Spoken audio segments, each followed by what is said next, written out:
Please welcome to the stage the co-host of Web Summit Vancouver, Web Summit's very own, Casey Lau.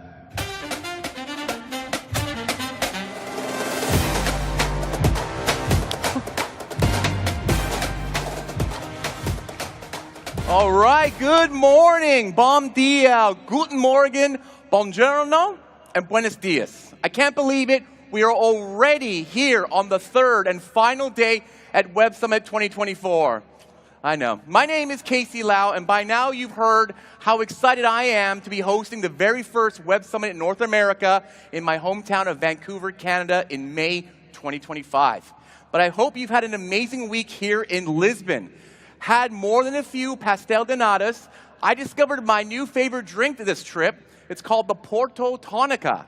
And that you've all enjoyed the amazing Portuguese hospitality as you explored the night summit events, enjoyed the food and the catering here at the venue. And I want to give a shout out to all the Uber drivers who've been super amazing, but maybe not the metro workers who love to strike when we are in town. But definitely everyone else in Lisbon, we love you very much and are very happy for you to be our host city. This year's Web Summit Lisbon has been our biggest year yet. And it's been great to see founder Paddy Cosgrave back in the CEO chair. And I'm so happy to see that Europe is still working for a better and brighter future with technology and humanity working together. I hope you'll join us in Qatar, Rio, and Vancouver next year before being back here in Lisbon next November. All right, this morning on center stage here at the 12,000-seat Mio Arena, we have speakers from big Silicon Valley VCs like Khosla Ventures and 776, creatives like Imogen Heap and Lauren Gray on how they work with AI. Local footballing superstar Ruben Dias will be here. Not to mention the pitch finals where we'll find out who will be crowned the best startup of Web Summit 2024. I'm excited. I hope you, the live audience, are excited. Yeah, okay, great, thank you. And all of you out there right now on social media watching the live stream are even more excited. So let's get going with the first talk of day 3 here at Web Summit 2024. The way we travel is changing all the time. No longer is car ownership the only way to go. There's been a surge of electrical vehicle sales in recent years, but this has provided challenges of its own for power grids. To find out how the industry is changing, what that means for our environment, and what is next for mobility, in conversation with Amy Nordrum from MIT Technology Review, please welcome the co-founders and CEOs of Sender and Electra, David Nothacker and Aurélien Demeaux.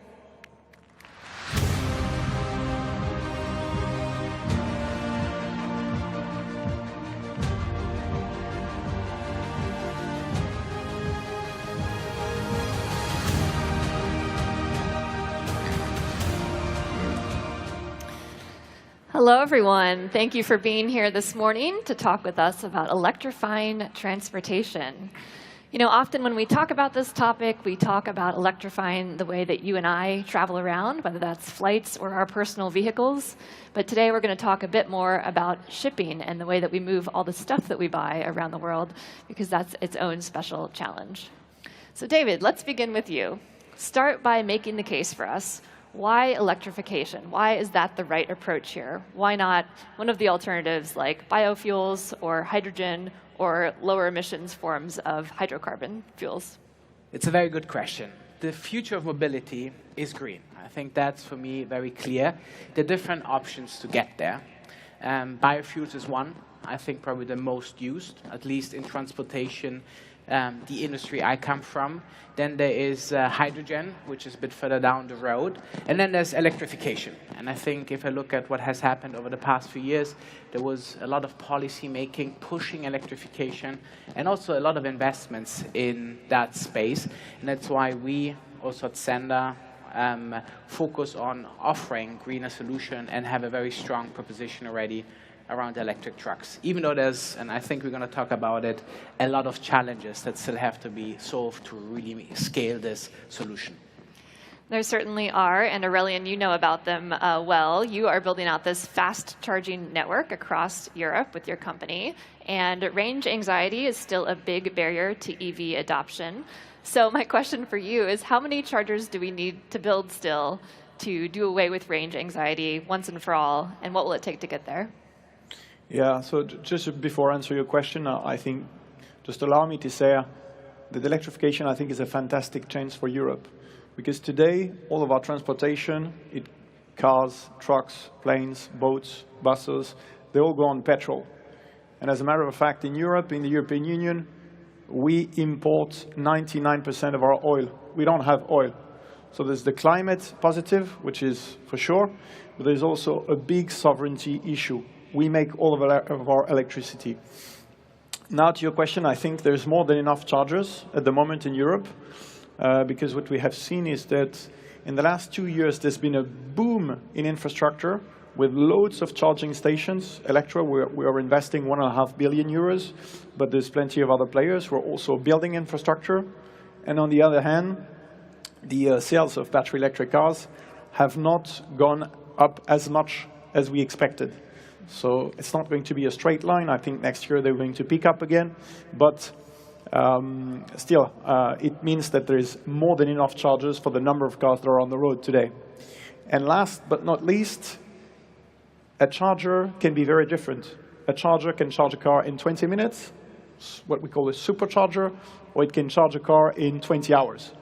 So I think the reasoning here is to think, okay, let's focus on quality infrastructure. When it comes to public infrastructure, people will want to get fast charging. And now we have the technology to make it happen.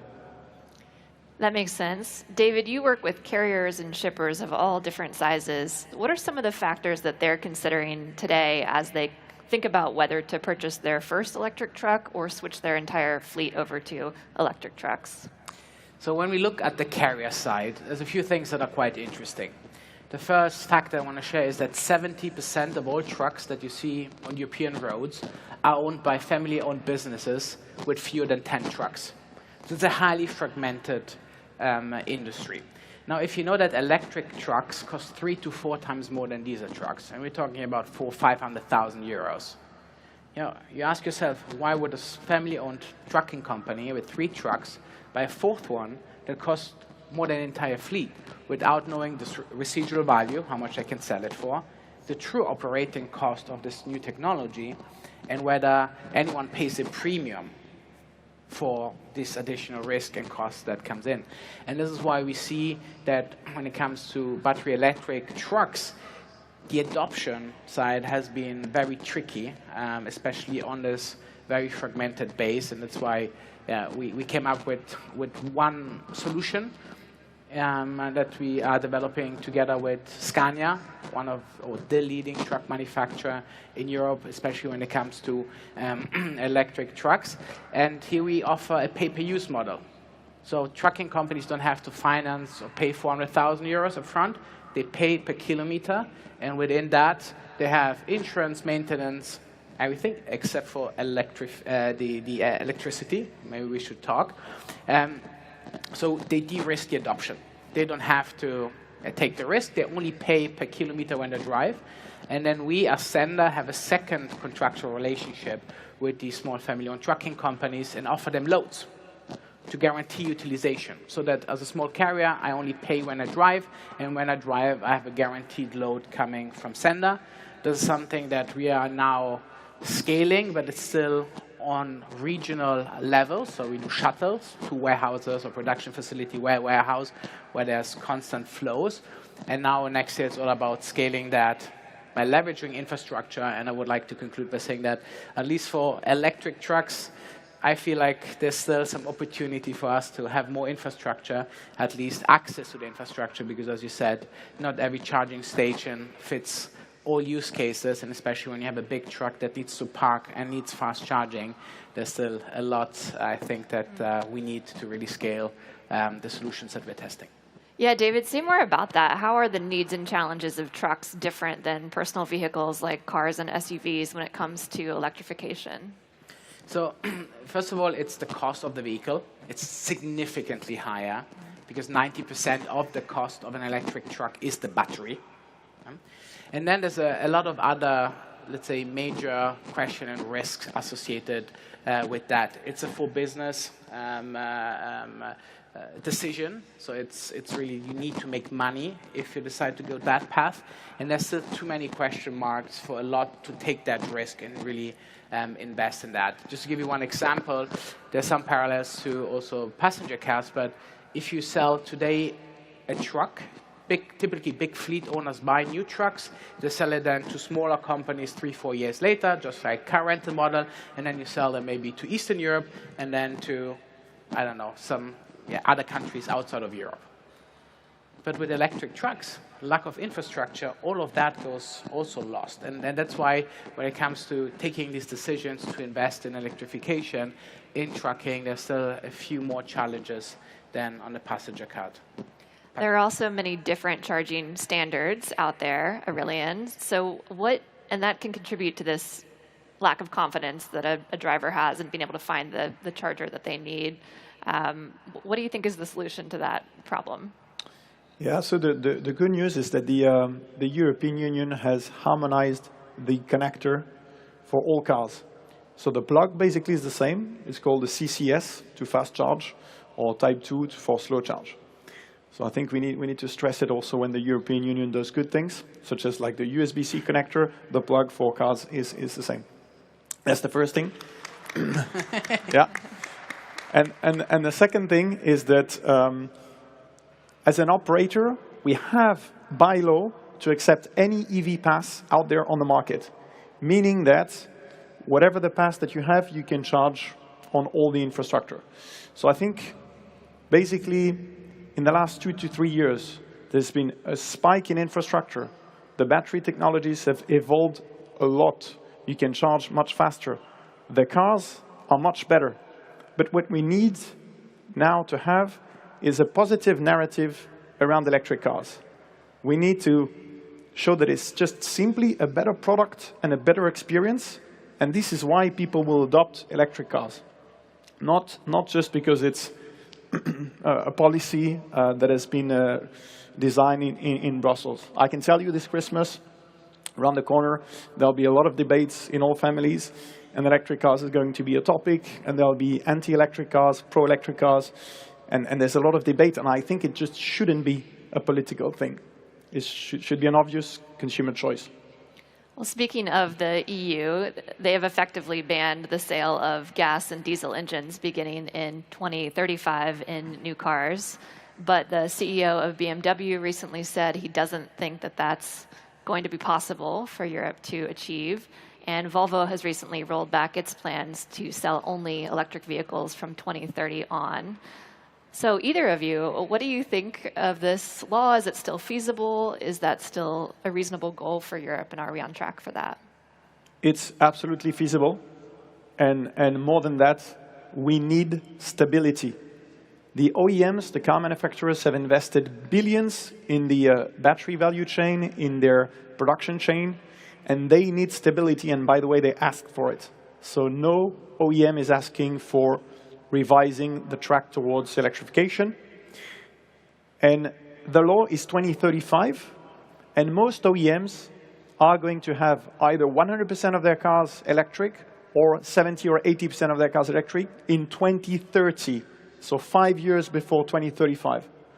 So I really think they will be ready. Of course, there are some bumps on the road. It's a major transition.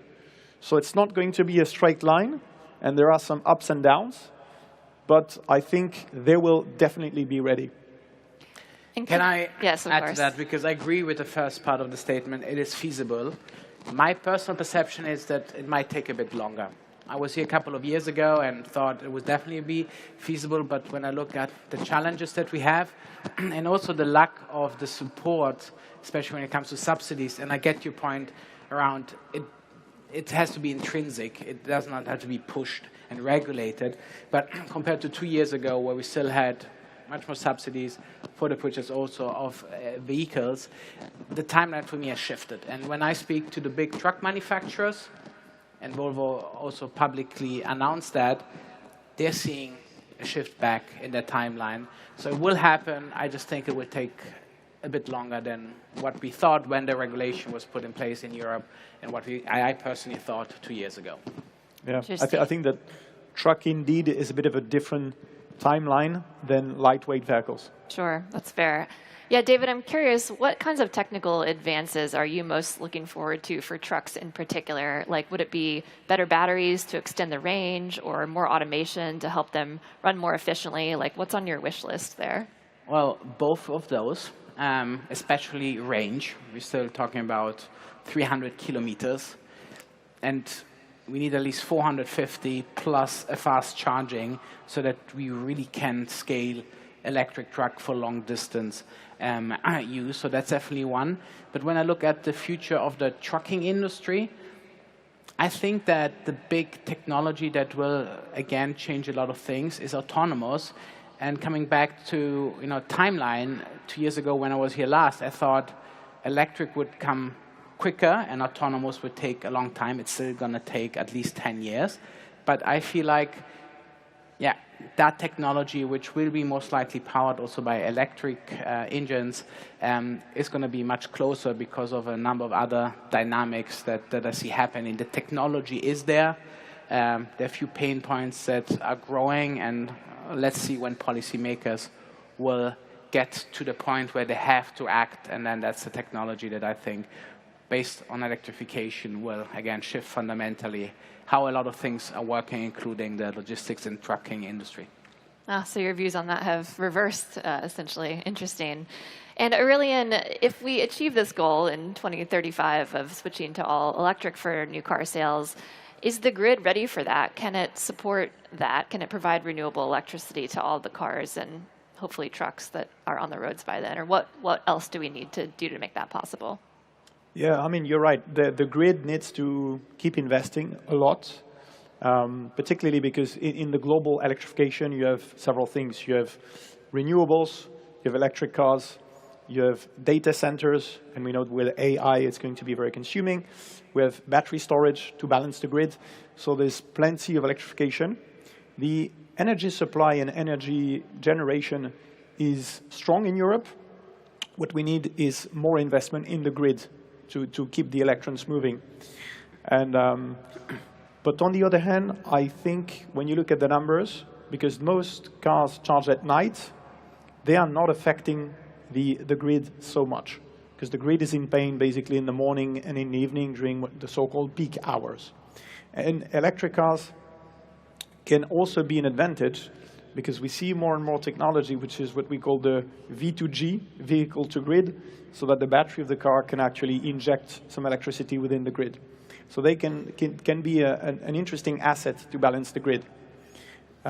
So yeah, a lot of investment in the grids, but I think we are more than ready. Excellent. Question for each of you. What are you seeing outside of Europe that you're interested in or excited about? Where are you seeing the most progress, or what are you watching for? China. So I was in China a month and a half ago, and you can see that the shift that they are making is huge. Like, they're the #1 producer of solar panels. They're the #1 producer of wind turbines. They're the #1 producer of electric cars, batteries, battery storage. So I think we look at China as a fierce opponent, sometimes an enemy, but I think this shouldn't prevent us from looking at China with all the positive that they're doing, shifting their whole economy from coal, basically, and gas to electrification. And they're very advanced in electrification and also on autonomous driving, as you were mentioning. And this is where I fully agree with you. And I would like to add one more thing. I think that Europe and European companies have realized in the last few months what you just said, more than before. Before was like out there, maybe happening, but I think the gap that you just described is very, very present more than ever. I think some of you followed Volkswagen news, and that, fundamentally changing a couple of things, and also in the trucking industry. Everyone now understands that in 10 years, or make it 20 years, just producing an asset with the battery that makes most of the cost will no longer be sufficient to have a competitive advantage, because most likely Chinese assets will be just more competitive. And this leads to a very interesting discussion how business models need to evolve. I think about a truck manufacturer. They're not going to sell just the asset in 20 years. Most likely, we're going to have more competitive just assets out, especially if then it can be autonomous. I find that very, very exciting. I know it's a bit out there, but because big companies need a long time to change and evolve, and they got the memo, I think, especially this year, I'm very excited to see how those discussions are evolving, the thinking and the things that are being put in place to test and start evolving into different future, into new business models. And just to add on that, I think we need to be also honest about China is taking the lead, not just because it's cheap labor or because they subsidize their economy. We do subsidize a lot. I mean, in France or in Europe, we have a lot of subsidies. In the US, you have the IRA. So I think just saying, oh, they subsidize and they have cheap labor, is just the wrong analysis. They have done some things that are very, very good, and we need to get inspired. That's a good note to end on. Thank you both for painting this picture of the work still to be done and the progress that we've made so far. I appreciate your time. Thank you so much. Thank you very much. Thank you.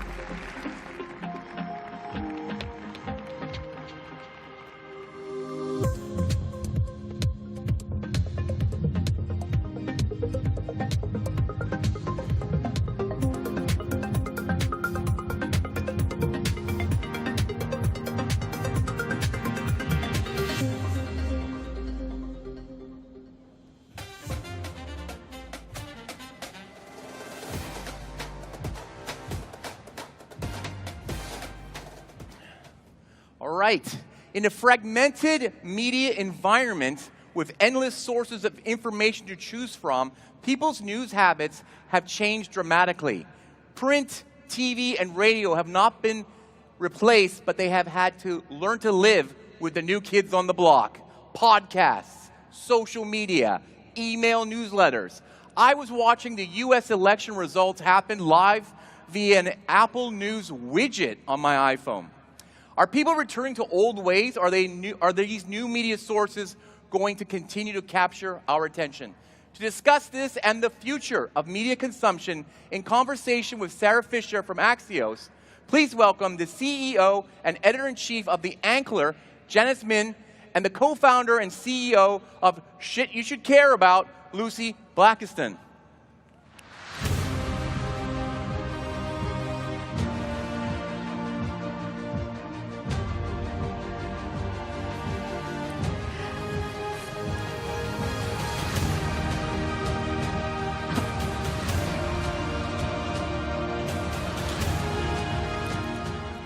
Good morning, Web Summit. Thank you for joining us today. I am so excited for this conversation because I feel like we live it and breathe it every day. I am joined by Janice Min, famed Hollywood editor, who is now the co-founder and CEO of The Ankler, as well as Lucy Blackiston, who is the founder and head of Shit You Should Care About, all the way in from New Zealand. Round of applause for our panelists this morning. Thank you guys so much. So, I hail from Washington, D.C., and we've just had an interesting few weeks. But one of the things that was notable about it was that this political campaign was dominated by new media. Donald Trump famously did new podcasts over legacy TV networks. They employed strategies on social media that we have not seen before. And it really put the mainstream media, legacy newspapers and networks, on notice. Janice, I want your reflection on this, given that you are a new age digital media company in America. And while you don't cover politics, Hollywood and Washington have always had a strong relationship. Completely. And by the way, I mean, I work and cover a bubble, right? Hollywood is one of the cultural bubbles in America. And people were stunned, blown away. They can't see how this could happen.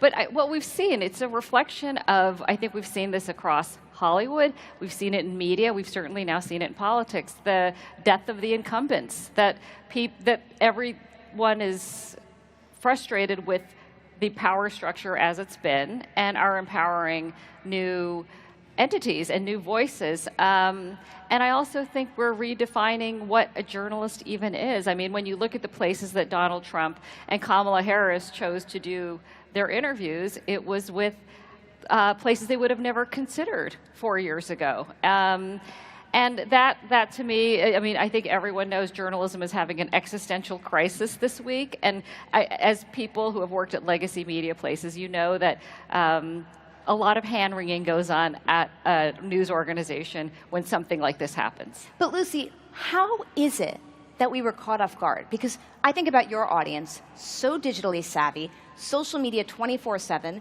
You knew that this was coming because you get that feedback from all the time. Why do you think mainstream legacy outlets missed this? Oh my God, if I could answer that question properly, I feel like I would be in the highest forms of the UN and the government and everywhere. I don't know why it is the way it is. I feel like it's really hilarious, insane, bananas that, for example, I'm a New Zealander, little New Zealander, covering the election, and like my coverage got like 230 million views. And that's crazy because I don't even live there and I've never worked for a traditional mainstream outlet. And so I think I'm part of the solution, but I'm also part of the problem of like, what is a journalist, bro? Like, what are we anymore? But then question for you, what do you think it is that draw them in? Was it your authenticity and your voice? Was it the mediums focusing on social? Why did people want to come to you? I think it's because I'm really cute. No. I mean, come on. No. Honestly, I have this thing where I say I like to give people the news without giving them the blues. And I think, especially when it comes to young people, not getting depressed by the news cycle is such a win that if I can give the most terrible news in the world and still make people not hate their lives, then I am doing my job right. Thanks for giving me this. I thought I was sounding great. You do sound great. But then the follow-up I have, maybe then for Janice. Mm-hmm. I agree. The news has been so difficult to digest. We're seeing news fatigue. But we can't just ignore wars. We can't ignore problems with the economy. So how do you strike that balance? I don't think it's that people should ignore, but I think people are ignoring, or media is ignoring the issues that voters cared about. I mean, I think one of the huge mistakes that everyone is Monday morning quarterbacking now is to think that people were voting based on their demographic. They were voting, I mean, I think you saw countless stories about women are going to vote for Kamala. Well, it turns out not in the majority they thought, or in the numbers they thought they would.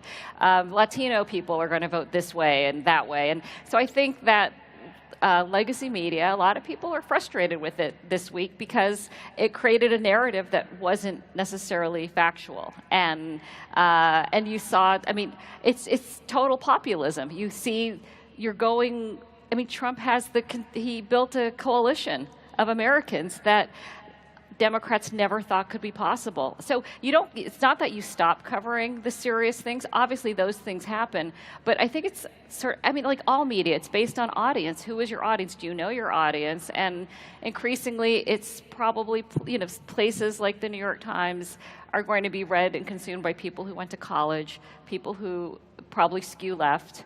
And then you have this whole world of other media of people who have a huge audiences of people who may not have gone to college, who may be working class, who may be struggling, that don't care what the New York Times says. So interesting what you said about people not voting on demographic lines anymore, because one of the promises, Lucy, of new media is that you have better access to data. So you should know more about your audience so that you don't have to make assumptions about what they're believing and what they're thinking. How do you use data in your media company, social feedback, to inform how you're doing coverage? I'm like not good at being obsessed with data. I feel like I love, what is it, the psychographics I love knowing who they are, and a lot of them are kind of reflections of me, which it means I've built a huge echo chamber and I'm very aware of that. But I don't like dictating stuff by the numbers because then it's going to tell me what to report on, and I don't think I should be dictated by the things that are going to get the most likes or the most listens. So famously, I actually hate using data to inform anything I do. It's all vibes, all vibes. But then you're getting those vibes, though, because you have real-time feedback online. Like, a newspaper does not get real-time feedback in the way that you do. So how do you monitor that feedback? Oh, God, I stay as far out of my comment sections as I possibly can. No, it's really good because, again, being from New Zealand, I'm at the bottom of the world. So many things go on in this goddamn world that I wouldn't know about if I didn't have people emailing me, DMing me, commenting all the time. Sometimes it's not nice. Sometimes it's like, and Lucy, why aren't you talking about X, Y, Z? And I'm like, because I'm one person. But a lot of the time, if people come with good grace and are like, this is happening in my country, bro, you should report on it, it's kind of my favorite way to learn about what's happening in the world, and a privilege to get to share it. I think email, you mentioned email being one of your feedback loops, is a special medium because it is so easy to reply. Literally the click of a button, you're in someone's inbox. Janice, the Ankler has built its entire business revolved around email newsletters, and your writers are extraordinarily responsive. Yes. And so how do you train that culture of making sure that they continue to be responsive? And why did you make your bet on email, even though you were a magazine editor for so many years? Yes, remember those? Mm-hmm. This is really the new generation of writers. I think one of the things with email and one of the things with quick response time, and I'm glad you've noticed that, is that they have a direct relationship with the audience. It's this whole, if you want to use jargon, this direct-to-consumer relationship. And if you ever worked in legacy media, there is a very arm's length way you write about things, and an arm's length way you talk to the audience and report on subjects. And I mean, even like as someone who's been an editor-in-chief for, at magazines, like some of it was that your role was to be as inaccessible as possible. Obviously, that's all been rejected by the consumer and advertisers at this point. So email, I mean, I saw what was happening. Scale media was dying. People weren't going to websites. Anyone who's ever worked at a website knows that none of your web traffic comes from direct. And email, it's amazing. It has persevered and grown, and it's a way to really, you know exactly who you're sending to, you know exactly what you want to say to them, and you have instant feedback about did they like it or not, how many people opened it, how many times was it shared. And so it's a way you're just constantly evolving your audience into having a more intimate relationship with your writers. But then just something to follow up on that. I agree, and my company is also email-based. There are times when you do need to lean into legacy media because they have broad reach. I think about the Ankler partnering with the LA radio station. Yes. Why did you choose to do that? Well, okay, so I think this is one of the things we're going to see coming down the road. Like, it's great to have all these small places. It's great that you can find your own niche everywhere, but everyone hits an awareness ceiling, right? And that was like, okay, there were a lot of people. We partnered with LA's biggest NPR station. A lot of people don't even know about the Ankler, so let's get it in front of the audience. And so I think we're going to see increasingly probably a lot of partnerships, maybe small roll-ups of a lot of these niche titles. And, when I think about Fox News in the US, for example, and they've been the, huge gorilla in the right-wing media space, but then all these insurgents that came along that are doing incredibly well, including Megyn Kelly, Tucker Carlson with their individual media platforms. I imagine some kind of roll-up down the road where small places get absorbed by big places and then new small places will come along. And we're already starting to see that, right? Yes. That's kind of almost what Substack even is.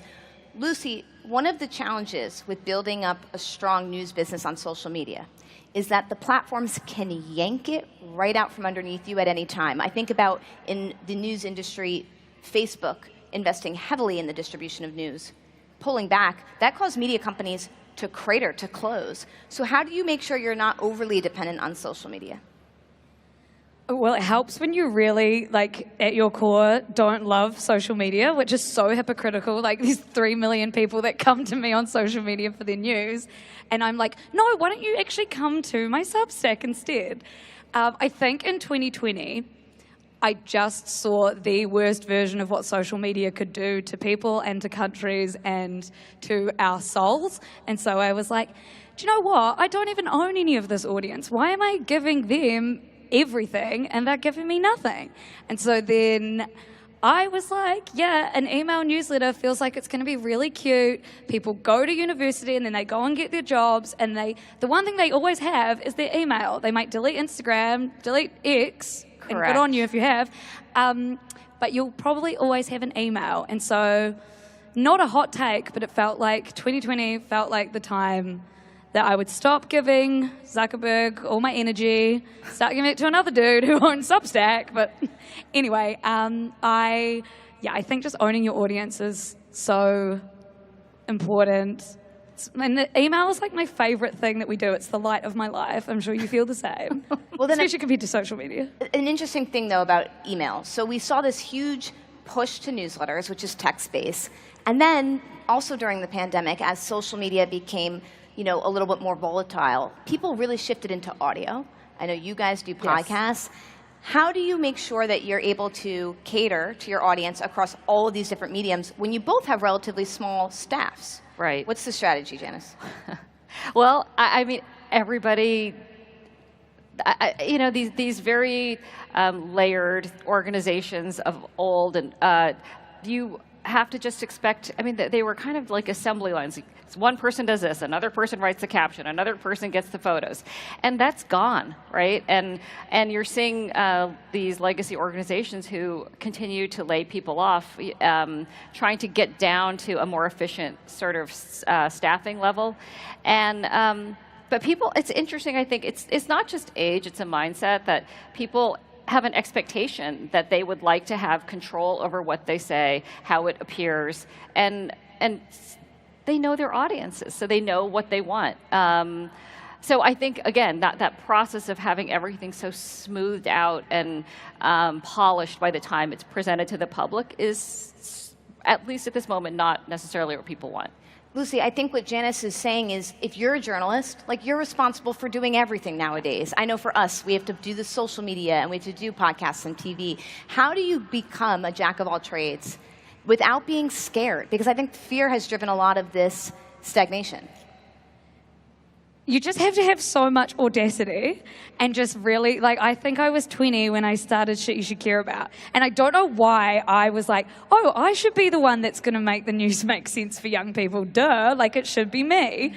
And then you just have to become really obsessed with the thing. I'm a one-woman team. I have some people in my life that help me, so shout out to y'all. But for the most part, it's like I was doing 2 podcasts a week, a newsletter every day, an insane amount of social media posting.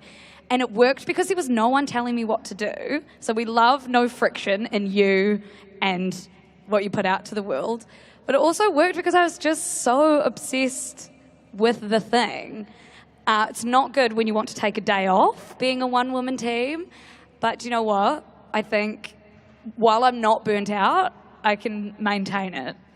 Maybe not healthy, don't know. But Sarah, can I bring up something? I think even if you look at, I'm just going to bring it back to Hollywood a second, and these professionally done productions. If you look at, it's kind of Hollywood versus YouTube, right? And Hollywood has gatekeepers, and someone has to tell you if your movie or television is worthy before they buy it. Then executives are going to give you notes, and they're going to make it into what they believe the audience wants. And this is why so many YouTube creators have just passed on Hollywood now. That used to be the gold standard of where that was a sign that you finally made it. And now so many YouTube creators are like, no, you do not know my audience, and I can actually own my stuff and monetize it on YouTube in a whole other way. But let's take away for a second the creative entertainment side and think just solely about service and news. One of the challenges with creating a frictionless environment is you don't have the oversight sometimes necessary and required to stick to facts. How do you think about that balance? Okay, we stick to facts. So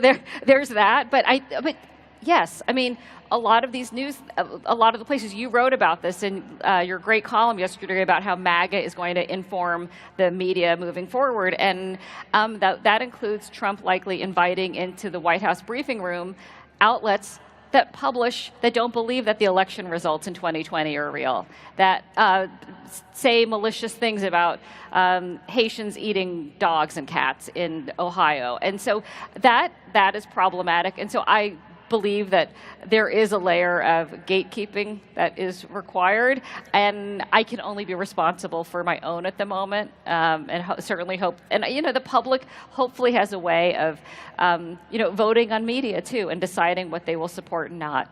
The last question I have, because we're about to run out of time, is about fatigue. We've seen, especially in the US, a ton of news fatigue. People are struggling to get through coverage of 2 big wars, a very contentious election, hurricanes. How, you said before, Lucy, it's about giving people the news and not the blues.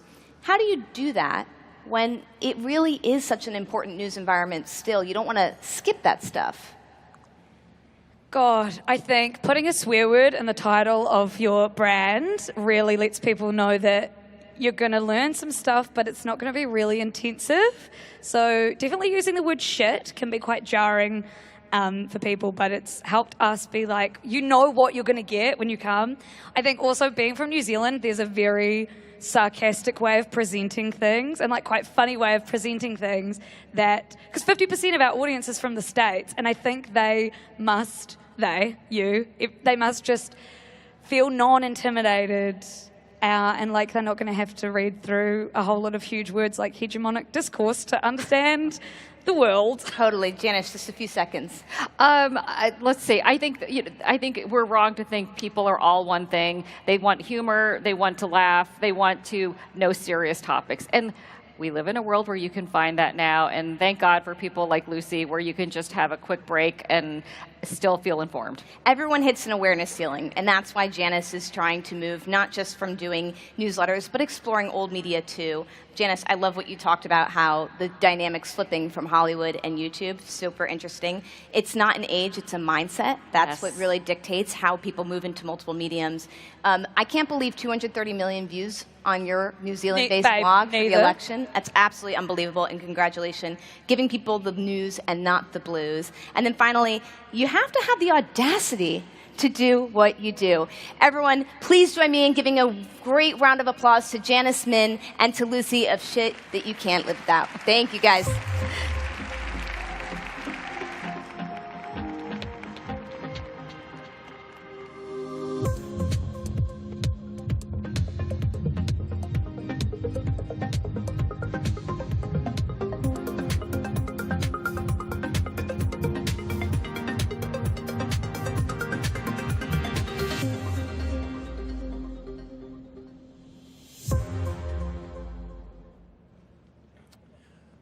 Okay.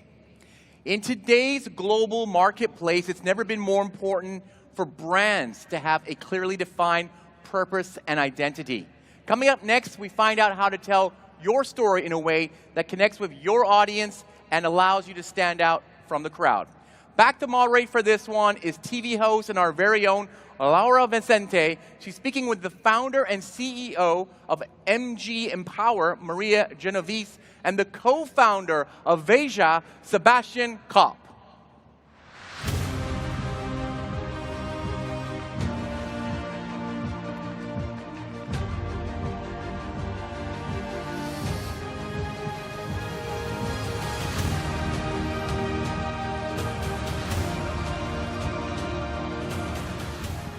Good morning, everyone.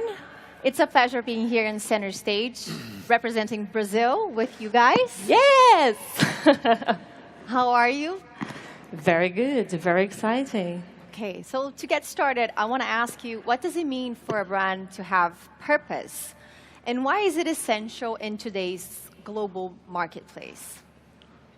In my case, we are an agency, right? So we're a service business. And when I found the business 9 years ago, for me, it was so important to understand why I was moving from being working in a corporate environment to launch my own business.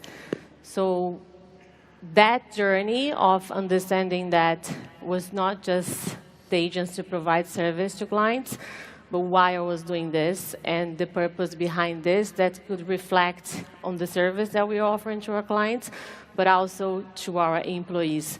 So the name itself says MG Empower because the empower means empowering the clients that we serve, but equally empower the people, which the people is our employees. because I feel like when I have the purpose that MG Empower is about giving back a great excellence of service, is giving back the results for our clients, but also giving back for the people that are actually doing the magic behind the scene.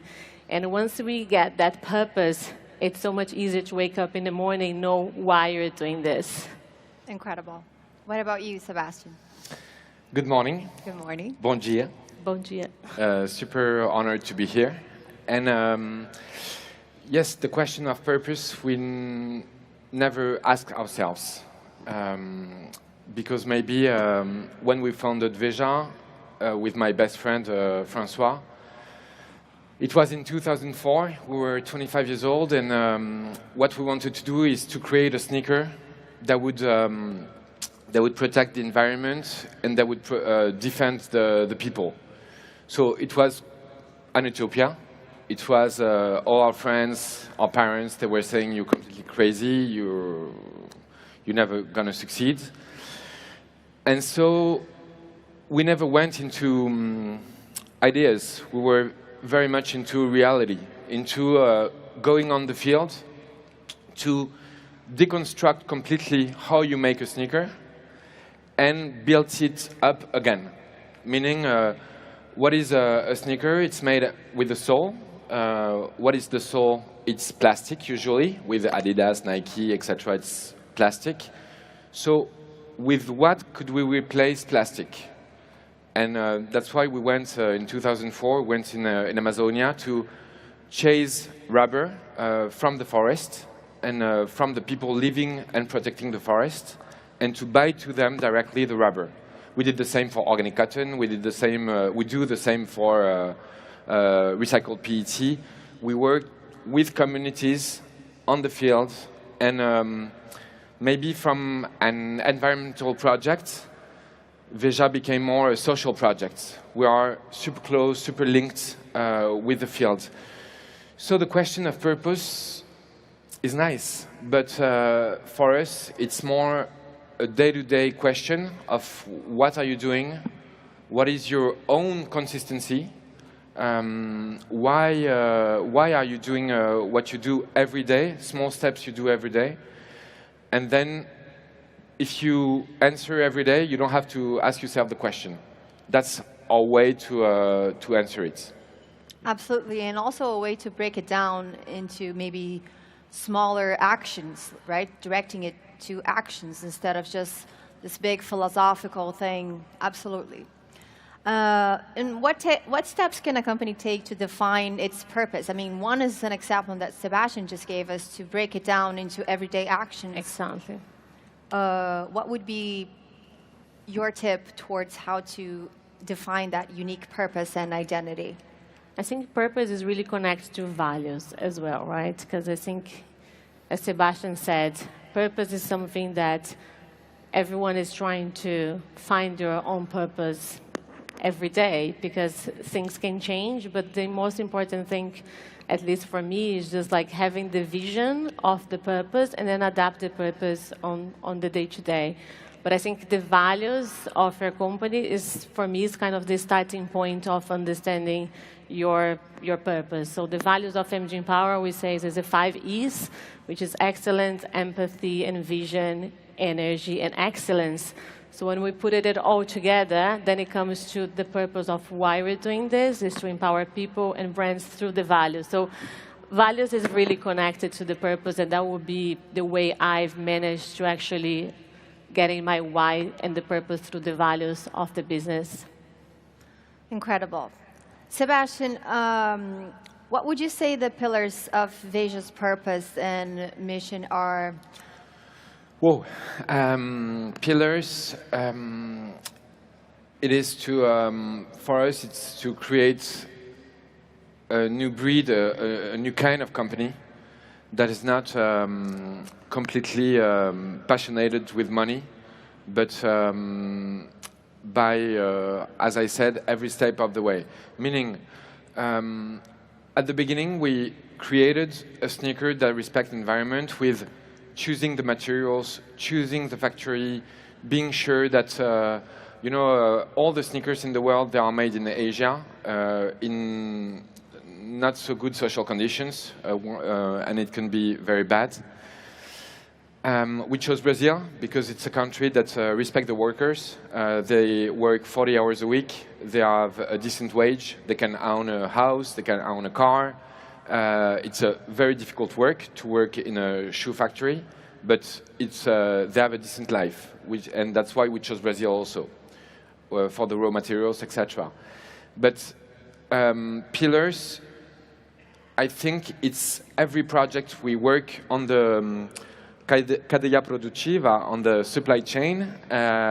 It's from the forest, from the Amazonian forest, to the factory, to transportation. How do you transport the shoes to the warehouses? Where are they stocked? Do you work with Amazon, or do you work with a social NGO that is working with people that have social difficulties? And that's what we chose since the beginning, and the project enlarged a lot. You know, you take very cold view at every step of the productive chain, and you change every time. Sometimes you can do small changes, sometimes you can do big changes. It depends on what you're talking about, but every time we're pushing for good. For example, the factories we were working with, they were not working with fair trade principles. And one after another, we are convincing them to adapt fair trade to the factory's principles. So it's big, it's a lot of social audits, etc. It's a lot of time and money. But on the way, we keep changing on the way. That's what is important to us. And then also that every people at Veja is happy, every people at Veja can deploy herself or himself is super important. So pillars, we have so many that we don't have the time. We have 9 minutes. But I don't think you can sum up in 3 or 5 things. There is everything to change in the complicated world we're living now. So we don't want to change the world. We want to change ourselves first. And maybe to set up an example that people can be inspired or follow, or even take our example and change and do it better. That's what we wish. We don't want a big Veja. We want 1,000 Vejas. Amazing. And one way to inspire other people to change, I think, is happening right now on this stage, right? To spread the word about how we can make that difference happen. Maida, can you share with us examples of brands that you've worked with strong, effective purposes that have successfully connected with their global audiences? Yeah, this is a easy one for me. And then she was here yesterday, Lidiane. She's also Brazilian. She's the CEO of Bumble. So Bumble is a dating app.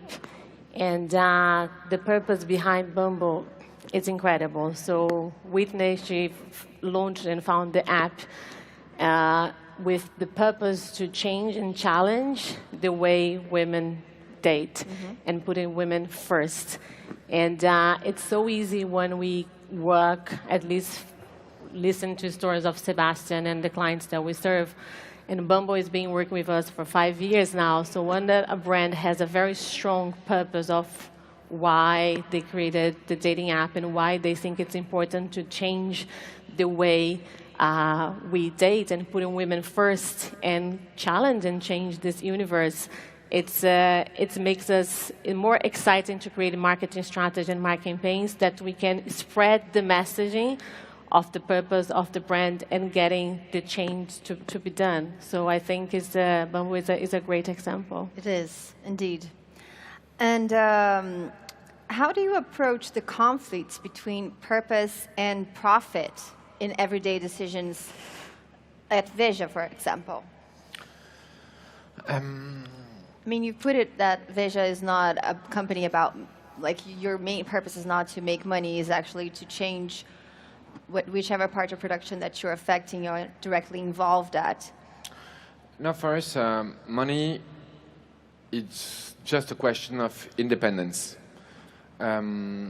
We are still a limited company. We have no investors. The team now is 550 people, 600 people. We grew step by step during 20 years. We had a lot of requests to sell the company or to make investors enter. We always said no. Veja could be maybe 5 times bigger now, but we are more at ease with our rhythm, with developing the company step by step, having strong roots, better than to raise and to raise fast and to fall fast, like startups or like the internet vibe. So for us, profit or profitability is just a question of independence, but it comes second. We do a lot of choices that are not profitable. We do a lot of choices that are not money-oriented. But I think on the long term, and people are less and less on the long term. People, they want to do a company, sell it in 3 years, etc. And for me, that's part of the problem of the world. For us, Veja is not a company. It's our life. It's what we believe in, and we put everything we believe in the company, in terms of environment, in terms of protecting people that are weak, in terms of creating projects that sounds crazy at the beginning. Like, for example, 4 years ago, we started to do the first cobbler. We launched a cobbler for sneakers. And everybody was saying, "You crazy, it's never going to work." And it boomed. And today we have 10 in the world. We have 1 in Brooklyn, 1 in New York, 1 in New York, Brooklyn, 1 in Paris, 1 in Madrid, maybe 1 in São Paulo very soon. And everybody is going to make their sneakers from every brands, like the big brands, Veja, etc., to repair them, to wash them, to clean them. And for me, it's more creating a new path that shows that you can be super engaged in the reality and doing a company that is sustainable. That is not maybe the most profitable of the world, but for us, profit means freedom. Means no bankers, no investors, no guys in ties coming at the office telling you what you do. So that's our freedom, and that is priceless for us. Making your own decisions and deciding how you want to deal with the whole chain of production. That's, yeah. I always say that don't chase the money, because if you're putting profitability in front of what's your purpose, then the profitability will never come. So it's just like chase. What I say to my team is just like, it's important that we know why we are doing this. So we wanted to create marketing campaigns that can spread message, that can change the world, especially because we work a lot of brands on social, creating social strategies and social campaigns. And then once you deliver a great service, great results, and really help the brands to change through their message, then the profitability will follow. But if you put profitability in front of what you're doing, it's when you start getting, a little bit distracted and putting your business in a different direction that's not necessarily your why. There will always be something in the way. Exactly. So I find this question very interesting, which is, how can a brand's purpose evolve over time? Because there's also that, especially if you take a company that's 10, 20, 50 years, obviously that can change. And what are the risks of not revisiting or adapting your purpose in this path during this time? I agree that over time we need to review and understand if the purpose is, because as I said in the beginning, so purpose is, I think everyone is trying to find their own purpose, but purpose is something that you constantly are looking at and adapting. But the most important thing, on my perspective, is keep your vision intact, and then you can evolve the purpose as we grow, or as you evolve your company, or the time goes by, because the world is changing very rapidly, right? So the purpose has to be aligned as well, what your clients are looking for, what the customer, what we are looking for. But if you keep your vision there, then I think you will not have a problem of evolving your purpose. But I think for me, the vision is the starting point of making its impact. So always keep that eye open. Yeah. Yes. It's a question of what you want to do, what you didn't do also. One example, we were one of the first companies in the world to be B Corp. And for us, it was a bit an American thing, you know, a bit corporate, a bit boring, a bit bullshit. And it is sometimes, huh? But when you read the 286 questions, my partner, he didn't want to do it. He told me, no, American, let it go, bullshit, corporate, not for us. And but when we read those 286 questions, it made me realize that there was a lot of things that we didn't do. Like one question was paternity leave. When a couple has a baby, the father, in France, he had 11 days of holidays to take care of the baby. And so the question was, in your company, is it 3 days, 10 days, 1 month, or 3 months? And we said, we were respecting the law, and that's it. But we could be more than the law. We could go further. So for me, adjusting the principles and the purpose is every day. And so we did in 2017 or 18, 3 months of paternity leave, sorry. And it changes everything for the people, for the couple inside Veja, the role of the father, it creates something that is, again, priceless for the rest of the life of the couple, for the role of the mother and the equality of the couple. So you can change everything, always push forward, details, medium things or big things. It depends on you and your courage and determination. Perfect. That's a perfect way to wrap it up. Thank you so much, Maida. Thank you so much, Sebastian. Thank you for having us. It's a pleasure to be here. Thank you, everyone. Thank you, Sebastian. An honor for us. Thank you very much.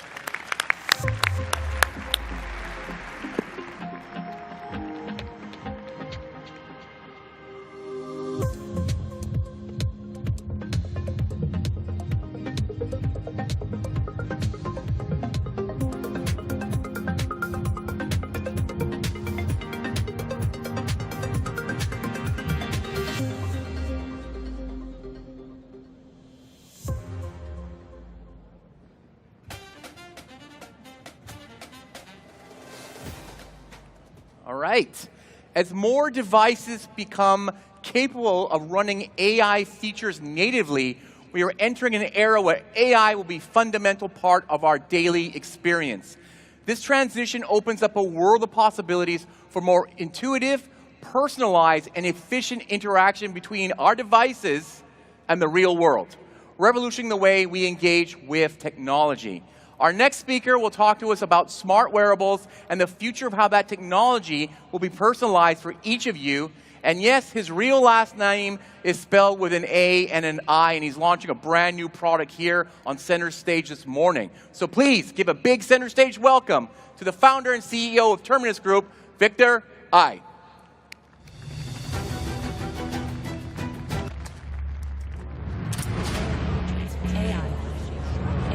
AI, a transformative force, shaping our world, revolutionizing our lives, solving challenges, or creating problems, answering questions, raising concern, a catalyst for change. The power of AI.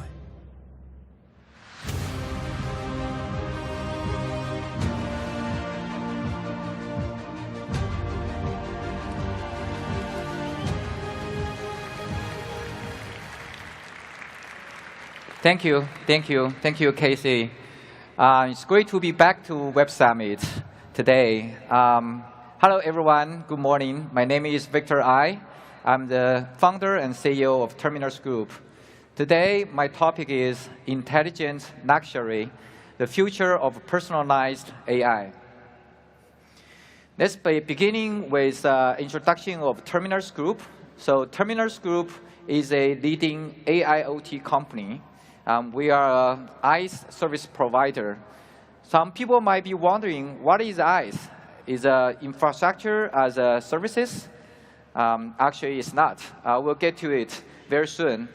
And we are dedicated to revolutionize human interactions with AI and bringing AI to everyone. So let's take a first look at the fourth stage of human-machine interactions. In the digital era, we have the CLI and GUI, the command line interface, where you have different programming languages, such as Java, Python, C++. You are communicating with your machine through those languages. Later on, with Windows and Office, the softwares comes out, you have the graphical user interface. You can just click on the little icon buttons, and you have the problem solved. Nowadays, we have entered into the intelligent area. With ChatGPT and other large language models, you can communicate with your machine through conversations. And also, everyone knows that Elon Musk is doing a brain-machine interface. So maybe in the future, we can think of what we want to do, and the machine will do it for you. So the intelligence area actually gave rise to the new business model, IaaS. It's intelligence as a services. So there are a lot of technologies that are driven by the IaaS business model. For example, there are agentic AI, AI governance platform, we have disinformation securities, energy efficient computing, hybrid computing, spatial computing, polyfunctional robots, and essential. So from our point of view, this whole journey starts with generative AI, where you have the large language model and self-supervised or semi-supervised models, and so that the AI can actually start to provide services to human beings. Then we are at where we are today. We are with a lot of AI agents in the world. They can solve problems. They can do multi-modality, multi-modal capabilities. And you have a cognitive science and practical reasoning. And in the future, we will quickly get into AGI. You know, a lot of people are arguing about that. Sam Altman says we are going to get to AGI in 2026. Sorry. He gave a very specific time, and some people saying we will never get to AGI. So what is AGI? I think in our view, the AGI should have a pure agent and with embodied intelligence. And finally, we'll have super intelligence. Okay, so today, we want to introduce the first generation of AGI agent created by Terminus Group. Let's see what it can do. We are staying in a world that there are hundreds of millions of thousands or billions of agents. There are probably more AI agents than human beings in the future.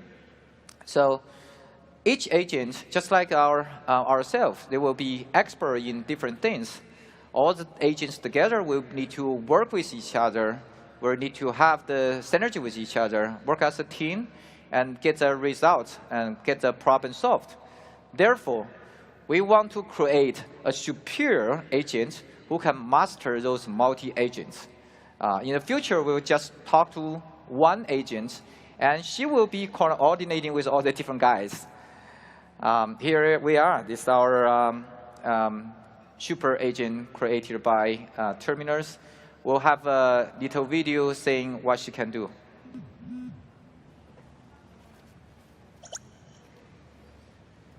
Halli. 2 more guests are going to join us. for the 9 a.m. meeting. Hi, Tony. The meeting room we booked only fits up to 8 people. I'm on it. Try taking the stairs to level 3. You can catch elevator 7 there. I'll hold the elevator for you. Relax. Fancy a song? Please don't. So this is an office scenario where Hadi can be your assistant when you go to office. Wish me luck.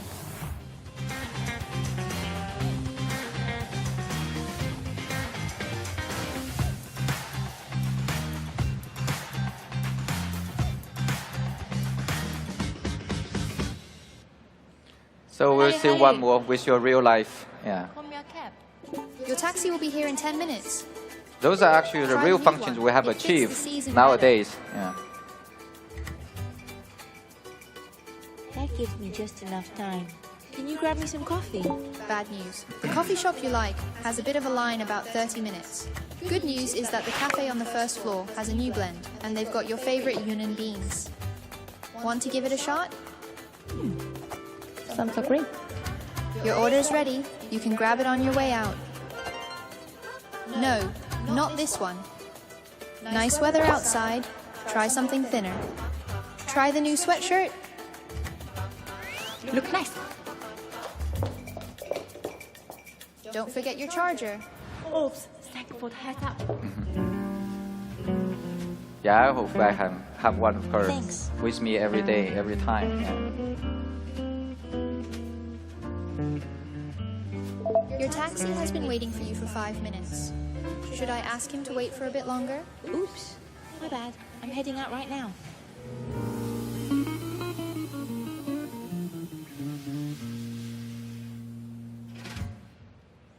So here we are, an avatar of Terminal's AGI agent, Hadi. So it's a metahuman from one of the favorite scientific fiction novel Solaris.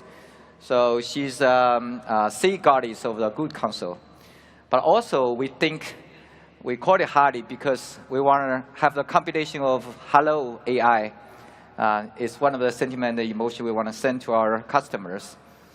So I'll raise a question here. Does anyone knows what is the guess what's the official birth date of Hadi? Yes, you are very smart. So we'll give the official birth date today, November 14th, 2024. An easy question. Where is the birthplace?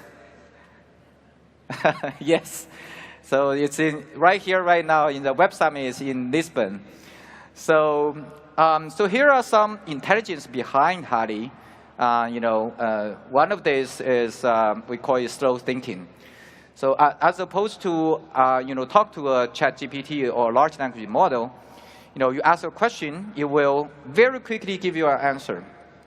But that's not how our human beings think, right? If you are human beings, you are facing a problem, you will start to digest the problem, understanding it, doing some investigation, make some plan, take some actions, then get the problem solved. That's how people should think. You should think slowly, then take actions. So Hadi will do like a human beings, okay? Secondly is a perception of the physical world.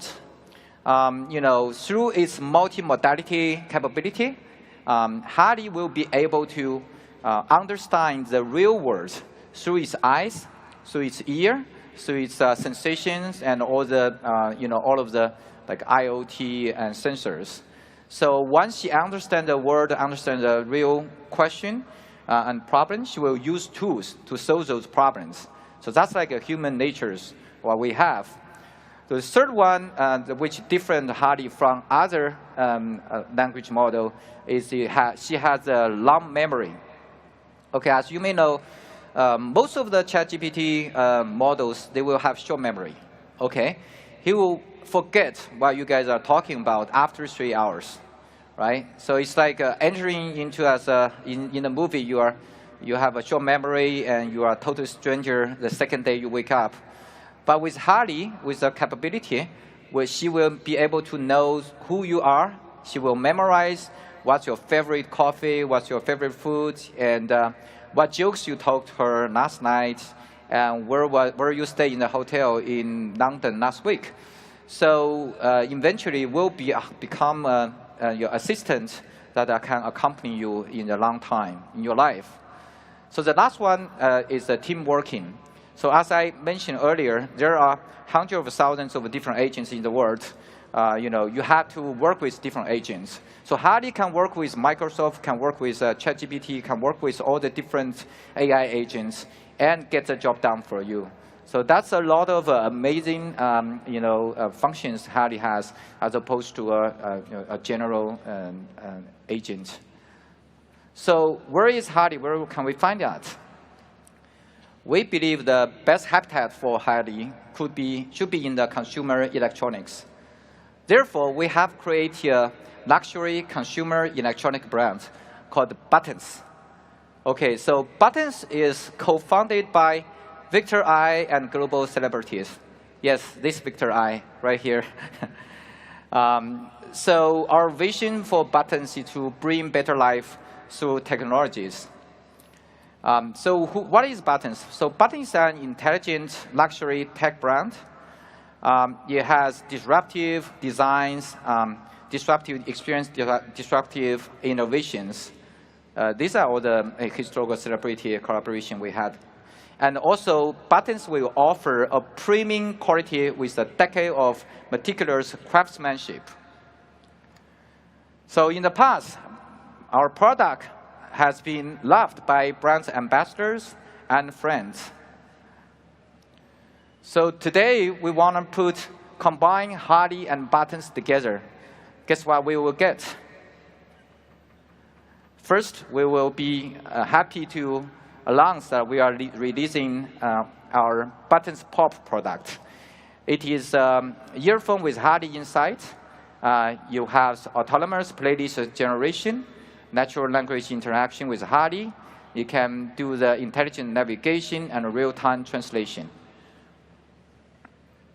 So it will be released today. I think people can search it on the internet. You will find the Buttons for sale everywhere.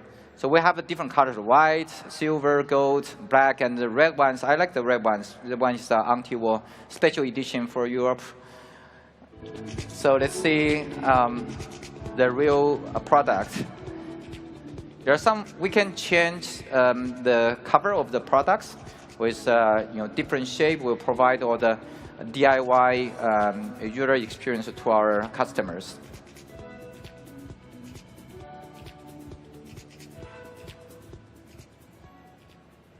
So available now.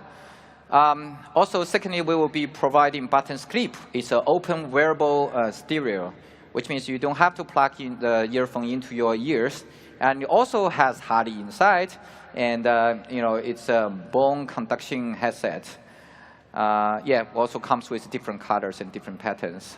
It will be released in 2025, the first quarter. So what are we bringing to the world in the next 12 months?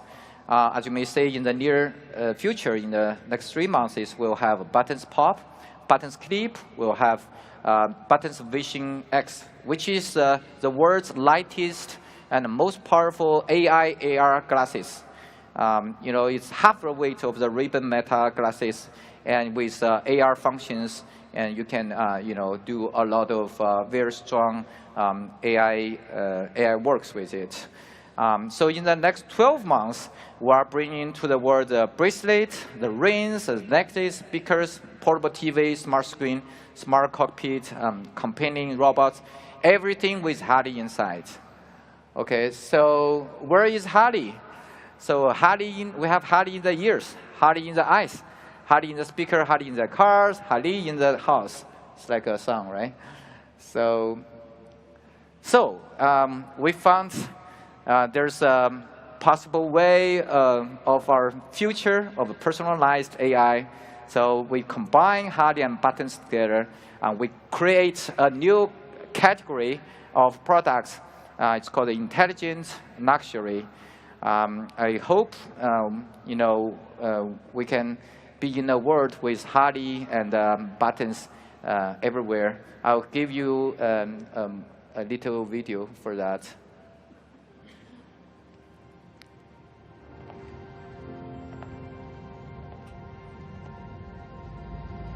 Buttons on. Oops, what happened?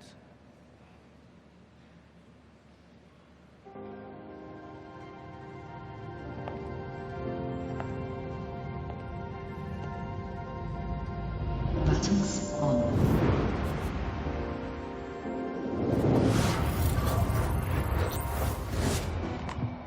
Holly, choose a song for me, please.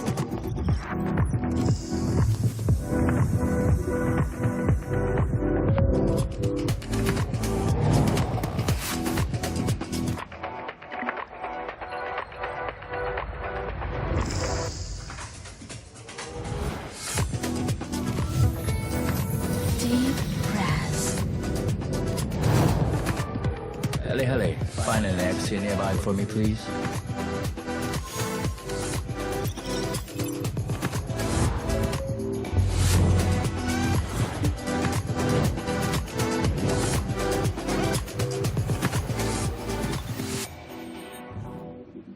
Hello, AI.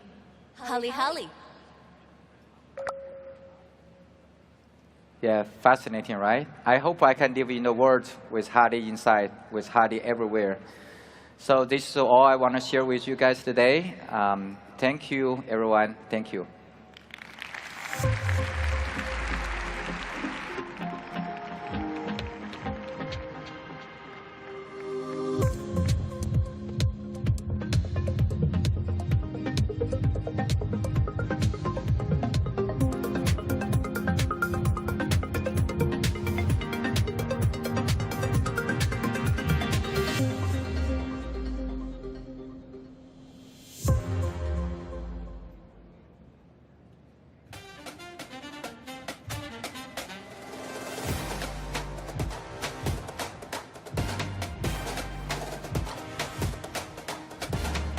That Hallie thing is pretty cool. Just remember, Lisbon, it's on you if it tries to take over the world. Was born here. All right. The craze for AI is like the craze for a Taylor Swift concert, never ending. While we know Tay-Tay is in Canada right now for the final leg of her Eras tour, what we don't know is where all the VC dollars are going next in AI. Despite the billions of dollars of investment, profits are hard to come by, IPOs even less so. Should VCs be looking in other areas to invest? What is the next big thing?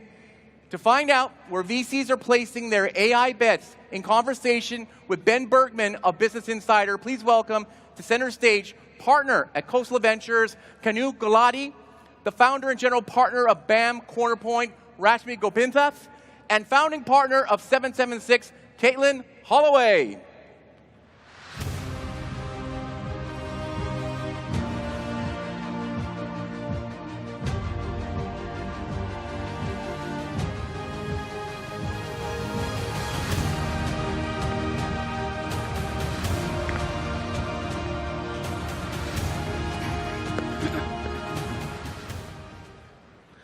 All right, well, Taylor Swift is not here, but we're very excited to have you guys here. Better than Taylor Swift, I think, because we're going to find out where you guys are writing your checks. And if you can briefly say what you're most interested in right now, what kinds of companies are you most interested in, and what kinds of companies are you a little bit tired of hearing about? And let's start with you, Caitlin. Absolutely. Well, good morning, good afternoon, Lisbon. Thank you all for being here. I'm Caitlin Holloway, founding partner of venture capital firm 776. We are early stage generalists. My partner is Alexis Ohanian, and are we going to keep going on what I like and what I don't like immediately? Yes, what are you most Excellent. This is like speed dating. All right. What I like. I love deep tech. I love space tech. I love climate tech. I like anything that is at the precipice of a cultural shift and a cultural change. Sports, I think, are really, really interesting, especially in the age of AI. And what I don't like, what I'm And sick of sports seeing. works on a venture scale. Explain that. It does. It does. I think, in the spirit of AI and how AI is eating the world right now, in probably what we think is a good way, hence the panel. But I do think that sports is one of the last great human, truly authentic pillars that is never going to go away. The excitement of being in an arena, the excitement of seeing a fellow fan as you cross the street and have that moment of belongingness. I think that is a very deeply, uniquely human experience that is not going away. And so, yeah, sports is absolutely growing, and you're seeing a lot of different types of people investing in that space now. What kinds of companies are you a little bit tired of hearing about? I would be fine if I never saw another dating app. I would be totally fine. All right. All the dating app founders have just left So the room. sorry. You've lost the crowd. And what about you? Tell us what kinds of companies you're most interested in and which ones you're a little bit tired of. So hi, everyone. Very excited to be here. My name is Kanu. I'm a partner at Coastal Ventures. This is a multi-stage fund based out of San Francisco, but invests globally. My background is in PhD is in deep tech, focused on hardware acceleration. And I soon realized the only thing really worth speeding up on hardware, that is GPUs and custom ICs, it was AI. And so over the last decade, I've been trying to keep up with all the advances of AI. So I continue to be very, very excited about how early we are in the innings for AI and the impact it can have on humanity. Specifically, increasingly, we are investing in services as software, which is already going beyond what a Copilot can do. So Copilot can help with making an engineer 10x more productive or a marketing person 10x more productive. We are focusing on applications that agents can allow to do automation of an entire task end to end, maybe under still some human supervision, but that allows every human to now have an army of interns, and that can impact the GDP of a country. We think these are very ambitious goals, and that's very, very exciting to continue backing. Related to that, increasingly robotics is an application of AI. That's in other areas we are very, very excited about. Similar thesis, just like large language models, allow for generalization on a variety of tasks, the emergent behavior. Similarly, there is a thesis that the large language model for robotics will allow investments and improvements in generalizable applications beyond a task-specific model. And then lastly, we've been investing in sovereign models, meaning for different geopolitical centers or different countries, there might be an open AI for that country. We've already invested in Japan, a company called Sakana, similarly a company in India called Sarvam, and we are very excited about continuing looking for sovereign models around the world. And are you seeing a lot of dating apps as well? Are you tired of that? So I aspire to be an investor who does not get jaded. I think there's always room for innovation, no matter the market, no matter the area, no matter the stage. I want to understand what is the big opportunity and how we should think about the set of risks we need to retire. And I'm up for listening for any pitch. All right. And Rashmi, what are you most interested in these days?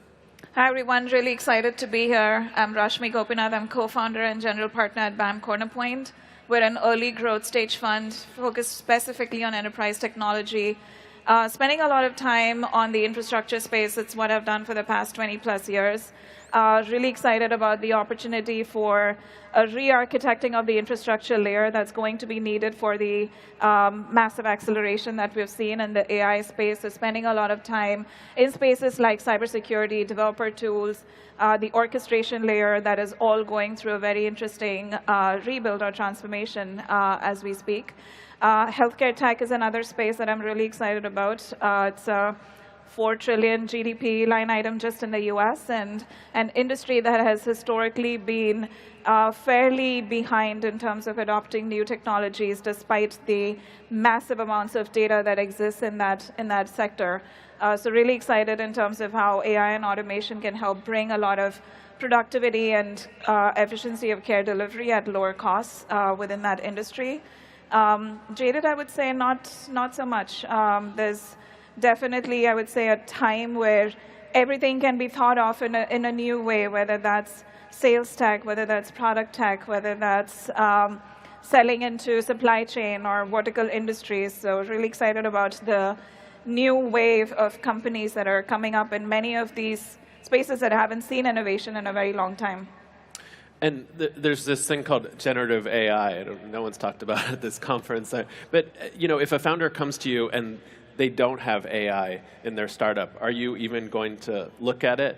And where do you find opportunities? Because a lot of these companies, especially at the LLM level, reached massive, massive valuations. What are you most excited about in finding value in AI, Caitlin? I think the reality is that AI is going to be a part of our lives, for as long as we can see.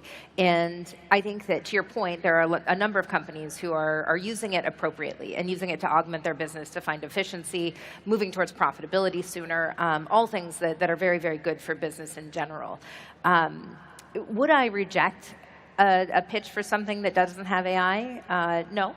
I think that there's still room for that. I think there are a lot of opportunities to use buzzwords to get dollars, and that's typically hard to navigate and kind of see through.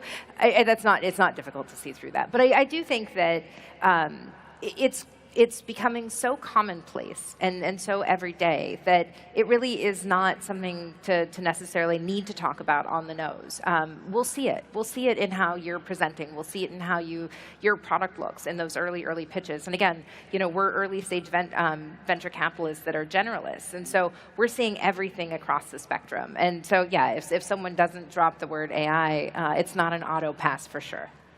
And you touched on this already, but where do you see the most value right now? Obviously, you guys have done OpenAI, and we all know about that. But what else are you interested in?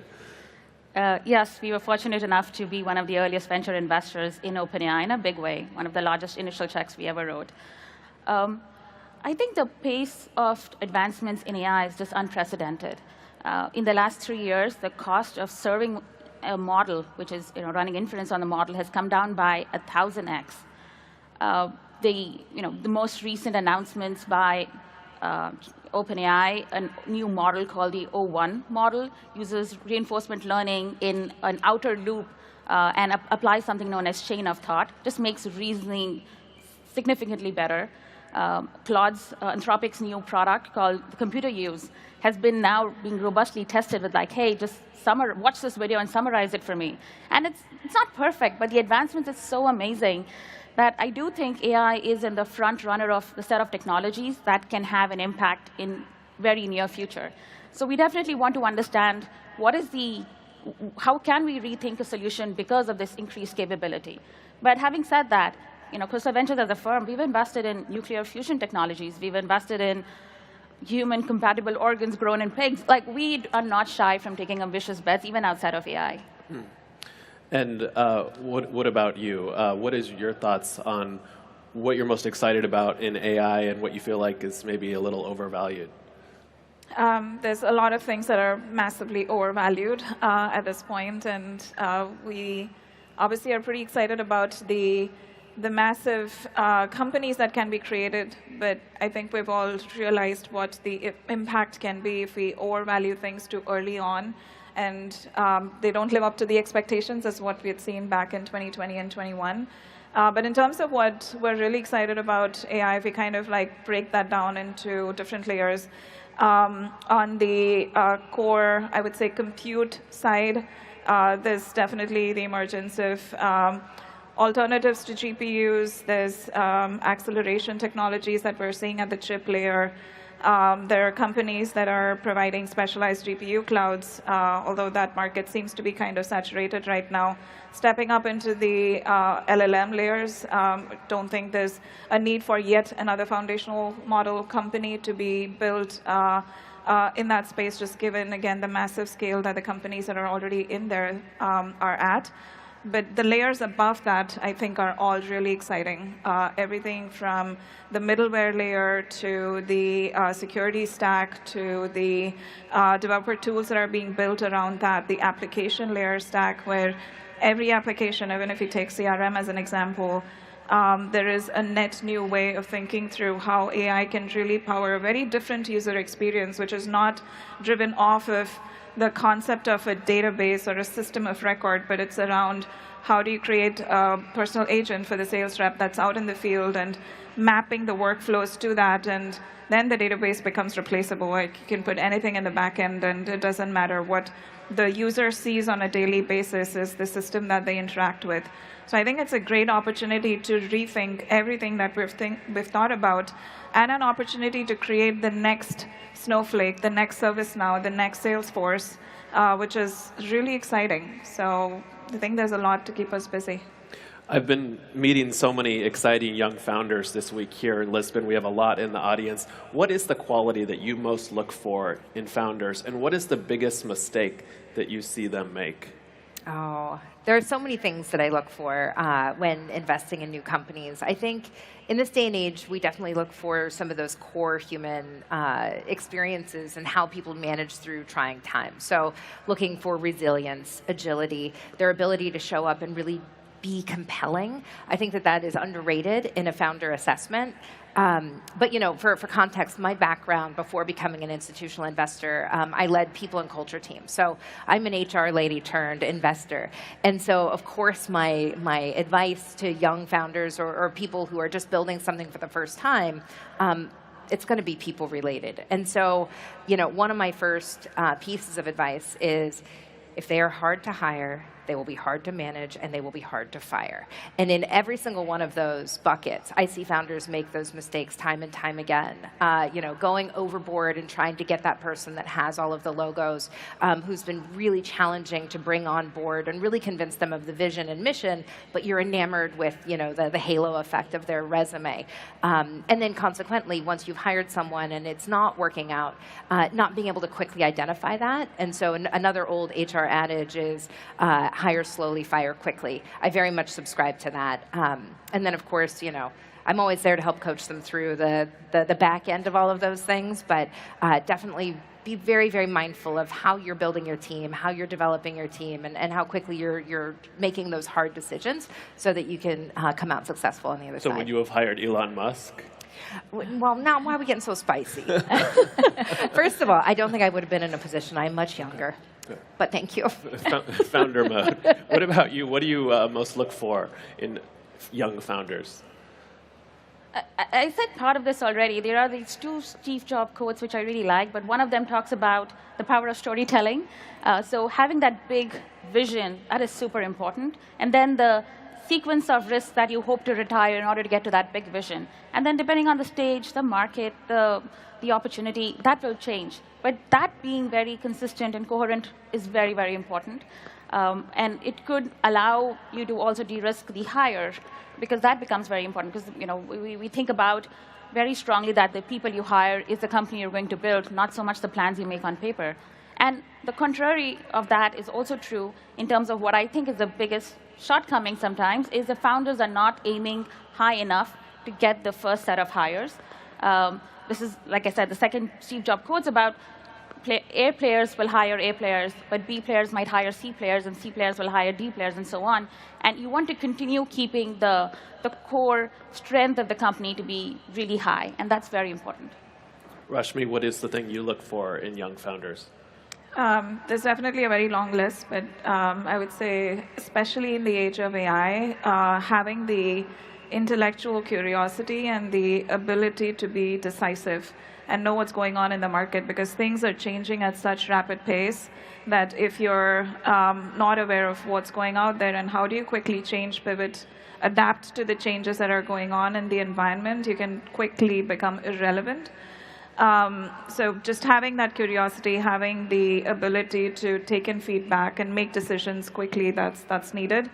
A mistake I would say that I see often is not having a focus at that early stage, where you can obviously do 50 different things, but as a small company with limited resources, you can't do 50 different things. So what is that one thing that you're going to do really well, and how do you really get that perfect? That's important, because otherwise, if you're, again, with your early set of customers, if you try to be everything to everyone, you're going to be not known for that one great thing.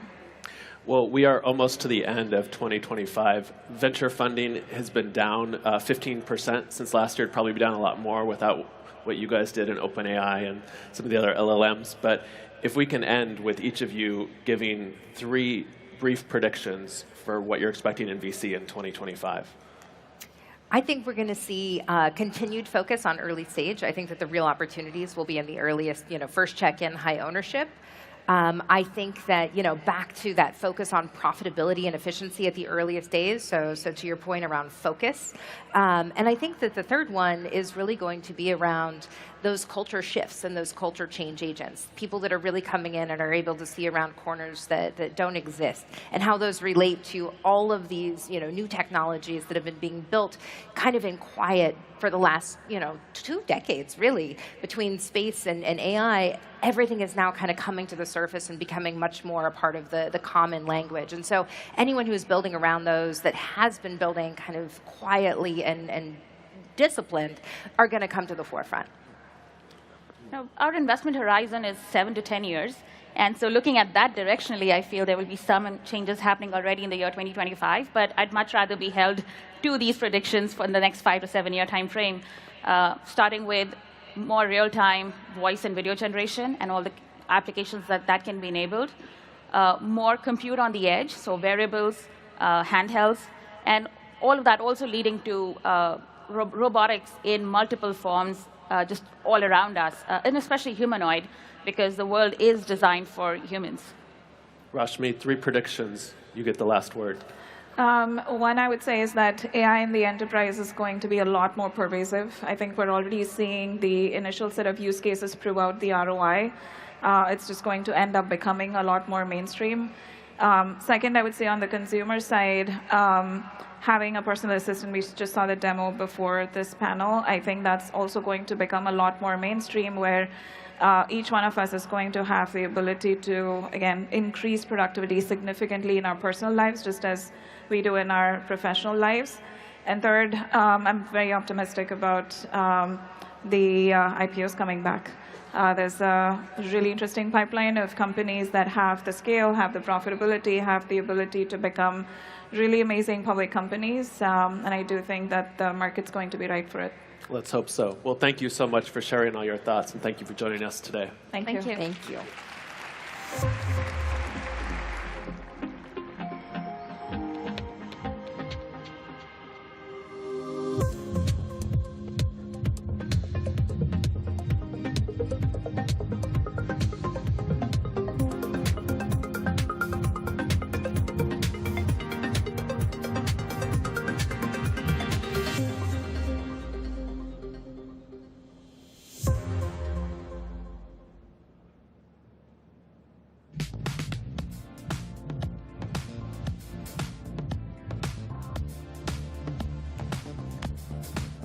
Wow. Pretty big, right? Excellent. All right. Our newest addition to Web Summit family is Web Summit Qatar, focused on the exciting tech ecosystem in the Middle East. For a first-year event in the incredible city of Doha this past February, we welcomed over 15,000 attendees, over 1,000 startups, and 400-plus investors from around the world, and it was an eye-opening experience. At the end, the Qatar Investment Authority launched a US $1 billion venture capital fund of funds for international and regional venture capital funds. Just an incredible amount of funding is being prepared for startups in fintech, sports tech, cybersecurity, clean tech, and more as the country becomes a leading force in the MENA tech ecosystem. Saif Kazi is the CEO of Urban Point, a telco-powered marketplace based in Doha. Saif, thank you for joining us. Thanks for having me. What are 2 things about Qatar you think your fellow startup founders would benefit in knowing about? Well, thanks for having me. Yep. Here's the thing. I can tell you more than 2 things, I think. So, okay, but just let's keep it to 2. Well, I'll try. All right. So the thing is, Urban Point, we started as an MBA project in Germany. And what many people don't know is that we actually moved to Qatar to launch our startup. And when we made that decision, we had never even visited Qatar ever in our life. And what we did is we looked at a bunch of different critical success factors for startups, like access to capital, cost of doing business, smartphone penetration, and we compared a bunch of different countries on those factors. And surprisingly, Qatar came out on top. And the more we looked into it, the more it made sense, because what we realized is that when you want to launch a new business idea, you want to test that in a small ecosystem. So Qatar is a small country of 2.5 million people, but highly advanced. And it is an excellent place where you can test new ideas, and you can innovate, validate your ideas, pivot if needed, and then expand into other markets. And that's exactly what we did. What's also interesting is 85% of the population in Qatar are basically expats. So it's got this beautiful diversity of cultures, people from everywhere from Portugal to Pakistan to Philippines and Palestine. And so by default, the language of business is English. So you don't need Arabic in order to do business in Qatar. I don't speak Arabic, right? And then the support for entrepreneurs locally from the government is like nothing else in the world. Startups get free offices, free accelerators, free mentorship, free international expansion programs. The corporate tax rate is 10%, income tax is 0%. The free access to exhibitions like this all over the world. So this is unparalleled. And then finally, I think what's very important is the access to local talent. It's amazing, because you've got universities like Georgetown and Carnegie Mellon and HEC Paris. All of them have campuses in Qatar. Wow. And they produce world-class talent locally, right? So I wouldn't say... We can go on and on and on, but there's one last thing I want to ask you. Yeah. How do you say startups in Arabic? That's a funny one, because I don't speak Arabic, and you're going to get me in trouble, but Pepsi in Arabic is Bebsi. Okay. So I guess startups in Arabic are startups. Okay, great. We'll go with awesome, that. awesome, right? awesome. Cool, thank you. And if you don't mind, can we do a selfie so I can do a humble brag on LinkedIn? Okay, awesome. Everybody, we're going to be in a selfie together here quickly. All right, let's do one. Okay, Perfect. great, Thank awesome. you. All right, thank you, everybody. This is Web Summit Qatar.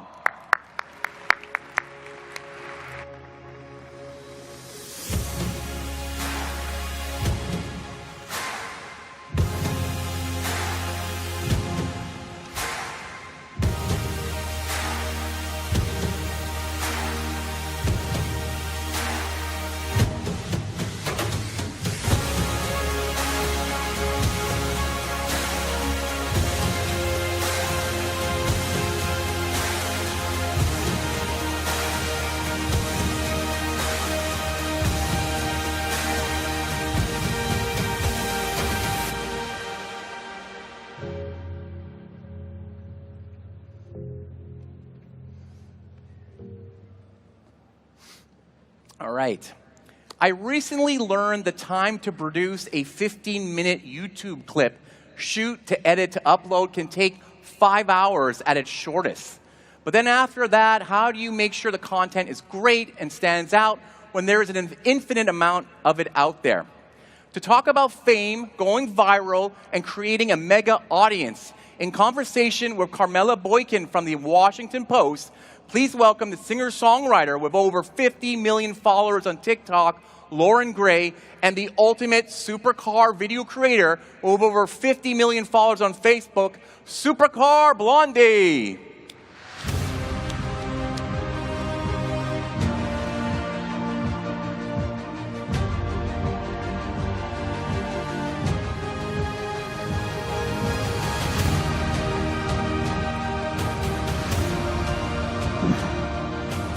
Hello, hello, hello. Good morning, everyone.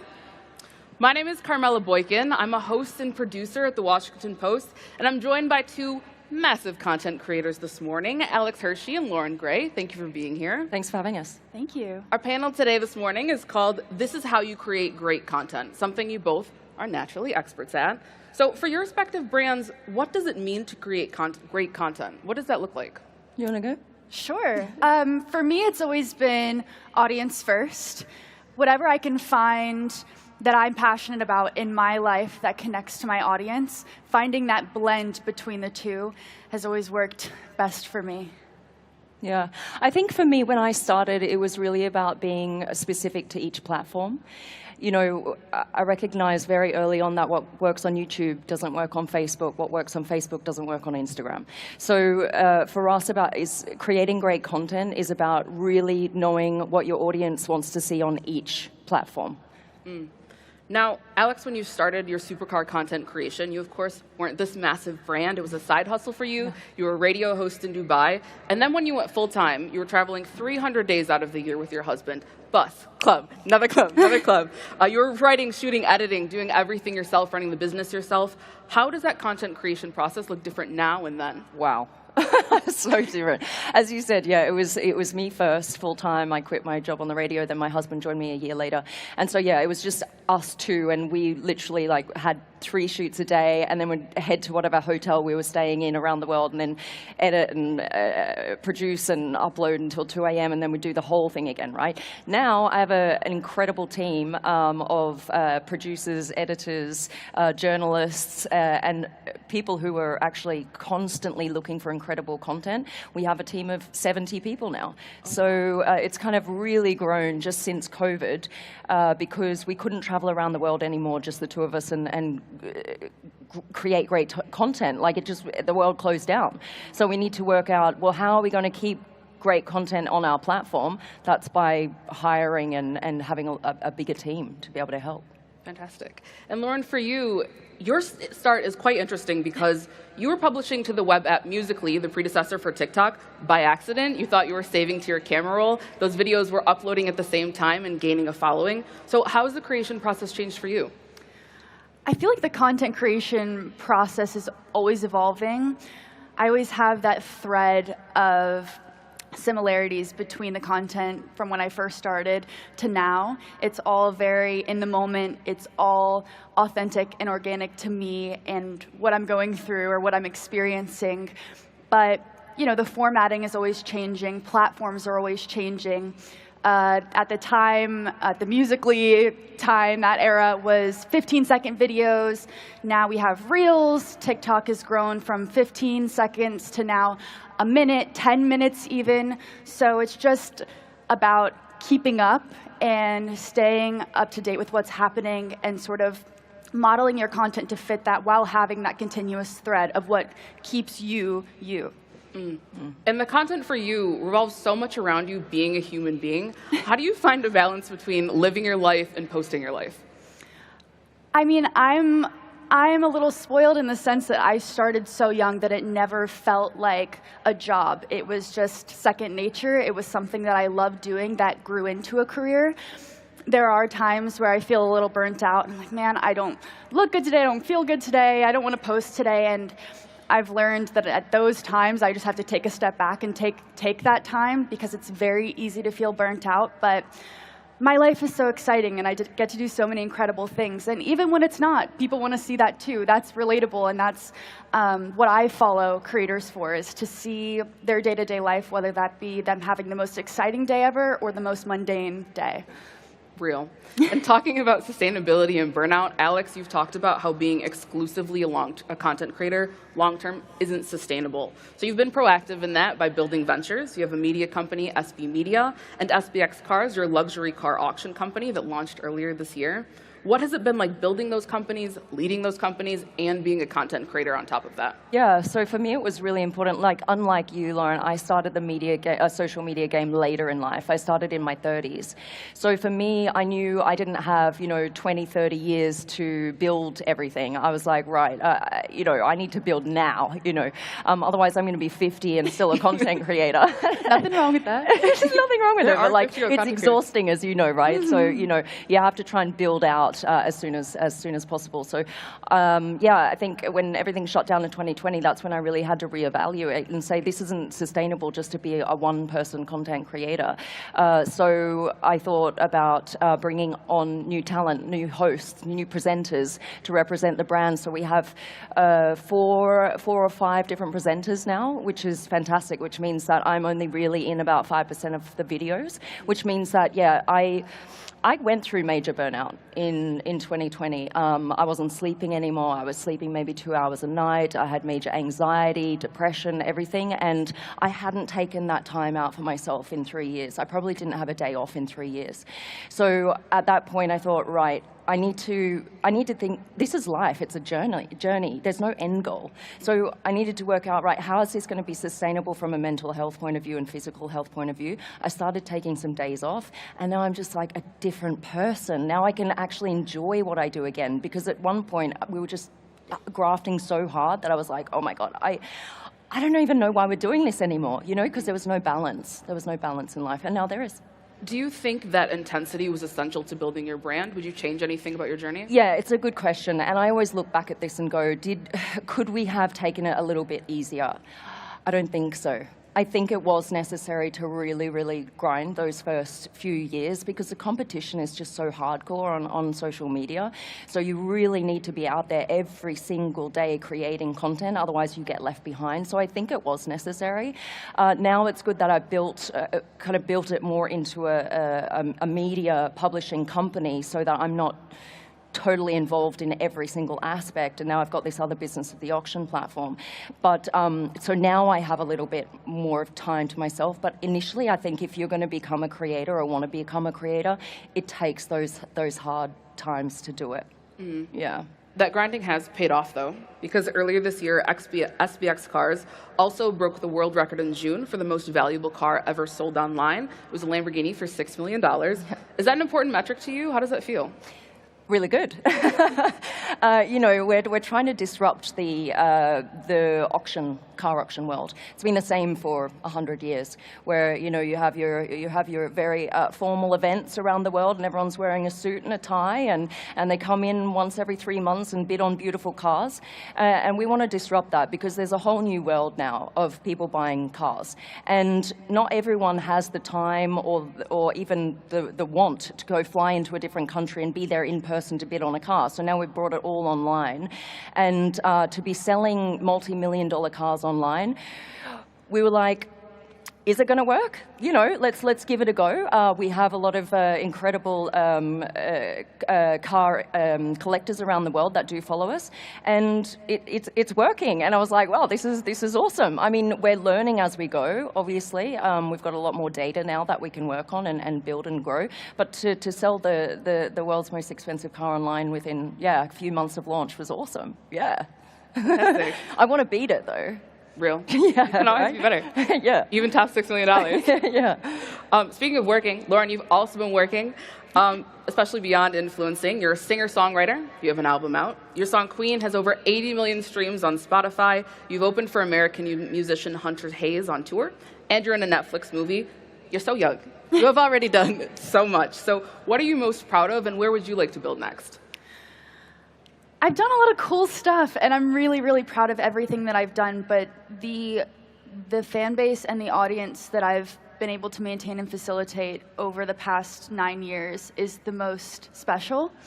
That connection is something I really, really needed when I first started social media. I was homeschooled, I was in my room by myself, and I had no friends, and that community has carried me so far. So I think that is what I'm the most proud and excited about, and that's what gets me up in the morning. But beyond that, I mean, the Netflix movie was really cool, and the music is also incredible. That's something I've been doing for a long time now, too. I guess it's been 6 years of between working with the label and now being independent. So I'm proud of everything, and I'm proud of being here. I'm proud that I get to sit here and speak with all of you. But the fan base is what brings me back time and time again. Fantastic. Yeah. And also in terms of building and having a nice fan base, you've talked about moments with them in your career where you've been going through it in your personal life, but you've been able to maintain your brand throughout. How have you been able to do that? I mean, my brand is me, and I'm a disaster sometimes. And I think when I was 13 in my room by myself, I was really searching and really would have loved to have someone that I could look at and relate to and feel less alone. So if I get to be that for at least one other person, that is my purpose on social media, and that's what keeps me going. I've had a lot of bad moments. I've had a lot of bad moments publicly. but I think those are just as important to share, and I've always been very transparent with my audience.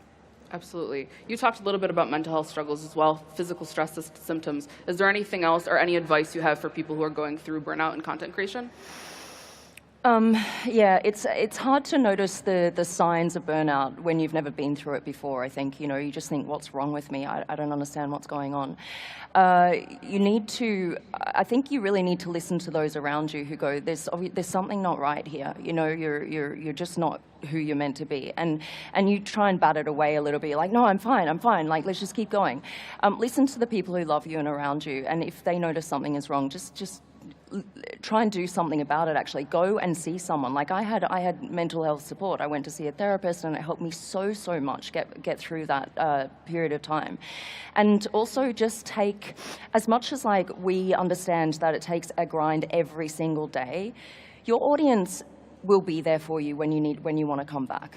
You know, if you need 2 months off where you really you talk to them about it, be open about it. Hey guys, I'm really struggling right now. Like what I did is I uploaded a video, really authentic video, just saying, listen guys, I'm really struggling right now. I've got my sister, I just flew my sister over to help me now. This is my sister, I introduced my sister, my friends, they're helping me now get through this. They're going to create some content as well. And you just kind of talk your audience through what you're going through, and then they'll be there for you. I think it's really important just to be open about it. Yeah, absolutely. Yeah. And in those moments where maybe you're not necessarily super burnt out, but maybe you're creatively stuck. I make TikToks at the Washington Post, and sometimes I look at the stories and I think about what I need to do, and I'm like, oh, what do I even do? Yeah. When you guys get in creative ruts, what are some things that help you, or what do you do to be inspired? Well, I think when you create content for a long time, and I'm sure you might experience this as well, I'm very jaded by my own life. There's a lot of things that I do that are interesting that I forget are parts of me that I could be sharing. Recently, I've been trying to think outside of the box of what I usually post about. I bought a house in Pennsylvania. It's a 300-year-old farmhouse, and I didn't think anyone would care. And I did a house tour with another creator, and everyone loved it. And that was not something that people expected from me. That was not something I expected people to love. But I think sometimes stepping outside the box and looking at your life or looking at your brand from another perspective and thinking from a consumer's point of view, what would I like to see from this person? What would I find interesting? Because it's very easy to be jaded and not see yourself in the same light as other people might. So yeah, I think just stepping outside and trying to see another angle. Yeah, same. I agree. I think, you know, my brand has been so car-focused, super car blondie, that sometimes when I need a little bit of a break from cars, the other content I love is, you know, watches, jewelry, housing, and that's what makes me happy. So when I go into a different direction, you know, I can do cars, and then a house. I'm like, oh, it's refreshing to me. So when it's refreshing to me and I feel inspired by it, then it actually refreshes the whole content and the whole audience as well. Even though some people are like, this is not a car in the comments, you know. And like, yeah, I know, it's a house. It's a palette fun there. Yeah, but you know, you have to kind of step out of your content sometimes and do other things that you love. Yeah. Real.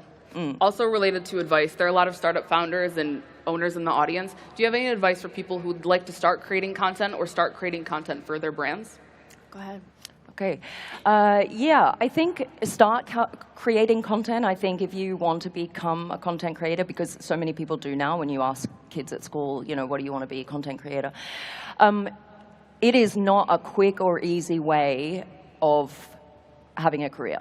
That's the first thing everyone needs to know. That I think there is a stat I was looking at just today that 95% of content creators make less than $50,000 a year. You know, and that's a salary that it's not like you can suddenly buy a house and buy cars and like be a rich content creator. You know, it is very hard. And I think if you want to do it, if you're committed to it, you can, but what you need to do is first of all, find a niche. You need to look at, there's so much competition. Every day new people are joining social media. So has it been done before? if it has been done before, how do you make it different?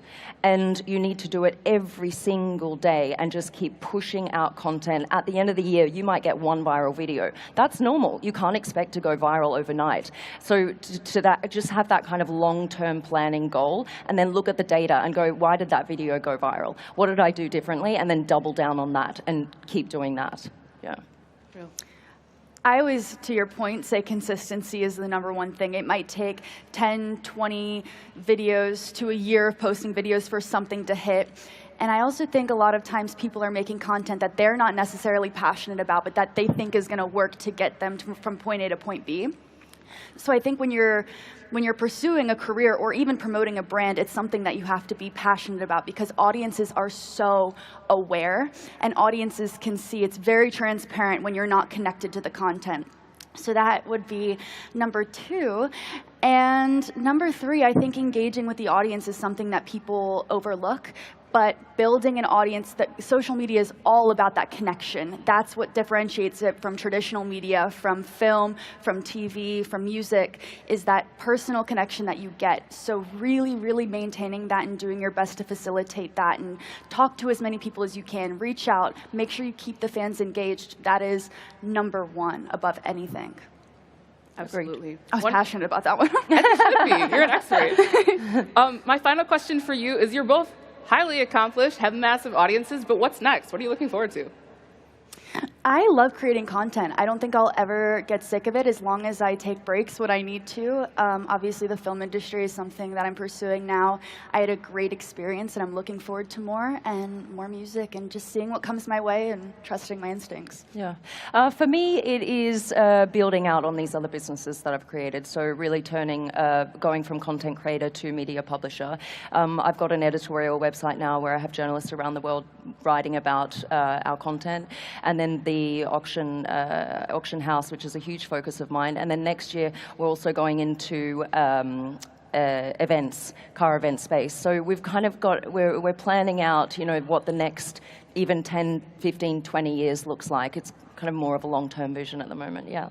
Fantastic. Looking forward to both of your futures. Alex Hershey, Supercar Blondie, and Lauren Gray, thank you so much. My name is Carmela Boykin. Thank you, everyone, so much, and enjoy the rest of your summit. Thanks for coming.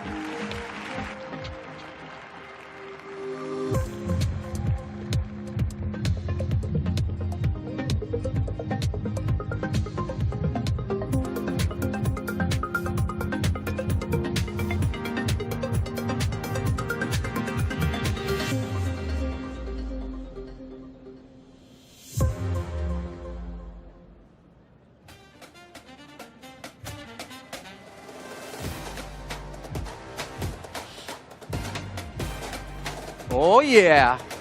Look at this. All right, I've listened to hundreds and hundreds of pitches here at Web Summit, and some were amazing, and some were, well, not amazing. But one thing I know is that pitching is definitely an art form that can be studied and learned. Ahead of our pitch finals right here on center stage, it's time to hear from some of the experts on the do's and don'ts of delivering the perfect pitch. Please welcome back to lead this one, TV host and our very own host of Web Summit Rio, Laura Vicente, chatting to people who know how to pitch and raise millions of dollars from investors. The founder of Rappi and Uno, Juan Pablo Ortega, Fireworks AI founder and CEO Lin Chao, and to share the secret of how he won last year's pitch final right here on center stage, co-founder of Inspira, Enrique Ferreira.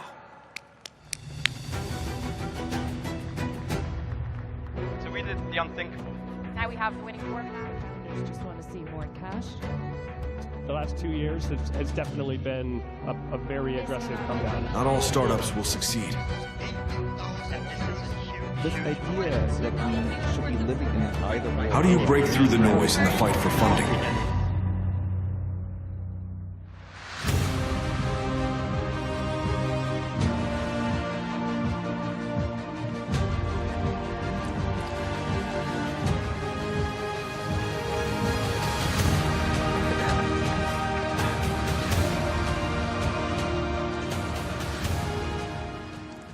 Hello, guys. Such a pleasure sharing the stage with you. Welcome to Web Summit. So, I love the name of this panel, for starters, How to Fix Your Shitty Pitch, which means there is hope for it. So I want to start with Juan Pablo. You are a multiple founder. You've had to pitch to different companies, to different investors several times. What did you do right for Rappi and for Uno? Well, number one is execution of the company. I think the pitch could be the easiest part. But look, you first of all need to understand your audience. I think this is extremely important. The way you pitch to an investor or a customer is completely different, so you may have to do multiple pitch, and it's going to change depending on who you're pitching. The second part, I think is super important, is that the first 10, 20 seconds are the most important. You need to grab people's attention. So that first part, connecting to the audience that you're pitching, maybe sharing a story, sharing something that they can connect and they can relate to, is extremely important. And then finally, you have to keep it short. If you give them too much information, if you try to explain really complex things, you're going to lose the audience. So great beginning, then not putting too much information, going to a point, and at the end, closing with a clear call to action or something so I can remember the pitch that I use here. I think those are the most important ones. That's a very good formula. I'm going to try it.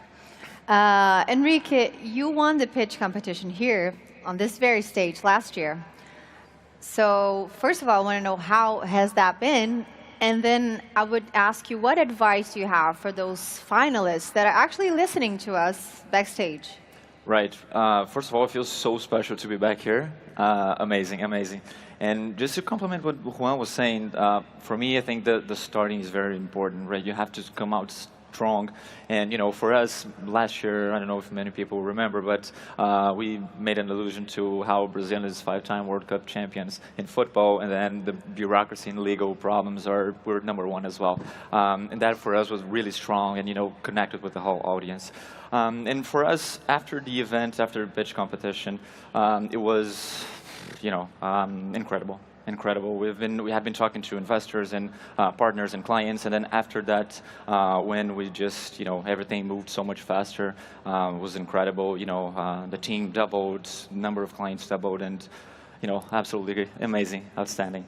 Great. And what advice would you give for the pitch finalists that are backstage, like you were a year ago? Yeah. So again, I believe really connecting and making it simple. Do not overcomplicate things. If it's a real problem, a real pain, and you go specifically to the point and make something very pragmatical, an example, it makes a lot of sense. And then go to your strong points. You know, where is the strongest parts of your pitch, and try to connect as much as possible with the audience. Our solution is a little bit vertical, you know, in the legal space. Not everybody is familiar with that, but once we, you know, make a strong introduction and make, you know, a strong, compelling examples throughout the presentation, I think it captured the attention from everybody. So connecting with your audience is very important, and realizing who you're speaking to. Lynn, would you agree with those two advices? I definitely think those are important aspects, but I will also suggest you to pick a good company name as a starter. It sounds like a joke. Who cares about the name? At the end, it's a name. But the process of thinking about that is actually a reflection of what's your ambitious vision and the mission of your company. How does that reflect in you thinking about the business plan and why you will win the market, why you are unique, and why now? At the end, you know, you need to get to the bottom of this. And for example, when we started, we think about our name, actually spent a lot of time thinking about our name. And we have been building PyTorch as the AI framework in the AI marketplace for 5 years. And we want to make AI extremely accessible to all developers and enterprises across the industry, empower this AI first move. So as PyTorch is a torch holding the flame, and we want that AI flame to be everywhere. So that's why we name our company Fireworks. So the process of explaining the company name is a process of explaining our vision and mission to the future. So I feel like that is a very important starting point for the pitch. And I think something that I wanted to add to that, you have to make sure your name is kind of the same meaning in different languages. So in Rappi, once we went to the US to do a pitch, and people thought the company names was Rappi, which wasn't intended. So you have to make sure that the name doesn't have different meanings or it sounds weird in different languages. And can I jump in? Of course, please do. For us as well, when you think about the legal landscape is a little bit more traditional and so on. And for us, the name Inspira is something to inspire different things, inspire innovation, and something completely off the usual what someone from the legal environment would expect. So that's a little bit towards that, to make something that catches people's attention. Yeah, definitely. And that's also like the great start of a conversation, of a pitch, right? As Lynn was saying, that you could start off with explaining why did you choose this name, what's it mean for you as a company, what's it mean as a story. But would you check it in every language possible, or like which languages would you check them? Well, for we did everything, because when we started we knew it was going to be a global company, so we did kind of the main ones like Japanese, Chinese, Portuguese, English, Spanish. But I think the more you check, the better. So yeah, it depends on where you're going to operate. If you're going to operate only in Latin America, then you shouldn't worry about it. I think the basics, Portuguese, English, and Spanish are important. But if you're building a truly global company, checking the main ones will be super important. So I imagine that you guys have had a lot of experiences pitching and also hearing other people pitch. What were the best things that you've heard people pitching, or you yourselves have had the experience of pitching? Like good experiences first. We'll get to the bad ones in a bit. I think the one that I always going to remember is Enrique from last year. I still remember that big Brazilian flag. So if you think about it, the best pitches are the ones that start something that you can always remember, and it could be a story. I remember one time I was hearing a pitch from a startup. It was something really like parking, and I remember that was such a big problem. And when he explained the situation, right away, I was super connected because I have this problem. So I think that's when you get the first 10, 20 seconds and you're able to relate to it, I will always remember that pitch. And Juan Pablo has been judged for pitch competitions in Web Summit several times. So you've heard 100,000 pitches in this very stage. So you definitely know what you're talking about, because the connection, if it happens, it happens. If not, it's 3 minutes of kind of just wait until it gets. We get an iPad, and if you lose focus, you're going to start playing with the iPad. That's what happens. Get distracted easily. Instantly. What about you, Lynn? Yeah, so I feel like there's early stage, seed level, there's growth stage, like growing the business level, investment.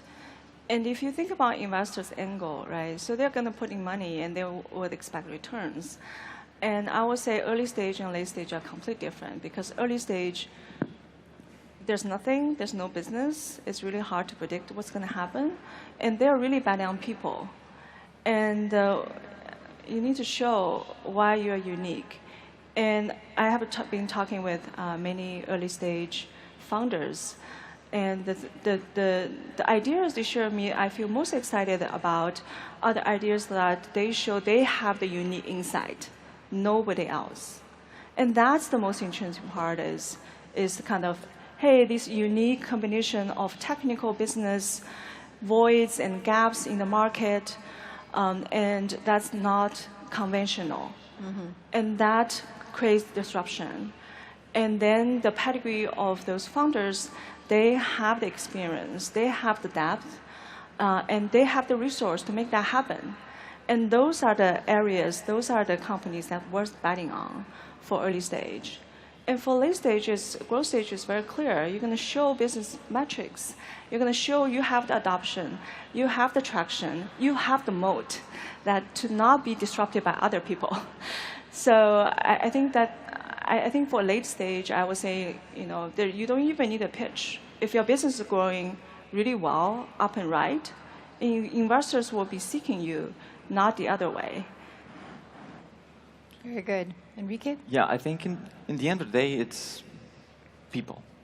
We're talking to people. So in the end, it's how you connect to those people, you know, and, you know, being vulnerable generates vulnerability, right? So if you get to that safe place where you can exchange experiences and actually go a deep level in terms of transparency and connection, I think that can go a very, very long way. It is, but you need to get to that deeper level in order to achieve that, that place just so we feel comfortable and you can also exchange that. And not every time you have that, you don't always have that time, you don't always have that opportunity. Yeah. How do you build that in little time? Yeah, I mean, it's our experience is literally being out there and open, really. Because then when you tell your story, someone will relate. You know, because in the end of the day, we're talking about real problems, real pains, and whenever we're pitching, we're actually connecting to people who have experienced those pains. And I think this is where knowing your audience is extremely important. Right. Because if you're pitching a lawyer for your startup, if you're pitching an investor, then the way you hook them is completely different. Because with the lawyer and with that kind of a specific, so for us, it could be the head of payments. So when you're pitching the head of payments, you have to go deep, technical, tell him things that shows that we know what we're talking about. When you're going to an investor, most investors have no idea of payments. They hear about it, but they are normal consumers. So you go more like, hey, have you ever tried to pay and your card gets declined? Like, oh, yeah. You don't tell that to the payment person because the payment person is always struggling to accept all the credit cards. So understanding the audience could completely change how you create that hook to start the conversation. Because in the end, if you, I think we'll get to that a little bit later, but in the end is, if you try to explain something very complex and for a long time, the attention span is every day less, right? So you got to do it fast, you got to connect fast, and keep going from there, right? And keep those different narratives towards whoever it is that you're talking to, so you still make it relatable to each different person and attention center, right? Definitely, yeah. Should we talk about the bad experiences? Like the bad experiences of hearing someone pitch or yourselves while pitching, just maybe in the beginning or maybe talking too deeply on things that you shouldn't talk or for too long or too difficultly. Have you had those experiences or seen it happen? Yeah, I think we all had. I think one that I remember super clearly was a biotech startup, and they were trying to explain this extremely complex system. And I remember, like, they started with this super complex thing, so the first 20 seconds I was already, like, super lost. And as they kept going, it got even more complex, and you were like, please, like, I feel like in biology class, like, I definitely don't want to listen to this. And it seems like at some point we're going to get to the point and, like, I was going to be able to understand, so I just kept trying to pay attention, but at the end, it never happened. I was, like, super confused at the end and, like, completely lost my attention. So I think that was one that I really remember. Like when you watch a movie and you go, no, they're going somewhere. I think this is going somewhere. I'm going to stay until the end. I will understand. And then just credits roll up and you're like, nope. 100%. Yeah. It's just that the movies are a lot longer, but the pitch tends to be smaller, but same thing.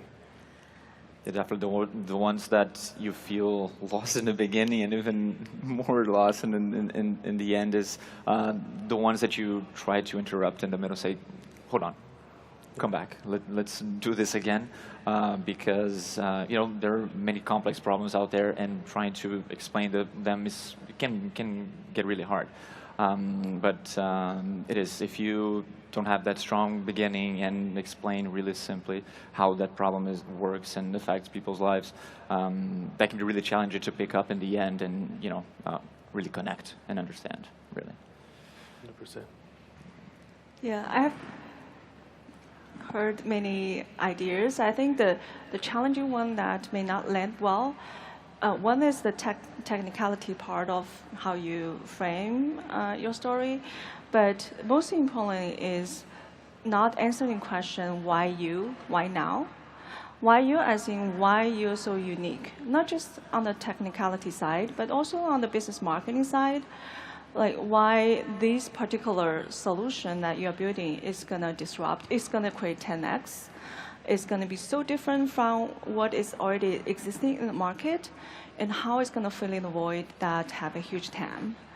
And why now are you too ahead of the curve where this idea is great, but there's no way to implement that and realize that in a practice manner.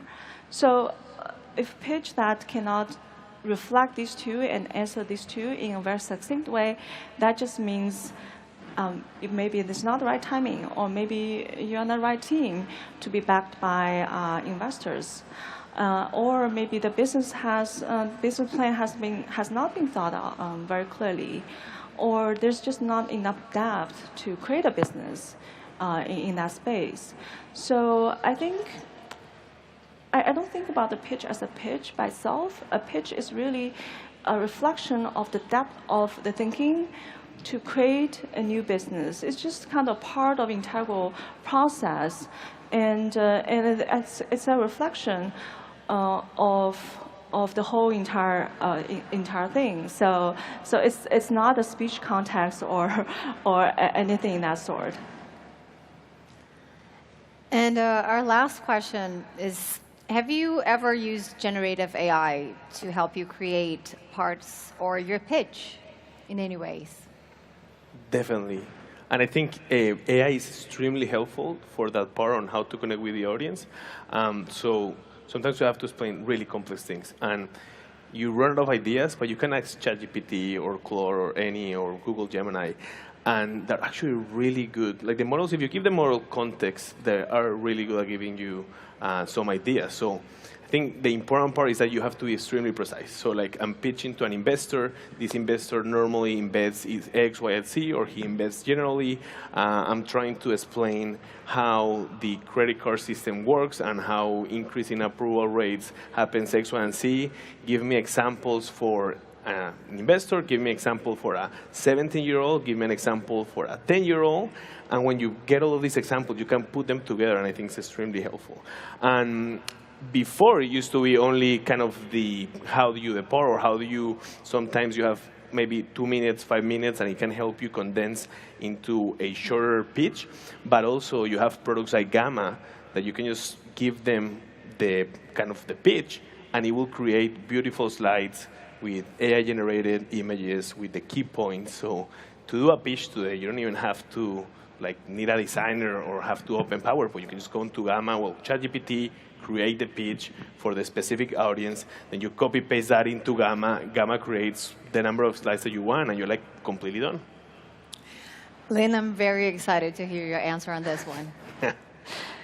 I probably would never use generative AI for a pitch. Actually, Gen AI, we have a lot of companies and customers running on top of us building great applications and products. I believe in that. I have seen Gen AI company actually disrupt the PowerPointing space because it's all about storytelling. But for me, I feel this is a very important part of the business process, and I want it to reflect me, not a tool that is more general designed for everybody. So I really want that to be unique and special and fully enable and empower the depth of my thinking, reflecting in front of important people I want to talk to. And I feel that's also a very important skill set for all founders, because I mean, pitching to investor is not, you don't do that every day. You just do that once in every year or multiple years. But oftentimes to pitch to customers, you need to pitch to your candidates, executive hires, engineers, and it's all about storytelling. It's all about how people can relate to story, relate to your mission, and join you, whether it be on your board or join you in your team, and be your partner and so on. So, and kind of buy your product. This way of expressing why this is so unique, why they should invest their resource into this company is kind of just, it's a critical skill set of a founder. So I think, yeah, I personally probably will not use GenAI tools, but there are many great GenAI tools to help us become better storytellers. I think it's definitely a starting point, right? To get you understand a little bit how the storytelling can go. But if you truly deeply understand that pain and you lived it yourself, that's usually way easier to just do a very good storytelling. But personally, for me, I'm very bad with visuals and designs and so on. So for me, that's a good plus, and yeah, definitely using it. But just to make clear, the Brazilian flag in World Cup from last year's pitch wasn't GenAI, by the way. It was all our own creativity. But yeah, definitely think it can be very helpful. Yeah. I'm pretty sure you asked ChatGPT, like, how can I open my presentation? Okay, it's okay.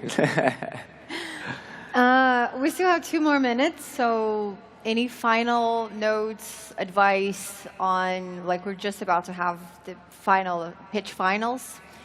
Final notes, final tips, final advice?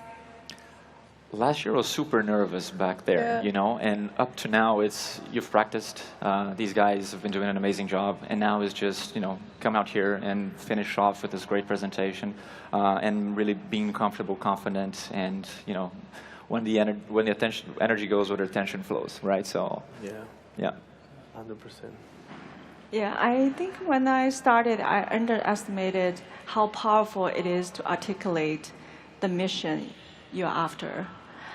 So it took me a while to really polish that part, because that's a critical part of building up the company, rallying people around you, whether it's your team, it's your customers, it's the partners, investors you bring alongside with you in this journey. So I think that's kind of very, very important. And if you're thinking about starting a company, definitely think about what is our mission. It shouldn't be small. It should be very, very big to worth you spend your lifetime investment into this. Yeah, I think for me, you get super nervous. I think the first times that I came into a stage, that was the worst part, because you practice for a while, you try many different things, and like you come out and you see everyone, and you're like, oh my God, I'm freaking out, and you start kind of double guessing yourself. For me, it's breathing. Like before I go, I just do 3 deep breaths, and it helps you relax. But I think tip number 1 is, as soon as you start getting that, you have to calm your mind and let it flow. I think you're the experts. Like everyone here have been practicing for many days, many months, many years. So trust yourself and push through it. It's an amazing opportunity. Okay, thank you guys so much. It was a pleasure sharing this stage with you. Thank you for all your valuable tips.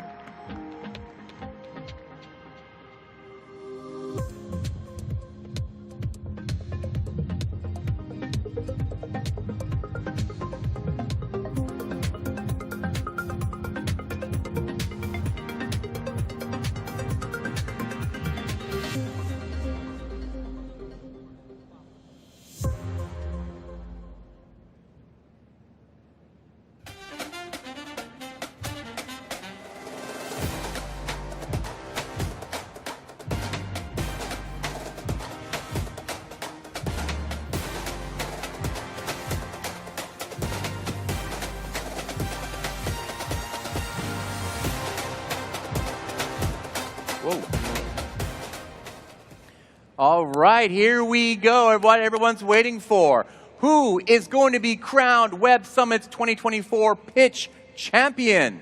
That's what we're going to find out today, right now. It's time for the finalists of the greatest startup competition in the world to step foot on center stage again for one final battle. Over the past 2 days, over 105 of the most exciting startups at Web Summit have pitched across 4 stages here in the arena. First on our pitch stages during the group rounds, and then here on center stage last night in our semifinal rounds. And now today, only 3 remain. To give you an idea how big this is, we started with over 2,700 startups this year. Our judges cut that down to 105 and then down again to 10 last night, and today we have the top 3. So each startup will pitch for 3 minutes. followed by a 3-minute Q&A from our judging panel. And then the winner will be announced here at 2:45 p.m. today. Playing a big role in deciding who the winner will be is our panel of 3 top-level judges. Please welcome to the stage Edith Young, General Partner at Race Capital, an early-stage Silicon Valley VC fund. Juan Pablo Ortega is back, the founder of Rappi and Uno, and Caitlin Holloway, an early-stage investor and co-founder of 776. Come on out.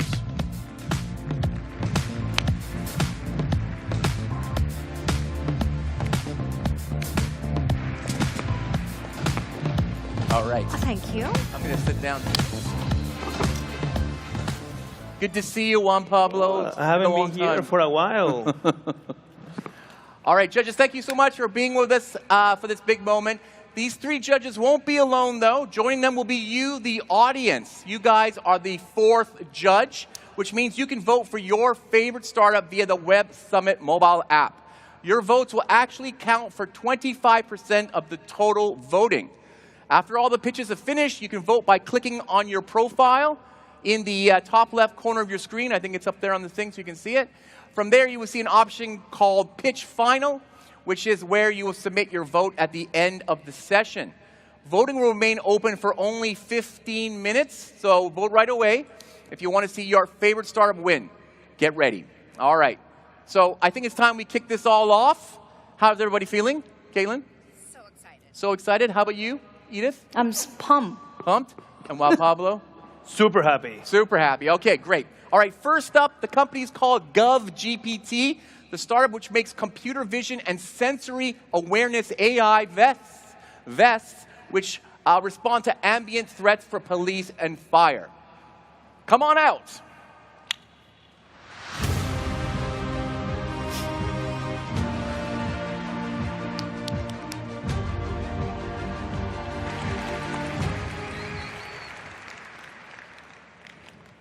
Hello, my name is Raj Abhyankar, and I am the CEO of Government GPT. I'm here from Mountain View, California. I'm a former patent attorney. I'm also a former inventor and a former CEO of a venture-backed company. I raised a seed round, Series A, Series B, before a sale to Google in 2011, and I am now building my company today. So what company are we building here is we are building a revolution to body-worn cameras. So these body-worn cameras today are a big business. Axon, which makes this camera, is used by 94% of police departments in America.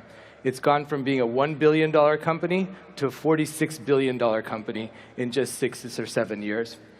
And this camera was designed to be an optional device for police departments, where you can add it to a tactical vest. We've taken that concept and we've merged the body-worn camera into the tactical vest.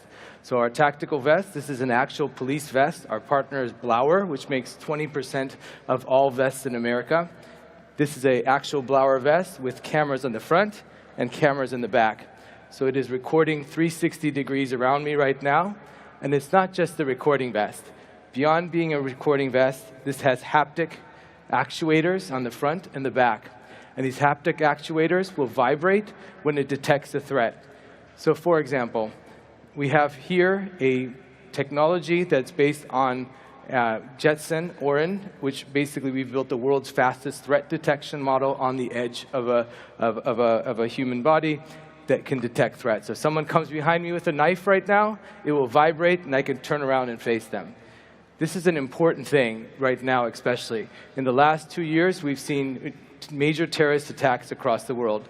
In Israel, there was an attack on a kibbutz. In the United States, in Butler, Pennsylvania, there was an attack on our president, Trump. And what happens is, in those attacks, the security guards that are in the middle, so in the kibbutz, they had no idea that there are shooters on the edge. The police that were in the building where the shooter went upstairs had no idea that there was a shooter upstairs, and it took too long for them to get there. With our system, a stationary camera or a drone that's looking at all the rooftops would have seen that happen, just like you can with the Google Home Nest camera, and it would vibrate the vest. When it vibrates the vest, I would be able to look at my phone and see a live video feed with directions of where the shooter is, what kind of ammunition and what kinds of things are happening, and the security guards would be able to save lives. So join us today to help the world creep safer by making the right decision at the right time and revolutionizing public safety. Okay, judges, anybody have any questions for GovGPT? I have a quick question. You provide the software and the hardware, or only the software? So the money is really in the evidence management. So the way the current system works is body cameras are licensed for $2,500 a year. You don't buy them anymore. We're transforming tactical vests into subscriptions. So you pay $99 to $299 a month for a tactical vest solution. And this becomes a subscription to manage your evidence in the cloud. And that cloud management, so that it can be produced in litigation and used in holding people accountable or showing the evidence where it's necessary, is going to be where the money is for us. Got it, thank you. And Raj, have you launched it already? And if so, who are using it? Yeah, so we are self-funded. I funded this myself with over $1 million. I'm investing $40,000 to $80,000 of my own money in the business. I have launched it with pilot customers. This is a life-saving device. So in order to actually be able to save lives, we don't want to make sure it's perfect before it's launched. It has to be designed for manufacturability. We still need to do a lot more testing in the next 6 to 12 months. So we're looking to raise $2 million on a $10 million post-valuation with a lead investor who could get us to the next stage, who has a follow-on capacity to the next stage.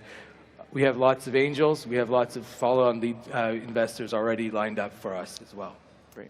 You know, I appreciate very much what you're building. My adopted little brother is he's a sheriff down in Fresno. So thank you for his service. I care very much about keeping that kid alive for a variety of reasons. But my concern here is human error. And so the assumption, and please tell me if I'm wrong, is that this is battery operated, right? And so how do we charge this? So my concern would be working in the back office. Who is responsible for charging these units? How do we get them back up and running to make sure and ensure that all of our folks out there that are out there on the front lines are charged up and ready to go? Yeah, so we have, when you take the body camera off today, you're taking the battery off. When you take our system off, you're hot swapping the battery and the hard drive separately. So our hard drive and battery is separately from charged together. The other is you could distribute the battery across the vest. Right. So in military context, there are vests that actually charge other devices. So there's no limitation in how much real estate you have on the vest to create a full charge. Police officers love this. We have hundreds of police officers we've validated the concept with. We have 12 police department pilots right now with major police chiefs across America who are validating, testing, using this in the field right now. And so we are very confident of that solution. It's not just for police, though. It's also for the public. The public wants accountability. They want to be able to make sure the police are catching the right criminals. The evidence that's being captured behind you is really important as well. Today, that's not captured, so there's a huge opportunity to improve that way, too. Thank you. Excellent. All right, round of applause for GovGPT. Thank you, Raj. All right, our second finalist is called Intuitivo, the all-in-one digital assessment platform that is already improving the productivity of more than 35,000 teachers and the education of over 300,000 students. Come on out.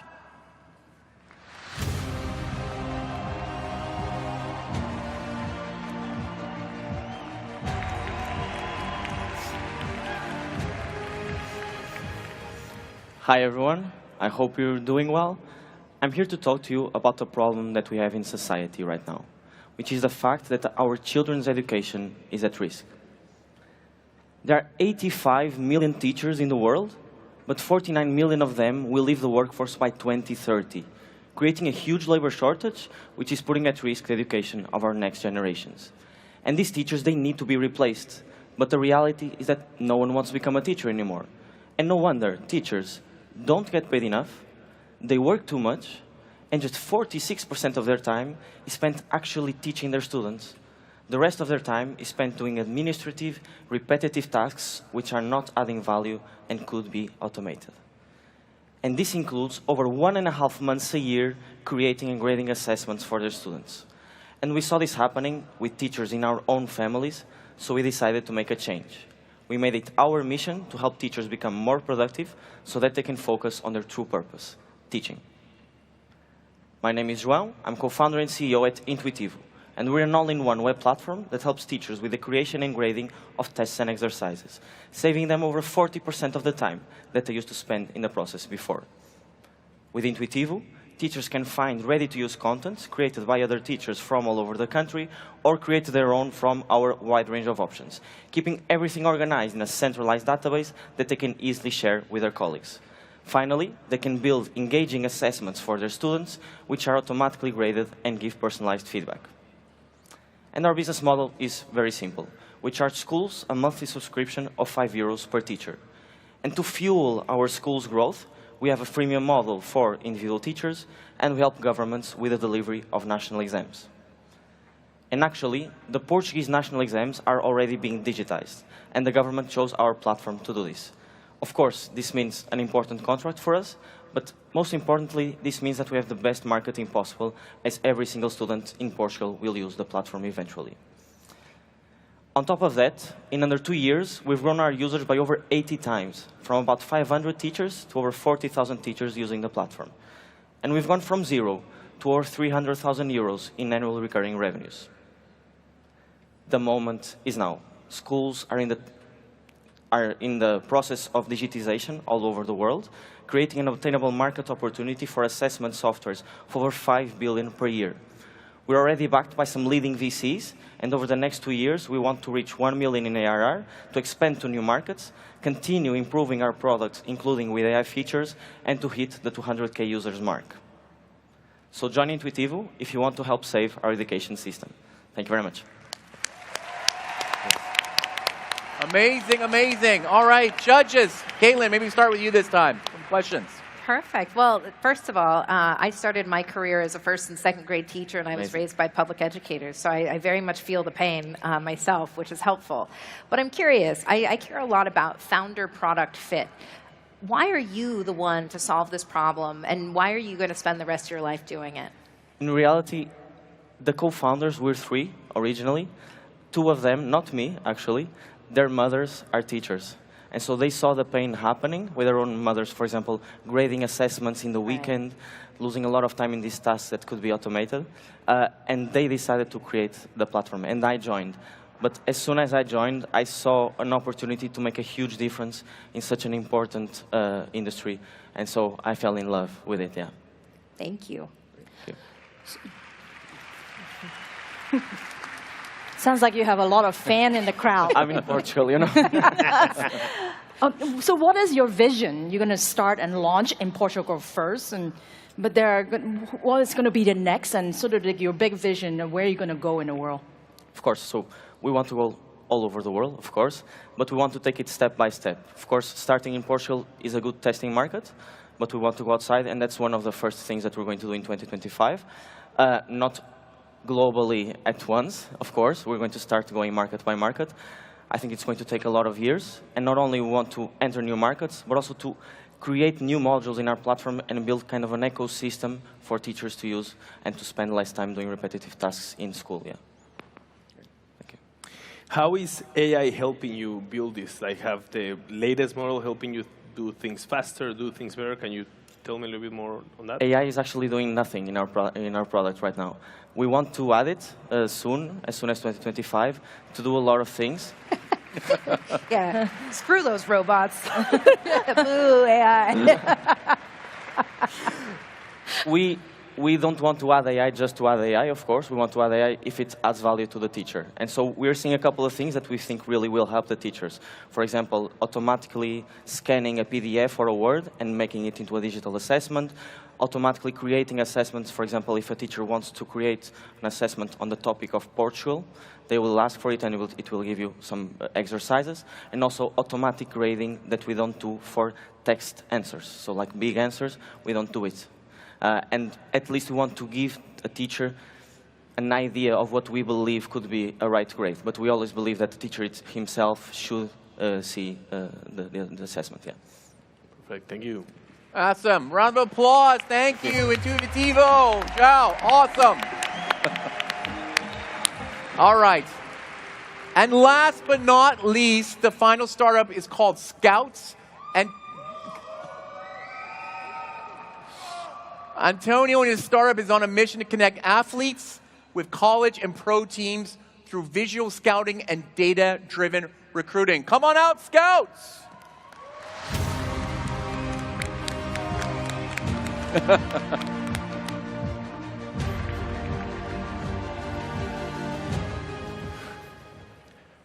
Meet Miles, a high school senior who dreams of playing college basketball. But just like 90% of most high school athletes, he doesn't get a college scholarship. However, Miles soon realized that there are thousands of colleges and universities that offer athletic scholarship. So what does he do? Reach out to schools himself. Miles sends hundreds of cold emails just to get a scholarship. You see, the talent is there, but he's unsuccessful in breaking into the market. And it's not just happening to high school athletes like Miles. It's also happening to college transfers and other pro athletes who often lack the visibility and connections to get to the next level. And how do I know this? Because I lived it. My name is Antonio DePina. I'm the CEO and founder of Scouts. And having lived Miles' journey myself is why I created this platform. So a little bit about me. I was once a college basketball player and a pro athlete. I know I gained a little weight, guys. It happens. But just like most athletes, I too had zero idea how to start my recruiting process or where to begin. I got my first college scholarship from sending hundreds of cold emails just like this. And I got my first pro contract from this exact Facebook DM that I sent to a coach right here in Portugal. And here's what I learned about the process. Out of the 3,000 college coaches and programs, 80% of them don't have the budget to recruit nationwide. And with the international market growing, it's making it harder for them to even recruit international talent. So Scouts is solving this problem. Scouts is a sports recruiting platform that connects athletes and coaches to automate sports recruiting. So essentially, we're like a virtual scout for coaches and a virtual sports agent for the athletes, right? But let's just take away the athlete for a second. We help coaches find qualified players from pre-vetting them and matching them with the right fit, saving them time and money. So since our launch in 2022, we've generated over $1.3 million in total revenue to date, scouting and recruiting for professional and college programs all around the world. But this isn't the most scalable option, right? And just like Airbnb, Uber, we did some unscalable things to start our journey. So this year, we launched our MVP in the market and are currently generating around $30,000 of monthly recurring revenue to date. We have over 10,000 athletes on our platform and have successfully matched them with 120 teams all around the countries, all around the world, actually. We also have a successful partnership with 2 NBA G League teams today. Our team is small and lean. Together, we have over 10 years of experience in college coaching and recruiting, professional coaching and recruiting, and the entire recruiting process in general. So again, we are solving the problem millions of athletes face and helping thousands of coaches solve their problem and find their perfect players in college and pro recruiting. And you can follow us on our journey as we become the #1 sports recruiting platform in the world. Thank you. All right, great. All right, judges, Edith, let's start with you. Do you have questions here for Antonio? In the next 12 months or so, what is your main goal in terms of revenues, number of athletes signed up, and also the recruiters signed up? Right, that's a great question. So the next 12 months, my plan is to fully launch into the college market. So right now, most of the revenue you're seeing is only in the pro market. That leaves so much potential to get into the college space and start, the bigger market, you might say. So my goal for the next 12 months is get into the college market, win in basketball. Jeff Bezos actually said it best. Before he even started anything, he said, I'm going to sell everything in the world, but first, I'm going to be the best bookseller. For me, I want to be the best basketball recruiting platform before I even launch any other sports. So that's my priority. Awesome. Great. Juan Pablo? So do you normally acquire users through signing the different colleges, or do you have more of a kind of per athlete acquisition? Yeah. It's mainly per athlete. So athletes pay subscriptions on our platform, and so do the coaches. So it's more like a dual-sided marketplace, if you must ask. So both are paying subscriptions to get access to each other. Got it. Thank you. Mm-hmm. That makes a lot of sense, and I love that you included a team slide. Team is very important to me. So it looks like you're a small team, 4 mighty folks. Yep. With this new capital, how would you expand your team? Oh man, that's a great question too. You guys are asking great questions. but yeah, so me, I don't pretend to know it all. As a solo founder, I really don't pretend to know it all. So for me, bringing the right technical talent That means, as being a non-technical founder, I'm pretty sure some of our founders feel that pain. Being non-technical is very, very hard to build. So bringing the right, technical talent and just pushing the path forward for product development, that's usually what the funding is going to go for. Beautiful. Thank you. Thanks. Awesome. Thank you, Antonio. Round of applause, Scout. All right, let's give a round of applause for all the finalists today. They were all incredible. Very, very good. All right. A quick reminder now that it's time to have your say on who do you think should be crowned a pitch champion of Web Summit 2024. The polls will remain open for 15 minutes, so make sure you cast your vote. But first, judges, let's hear a little bit of insight from you. Caitlin, what did you think of all three pitches, and did any one of them stand out to you more than the other? This is incredible. I know that the funnel was massive. How many pitches came through the top? Well, there were over almost 3,000 startups, and then we whittled down to 100, and then there were 10 yesterday, and now there are 3. I mean, obviously, these are the top 3. Yeah. Absolutely phenomenal, all 3, and for very different reasons. I'm really going to have to deliberate on this. Not one is jumping out yet. Okay. All 3 of them are pulling at my heartstrings and my purse strings. Great, great. Awesome, awesome. How about you, Edith? Did any one of the pitches stand out to you, and why? I think all 3 are amazing, amazing founders, but I do have a few things that I want to sort of remind, especially for the founders in the room, and I mentioned in the experience stage a couple days ago. This is only 3 minutes. There's not a whole lot of time for you to address everything. I really, really love Scout, who sort of talk about the personal story, really qualify why he's doing this. That's why Caitlin sort of asked our second founder, hey, what qualified you to do that? At the same time, I want to remind everybody a few things. It's great being transparent, but don't necessarily name the valuation of what you're looking for. Sometimes, at lead the investor ourselves, you don't want to sort of take that away from us. We may give you a higher valuation, so don't do that. Yeah. A couple other things I think some of our founders did really, really well, which is if you already have traction, particularly user base or revenue, I may even talk about that in front, sort of show off the fact that you have already launched and had traction and have customers. Since you only have 3 minutes, you wanted to grab everybody's attention to make sure that that's why I'm standing on this stage. Anyway, excellent jobs, and I'm sure all our founders will go really, really far. Great, great. Awesome. Juan Pablo, did anybody follow your advice that you gave out before we did this? Yeah, some of them did, some of them don't, and I think I got lost in some of them. It was really cool that they are all solving real issues. Yeah. All of them are going after things that are actually hurting them and hurting people, so I think that's pretty cool. And yeah, the part of the product, the founder market fit is extremely important. I think people understand how important it is that you have an edge compared to the rest. So I think we saw some of them in some of the companies showing traction. I think it was really cool that some of the companies, it was clear that they're doing something good, and they're at a point where the money can help them scale.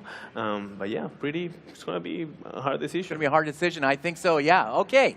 So the judges' scores will now be collected and counted, as will your audience Slido vote.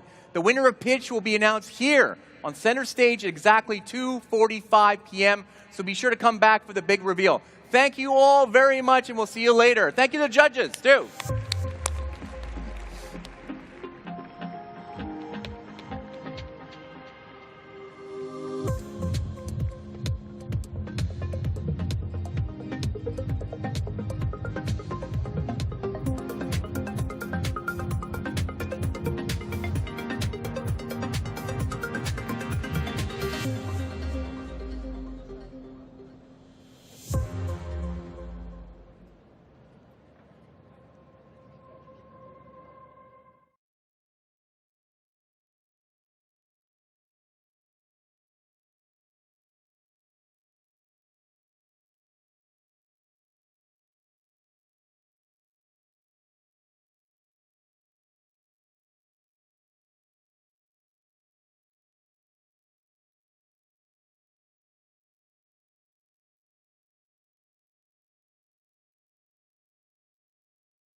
Please welcome to the stage your host, Laura Vicente.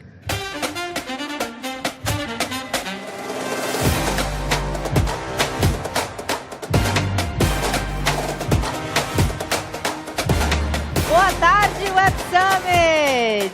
All right, welcome back. And I can't believe that this is the final afternoon of Web Summit 2024. I'm your host, Laura Vicente, and I've had an incredible week here in Lisbon. The sights and sounds of Lisbon during Night Summit is one of the reasons that I cannot wait to be back in Lisbon here next year. But now, for this afternoon, we'll be back to back with incredible sessions as we count down to the final talk here and also find out which of the 3 startups finalists will win Pitch 2024.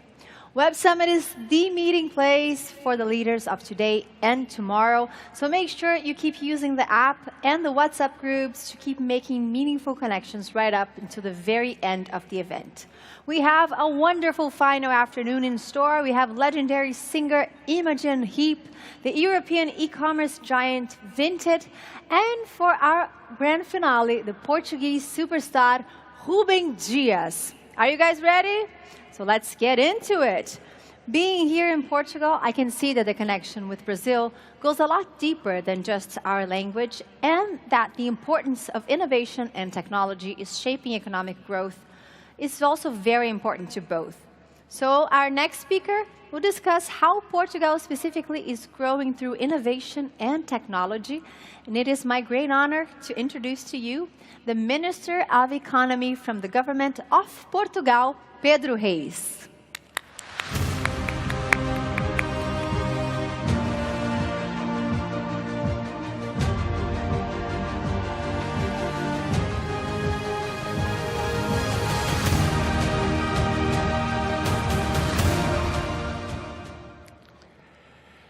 Dear friends, dear guests, dear inviters, humankind and the planet face serious global challenges that require bold global responses. Extreme events, water and food security, large-scale displacement, social disparities, economic inequality, political unrest, cybersecurity threats, ethical questions regarding technology dependency and data protection, concerns about the future of work and its social impact, among others. That's why our era requires that we stand together up to the generations that preceded us. It's a huge responsibility, but it's also an achievable one, if tackled together. We must, all of us, and now, do a profound reassessment of global priorities, agenda, and values. We need an urgent and basically call to action, an urgent one. There is a clear need for more international cooperation, collaborative approach, innovative solutions, and robust policies supported by strong budgets and resources. We must be bold as well as responsible. This requires all of us to face a sustainability as the prime and ultimate criteria for development. A sense of urgency or even emergency. A perception of mutual dependency, which can be transformed into our strengths, a way out and a way ahead. Once and for all, we must all articulate a planetary response. we must all face the huge responsibility ahead. We must all contribute individually, institutionally, nationally, regionally, worldwide, to a different present and much better future. Dear friends, Portugal and the Portuguese economy wants to stand up to this challenge. Basically, we are saying, count us in. By acting as a strategic platform in connecting the world, a true gateway into Europe, into Africa, into the Americas, namely through the Portuguese-speaking countries and our diaspora, by investing in sustainable, state-of-the-art infrastructures, logistics, as well as communications, by leading the way on renewable energy in wind, in solar, in hydro, and soon to be in offshore renewables, both in production, distribution, and in smart storage, with a fit to leverage the greening of our industry. From mobility to green hydrogen, from green steel to smart storage and thermal batteries, from recycling to circular economy. We also want to kick the blueing our economy, from aquaculture to new pharmaceuticals and cosmetics, from blue economic R&D to retrofitting of shipping.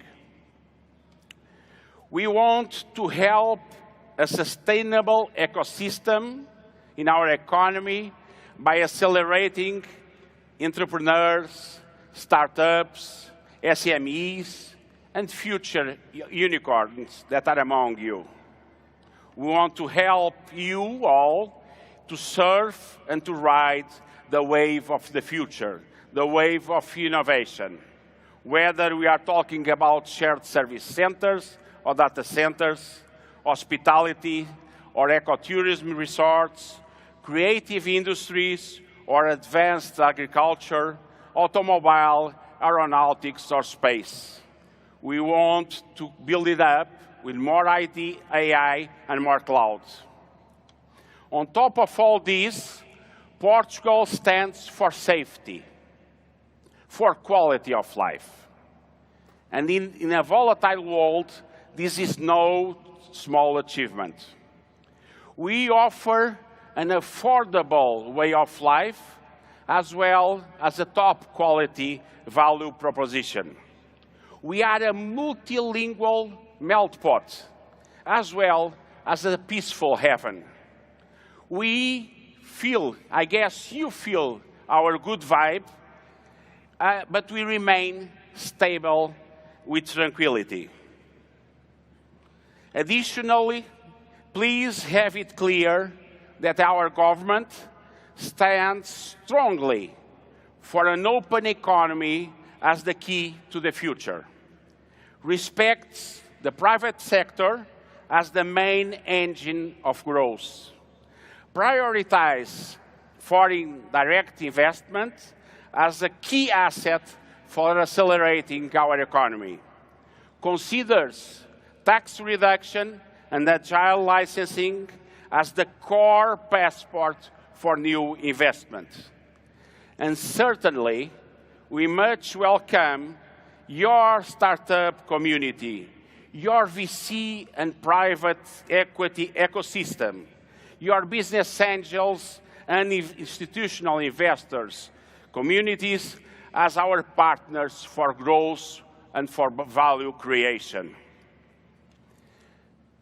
Dear friends, I'm very pleased to announce here and today the commitment of the Portuguese government to create a new deep tech fund of 100 million euros in Portugal in order to accelerate your disruptive technological innovation with a public endowment of 50 million euros and co-investment with additional institutional funds for the remaining stake of the fund.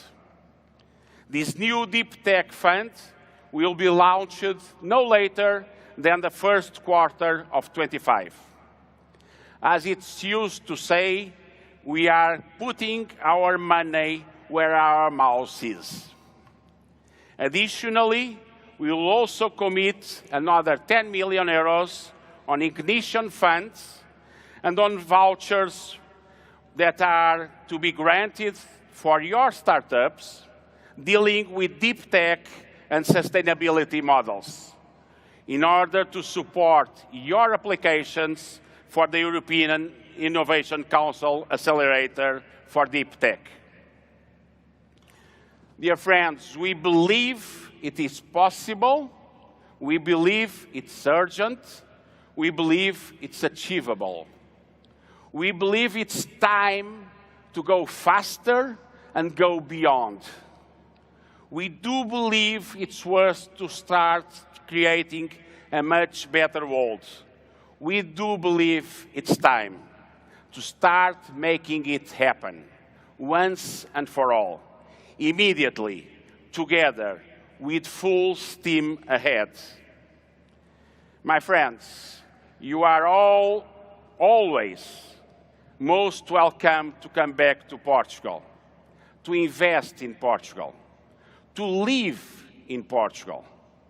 Basically, you are all welcome to be with us and among us for as long as you want, for whatever way you wish.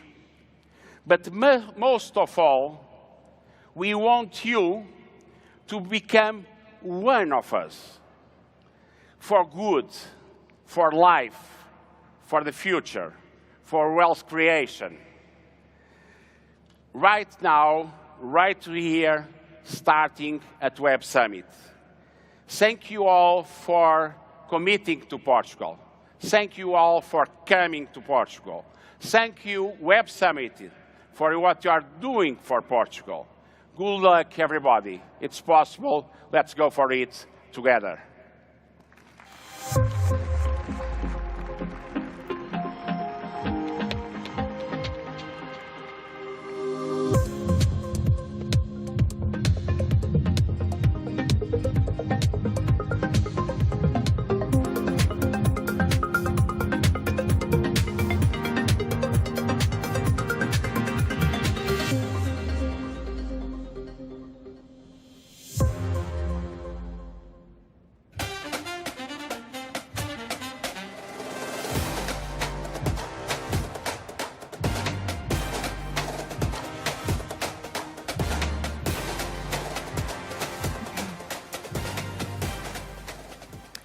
The next chapter in ethically trained generative music and voice AI is here.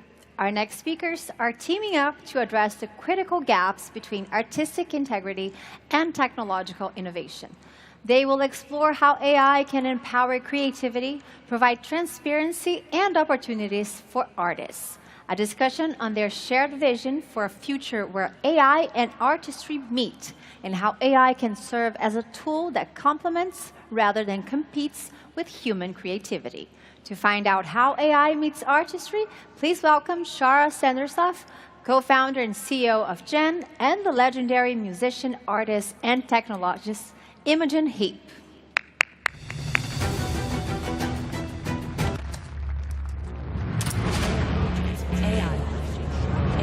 AI, a transformative force, shaping our world, revolutionizing our lives, solving challenges, or creating problems, answering questions, raising concern, a catalyst for change. The power of AI.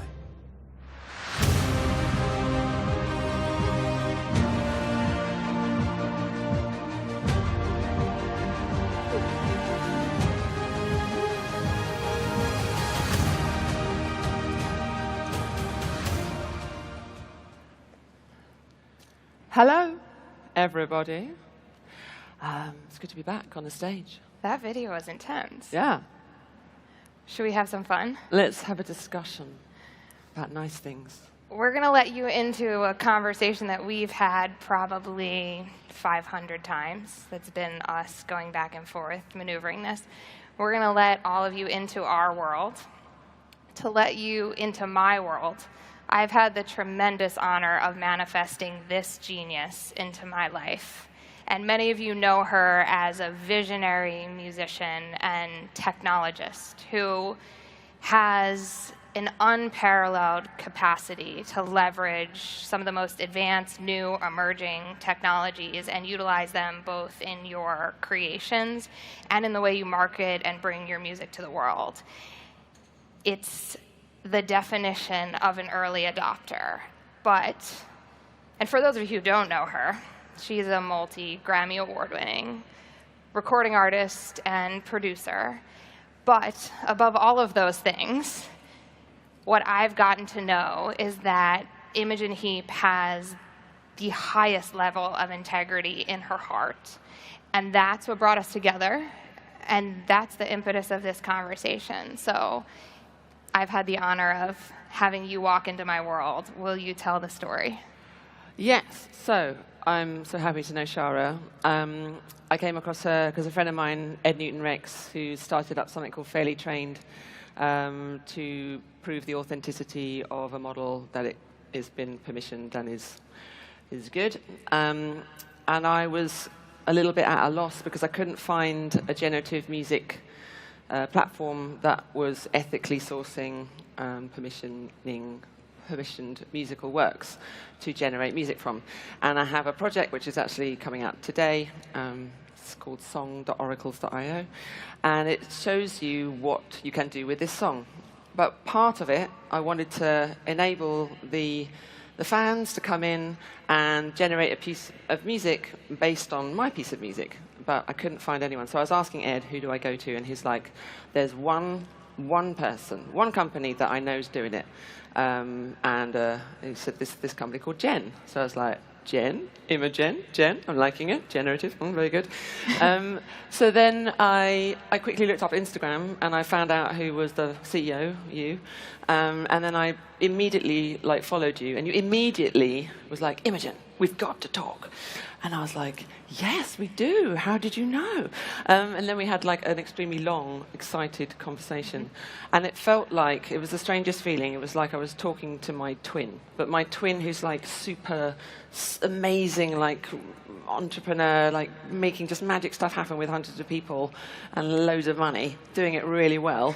And me just trying to do the same thing, but from a kind of singular musician's perspective, to how do we enable and empower individuals and their works to do business on their behalf by themselves 24/7 at a data level.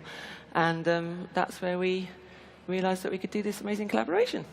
We have a passion for ethics. We do. Ethics is key. And that is really something that has been at the core. 6 years ago, I was just actually looking back on the video of me here, talking about the song as a service. Back then, expressing all the information that I wanted to put in a song so that it could just go off and do business with the world, so I didn't have to chase stuff or bad information gets around and kind of closed data sets.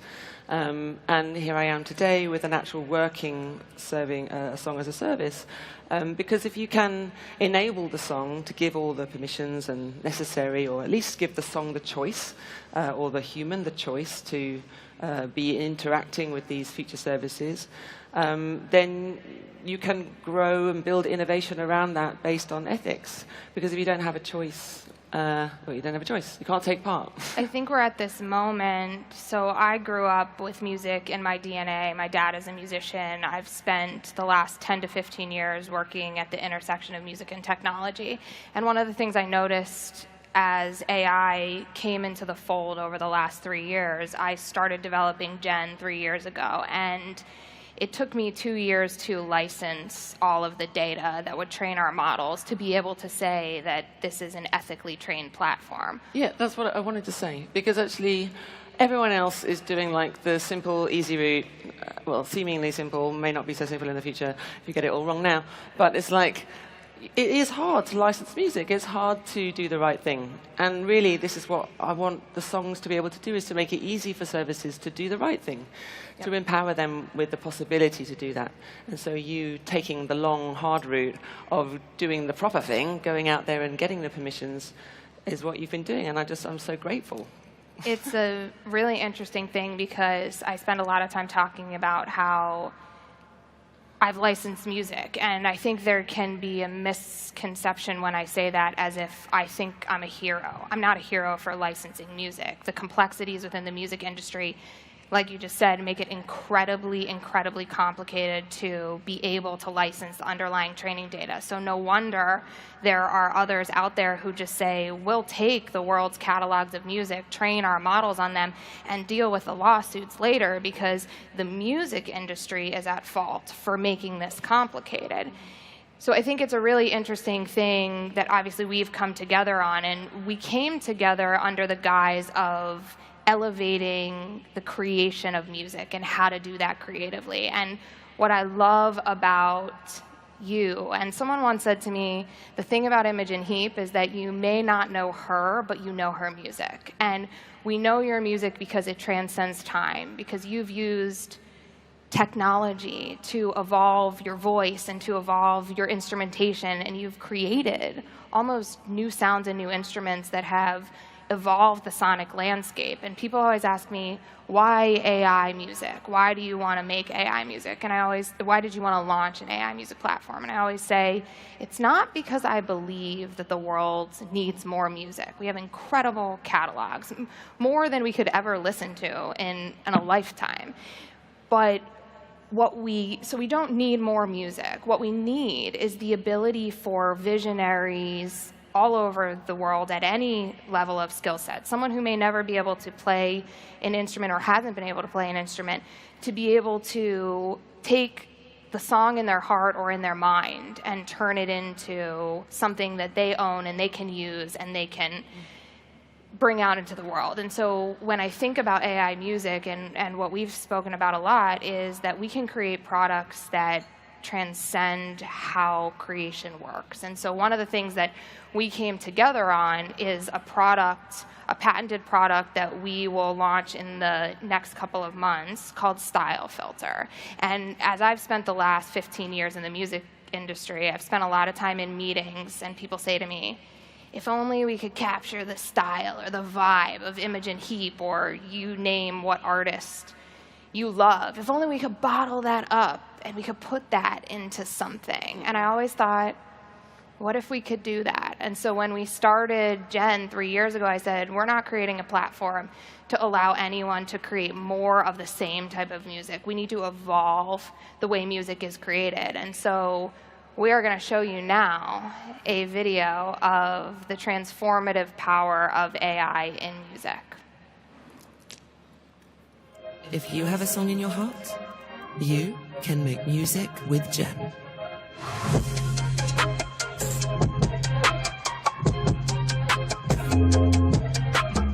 From concept to composition in seconds. Transform your music with style. Introducing Style Filter. Seamlessly infuse the unique styles of artists and producers into new compositions. Let's try mine. Oh yeah, by the way, this is me, Imogen Heap. Well, this is an AI version of my voice powered by Gen. Permissioned by me, the human Imogen Heap, using oracles. Let's take your prompt. A little hip-hop, I see. Let's add my style filter to your hip-hop prompt. Here's a preview of what we're working with.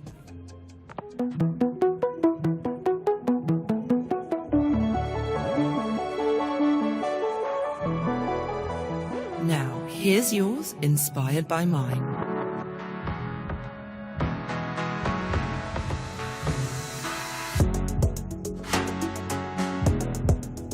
I like it.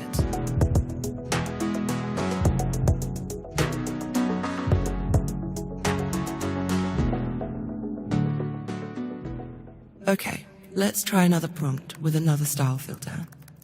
This time using my brand new single, What Have You Done to Me? It goes like this.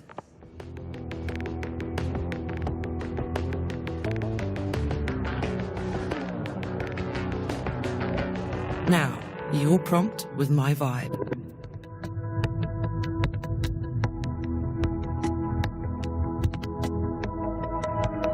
Oh, that's pretty.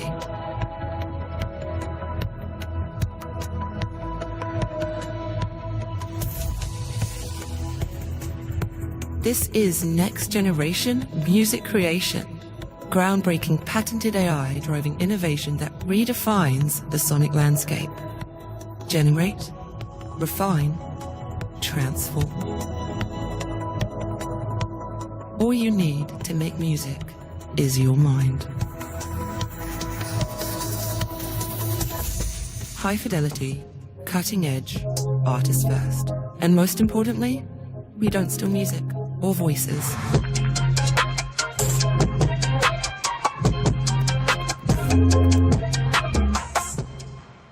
Yeah, it's pretty exciting.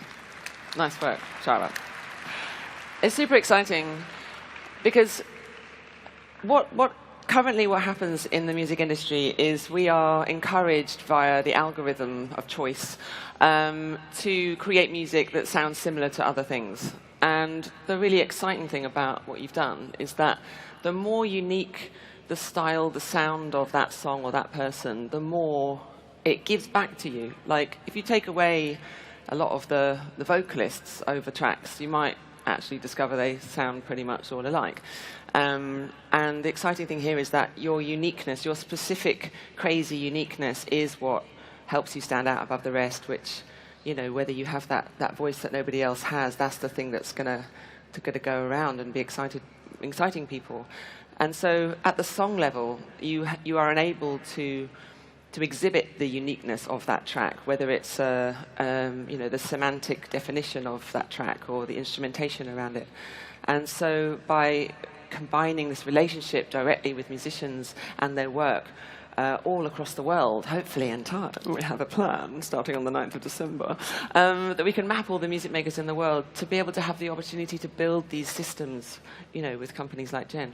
One of the things we showcased in this video is that Imogen permissioned me to build her voice and utilize it in that video via her platform Oracles. So like we were talking about earlier, licensing music is hard. Connecting to artists is hard. A lot of times record labels will say to me, Shara, I know these artists are your friends, but can you please come to me to go to them? I'm like, this makes no sense. They're people I know, and I'm lucky and grateful that I am able to get right to artists like yourself. That is not most technology founders who are building amazing things and want to be able to utilize those assets, whatever they may be. And what you've spoken to me so much about is our voice is our identity. It is what you have. And when AI models train on that without your permission or without your participation, they're effectively taking your identity. And so through Oracles, which I'd love for you to talk about, why, so you created Oracles to permission your voice to me and give me permission to approve what I wanted to do with it. That allows an individual to control their identity, their sovereignty, and everything that they've created, and they will be able to do that by creating an oracle. You've been working on this for many years, but there is a fire now because of the rise of AI. Give me your perspective on why now, why what you're seeing in the growth of AI has led you to say, we need data provenance now more than ever. Yeah, I'd kind of been lulling on it a bit because I was focusing on a bit of music making, but then I started to get these calls more and more. You know, we want to create a voice, you know, model out of you. We want to do this, do this, do this. And I was like, you know me, you know that I'd be kind of interested in that, you know, various different companies, but so would many other musicians. But how do you reach them? And again, it was like, I need to kind of get moving again on this identity bit, because unless we show ourselves in our many millions music makers all over the world, the permissions or the standards get set by those who are second to us. So that could be the labels, it could be the government. You know, how do they decide what's okay at a kind of, you know, at a level or not, permissioned in, permissioned commissioned out. How do they do that? We have to do it individually. And so what we hope to do is to, which we are doing, is creating this ability for music makers to just simply show themselves, to have the ability to inspire services to see that they can innovate directly with and for us, so that we can build out these services that make sense for us, for you, for musicians, for music at large, for human creativity at large. You know, it's not, we're lucky in that music has some form of, payment. It's very extremely slow and makes no sense at all right now. But at least it has a framework. But, for anyone out there who's writing code or building websites or taking photographs or whatever you're doing, that is all also content that is going into these huge AIs of what we're asking in here. And eventually, if we don't have any attribution to humans or credits to their work, it becomes very separate. So the reason now is because AI. And in a time where there is so much innovation in AI, and music is a key part of everyone's lives. Of course, music is often one of the first technologies or kind of mediums for technology to want to work with. And we've never got it right, and we have an opportunity to do it right. The landscape is different now. We have blockchain, we have distributed technologies, we have social media, we have huge amounts of connections and discussions, and we never had that before. So it gives us the opportunity for the first time in history for music makers to actually build this layer and to then empower ourselves to create this database of works, which for then companies like yourself can then go and develop and be inspired and innovate with and basically making ethics easy. I think there's an interesting moment in time where there's a lot of fear around AI, and rightfully so, and we have a lot of empathy for that.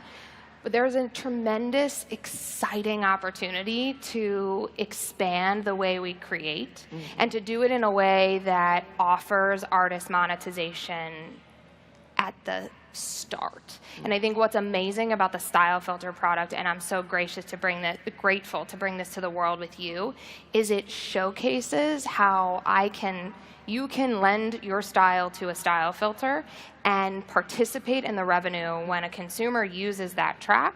Now, Imogen will get the revenue, something that hasn't happened before. And obviously, this is complex, and we're working with all of the publishers across the industry to create the frameworks for this. That's one of the things about Gen as a whole, is I've been working for 2 years with all of the publishers and labels and catalogs to create licensing frameworks that would set the stage for what this becomes. And that's the beauty of what you've been doing with your thought around oracles, which is for artists and musicians and the likes, not just in music, all over, to be able to set that data point so that when there are innovations that you can participate in from a monetary perspective, you're able to do that.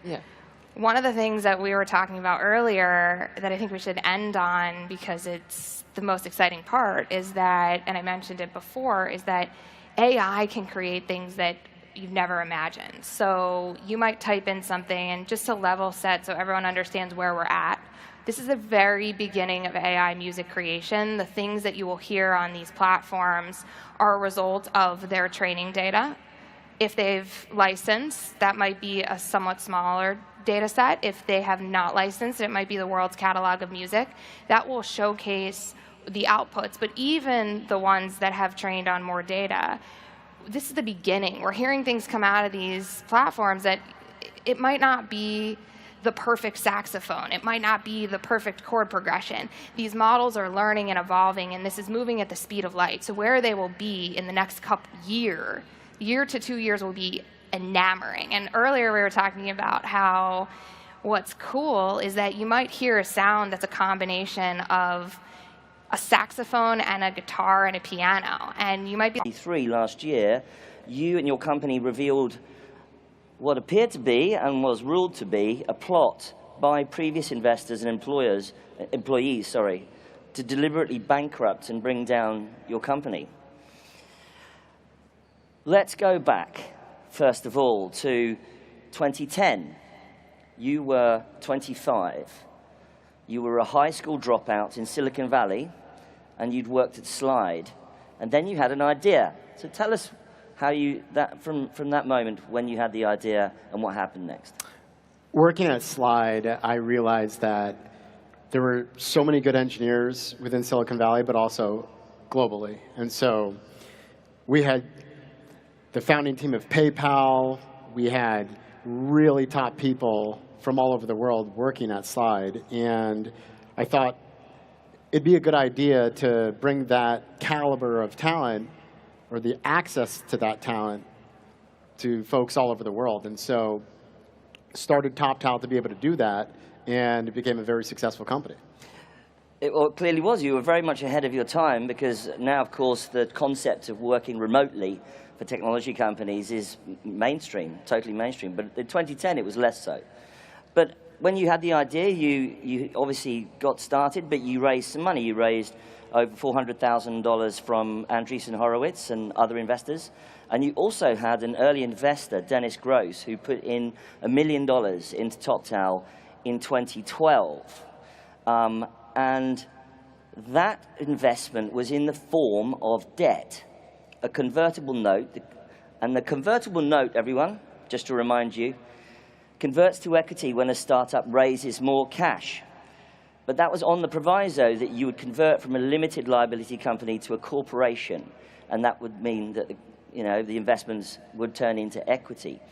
And most investors, especially in the environment of startups, expect a return. They expect you to go on to raise more money. They expect somehow to be an exit, either the company is acquired or an IPO. But that didn't happen, did it?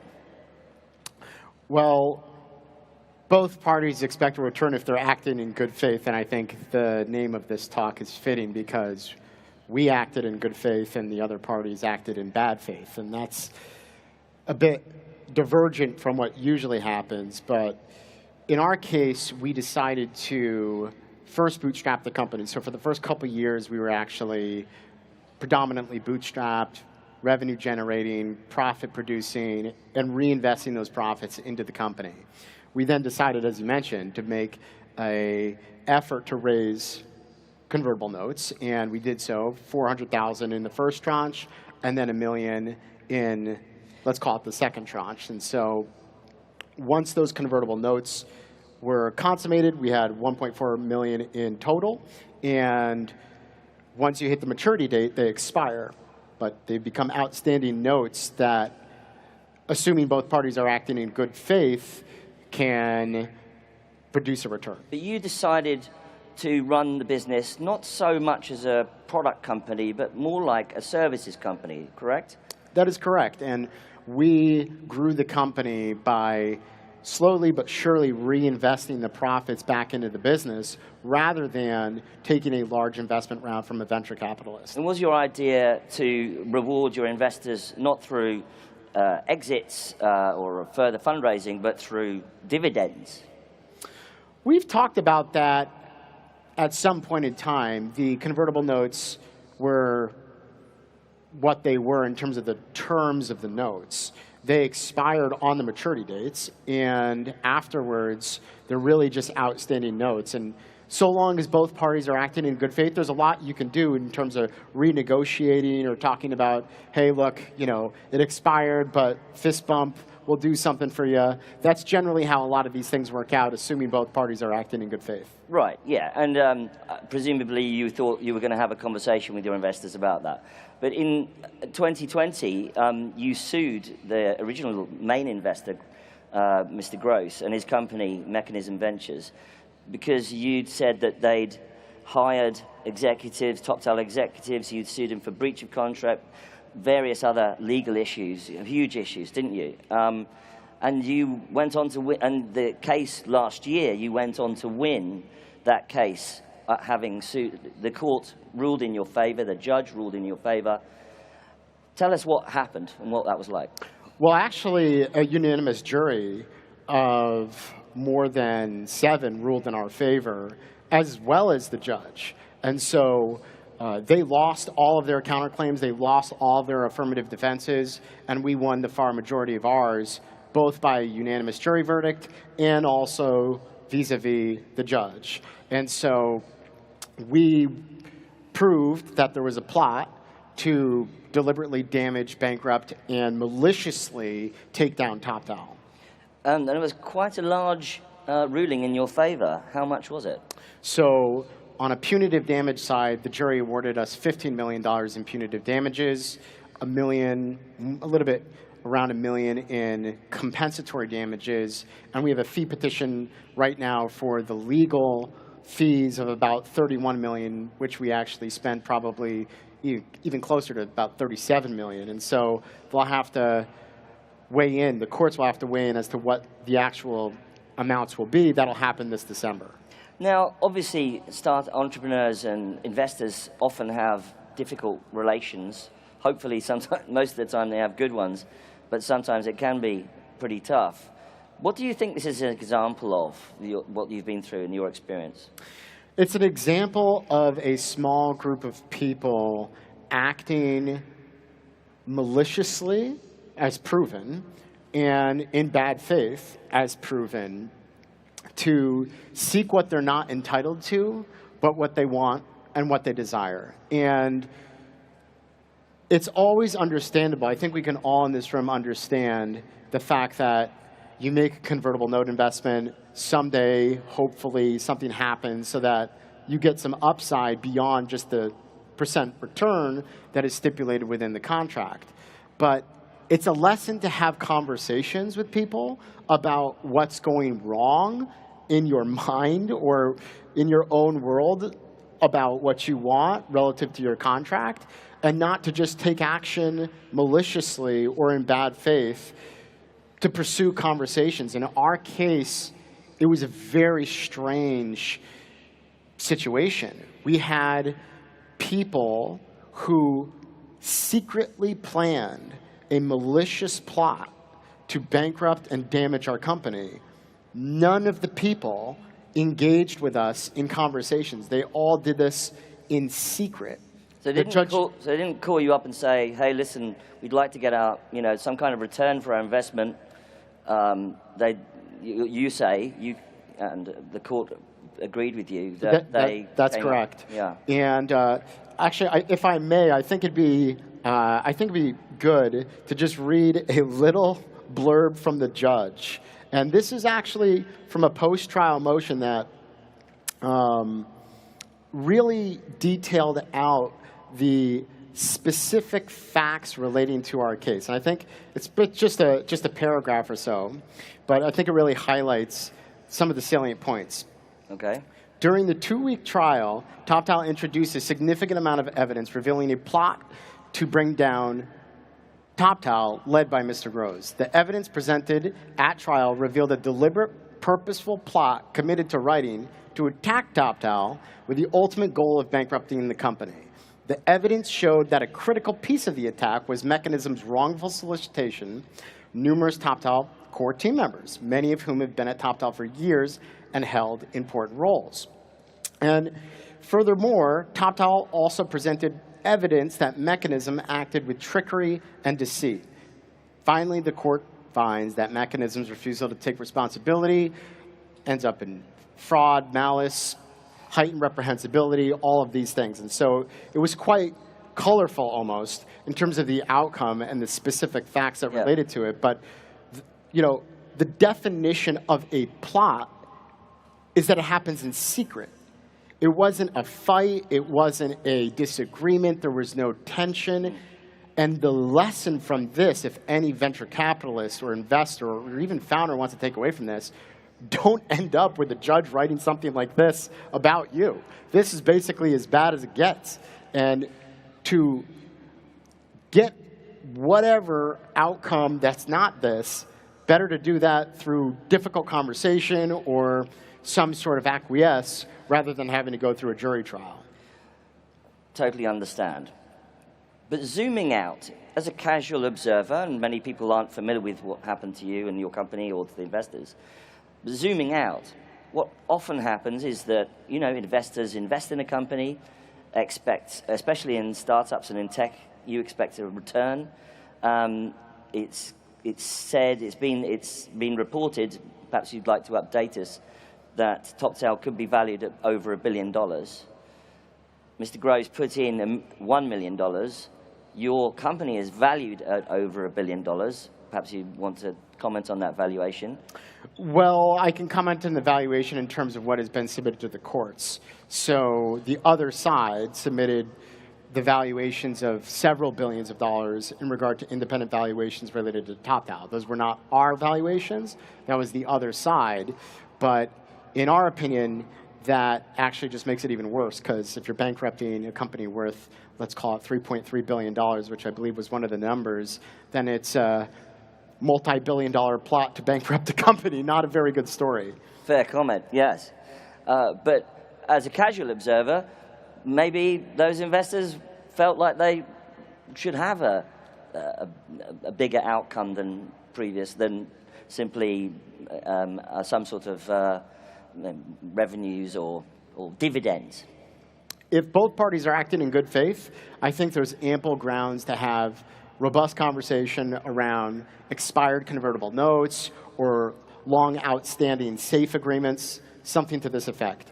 But if one party decides unilaterally to take bad faith actions, to fund malicious conduct, that's really outside of the bounds of what I think is ethical and reasonable in the business environment, generally speaking. But the story doesn't end there, does it? Because you've also been in litigation with a company called Andela and several of its employees. You allege that there was theft of trade secrets in pursuit of what you called a perfect clone of your business. This was filed with the Supreme Court of the state of New York. Now, Andela, for those of you who don't know, is also a company that does something similar to Toptal. Originally, it was designed around physical locations, physical hubs, many of them in Africa, employing engineers working remotely, and then it pivoted to a remote work business model.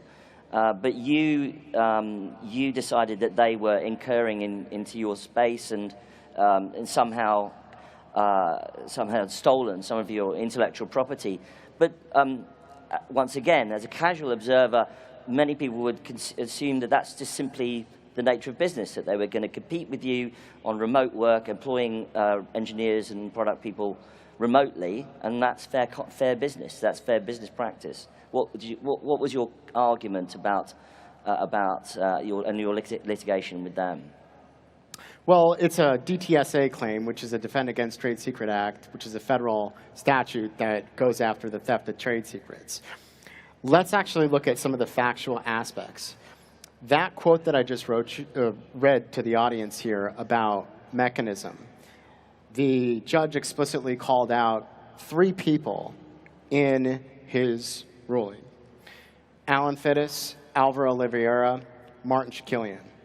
Those 3 people who were part of malicious, reprehensible activity all ended up as executives at Andela. Let's start with that simple fact.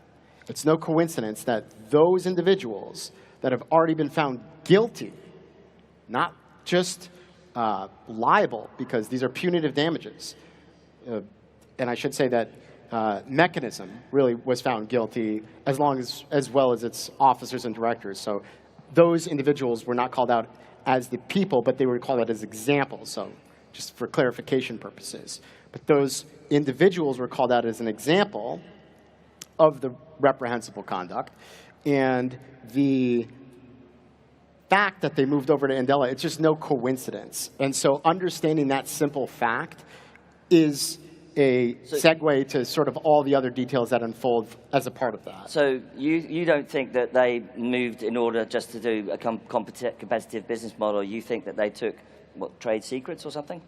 Well, we know that they were taking documents off of our system just from the current discovery that we have on Andela that is actually public already, because we moved the court to federal court, and as part of the updated complaint, many of the different files that were quoted from were in that complaint. And so you can actually see in the federal complaint some of the absolutely egregious and absurd chats that they had on Slack of taking our information and implementing it into their own company. It's pretty egregious. Right.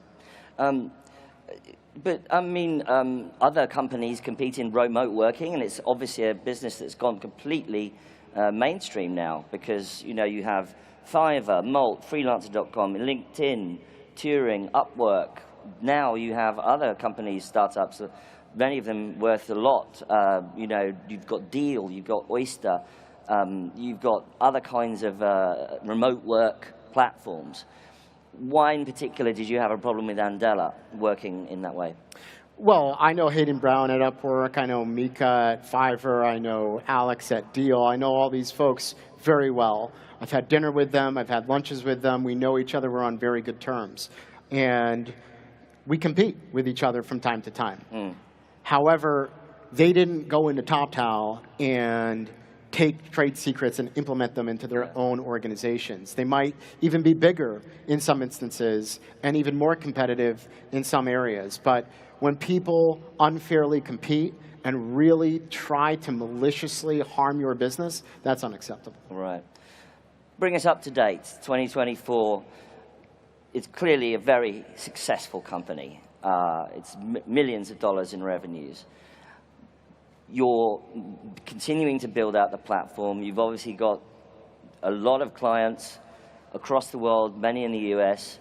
What's next? Sure. So we're hundreds of millions in revenue. Our last audited financials were a bit over 200 million in net revenues.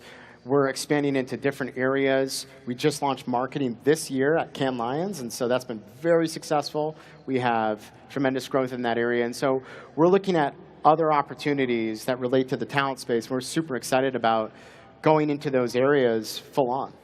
So you've launched into marketing now. Do you see this continuing in terms of like other areas you could go into? Yeah, we see areas in regard to all professional services that we can go into. If you look at what Accenture and Cognizant have done, and you kind of look at what Upwork and Fiverr have done, there's this sort of in the middle area that Toptal plays in. High-skilled labor, but professional services, managed delivery, and managed services. We take the best of remote work, but we combine it with a really strong white-glove relationship to work with Global 2000s, Fortune 500s, and do their most serious work. And so we're going to continue to do that and build that out. Has all of this litigation and time in court taken a personal toll on you? I would say that the first litigation took a significant personal toll on me because it was malicious conduct. It was conduct that was done in bad faith, done maliciously, and it was to damage Toptal, and did damage Toptal, as proven in a court of law, and it was very personal, meaning they did it in part as a personal attack. It wasn't just a professional business dispute. It was very personal and very specific in the way they did it. So the DTSA claim with Andela, it's a lot of work, but it's part of business, I suppose. It certainly is, and it's a very interesting story, I must admit. Well, Tasso, thank you so much for coming to Web Summit. Ladies and gentlemen, Tasso Duval from Toptal, and from me, Mike Butcher. Have a great conference. Thank you.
Here we go. Hello, everyone. Welcome to the winner's announcement of Pitch. Yeah, let's get some applaud in here. Come up here, Edith. Join me. All right. It's been a long 3 days, right, everyone? All right. So here is the winner's announcement of Pitch, the world's greatest startup competition. And this edition was particularly intense. Out of 2,700 startups here at Web Summit, 105 of them were selected to compete in the Pitch competition.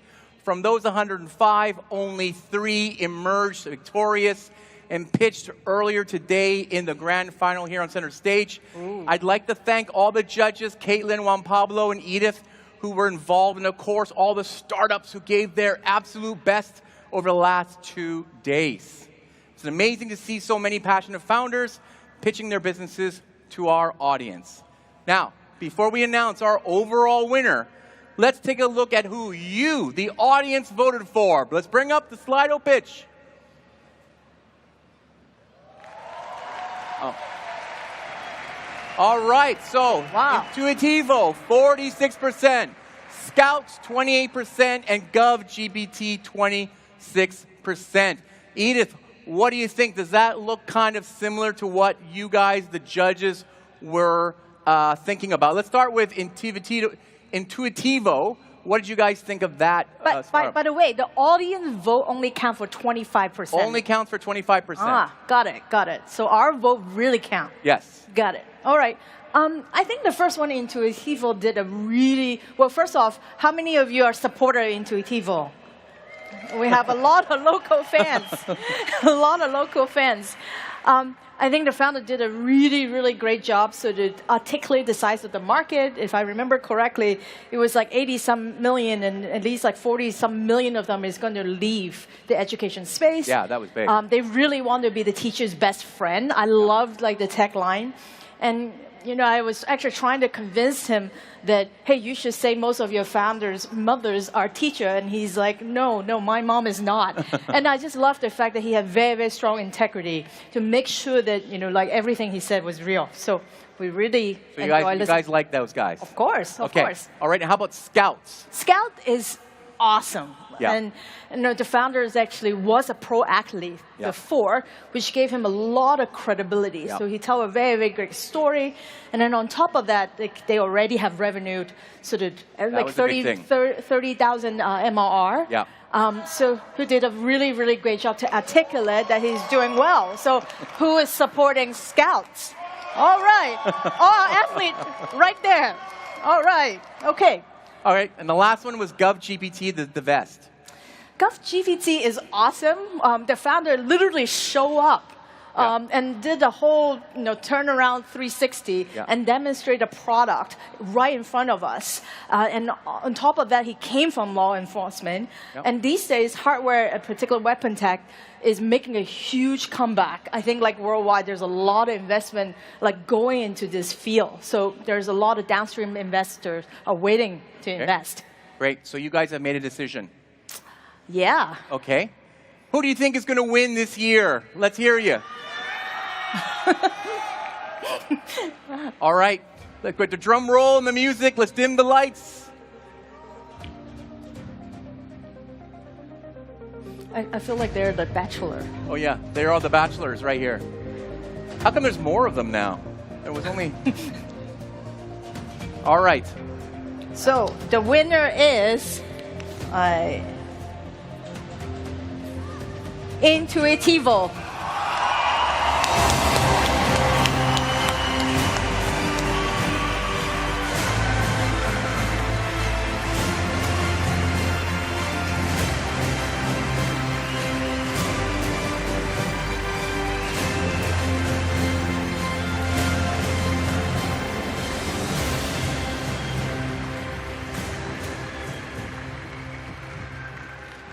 Amazing. Here you go. Come on up. Come up to the front. A lot of fans in the audience here. Thank you, guys. All right, winner first question. How does it feel? Crazy. Wasn't expecting it. The public a little bit, because we're Portuguese and maybe a little bit biased, but very happy about this. most of all, I just wanted to say something, which is that I'm the one doing the talking here today, but we have a whole team. We're only 3 here, we're 8, but we have a whole team doing the working behind the scenes. So I just wanted to give this out to them. And also thank everyone, our investors, our incubators, our advisors. It's amazing. What an experience. I'm going to remember this for the rest of my life, yeah. What are you going to do next? Next? Party, first of all. Yeah. Probably. I think we deserve it. Eat, because I haven't been eating for like 1 day, maybe. Okay. And then continue. Back to work. Continue to Great. grow. Yeah. Excellent. Congratulations to Visito. Give me the mic. Give me the mic. Hold the sign up. No, hold the sign up. Yeah.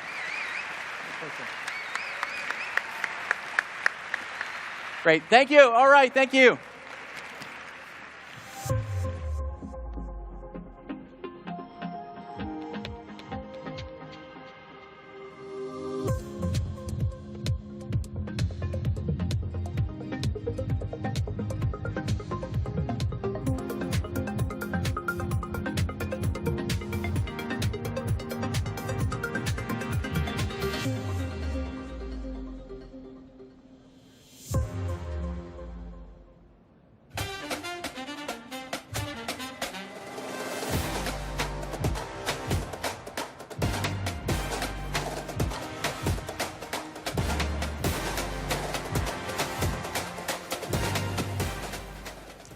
South American tech is thriving, and the startup ecosystem in Brazil is growing at an unbelievable rate with massive unicorn-level startups like Creditas, Quinto Andar, iFood, and Wildlife. That's why we think there's no better city to host a South American gathering of the global tech community than Rio de Janeiro. This past April, we've hosted our 2nd annual event and welcomed more than 30,000 people, 1,000 startups, and 500 investors into the iconic city. And we're doing it again next year with confirmed speakers from NVIDIA, TikTok, GiftHub, Jeeves, and much more. Marlison Silva is the CEO of Transfero Group, a startup based in Rio. So Marlison, first of all, thank you so much for joining us here in Lisbon. And I would like to ask you, what are 2 things about Brazil that you think that your fellow startups would benefit in knowing about? As you know, Brazil, it's a huge country with a lot of problems. And maybe you can solve a problem and become a new unicorn. So our diversity, our companies, our ecosystem for innovation and innovation hubs maybe can help you to grow fast. So Brazil, it's a good place to establish your project there. And speaking about Rio, in Rio you found some amazing hubs for innovation as Mara Valley. We have the Invest Rio trying to bring you to Rio, providing some incentives for establish your startup in Rio. And Transfero can help you to establish there, allowing you to transact. So it's an amazing place to start your project in Brazil. All right. Thank you so much, Marlison. Thank you. I welcome you all to join us in Brazil next year for the 3rd Web Summit Rio in April 2024.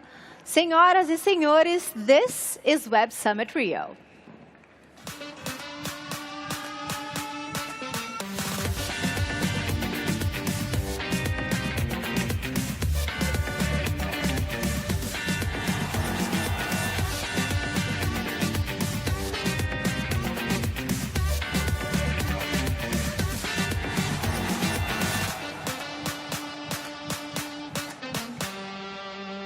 Attention passengers, we've now reached our destination.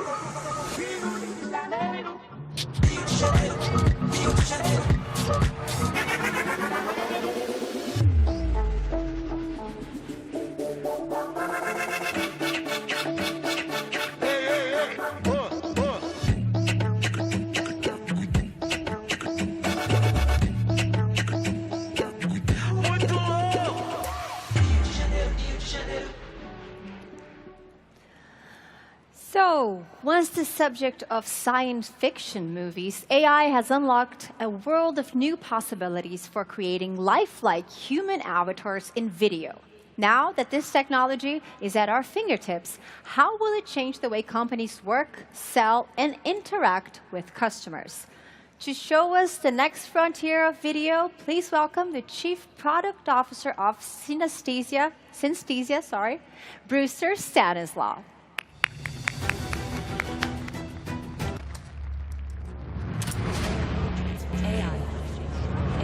AI, a transformative force, shaping our world, revolutionizing our lives, solving challenges, or creating problems, answering questions, raising concern, a catalyst for change. The power of AI.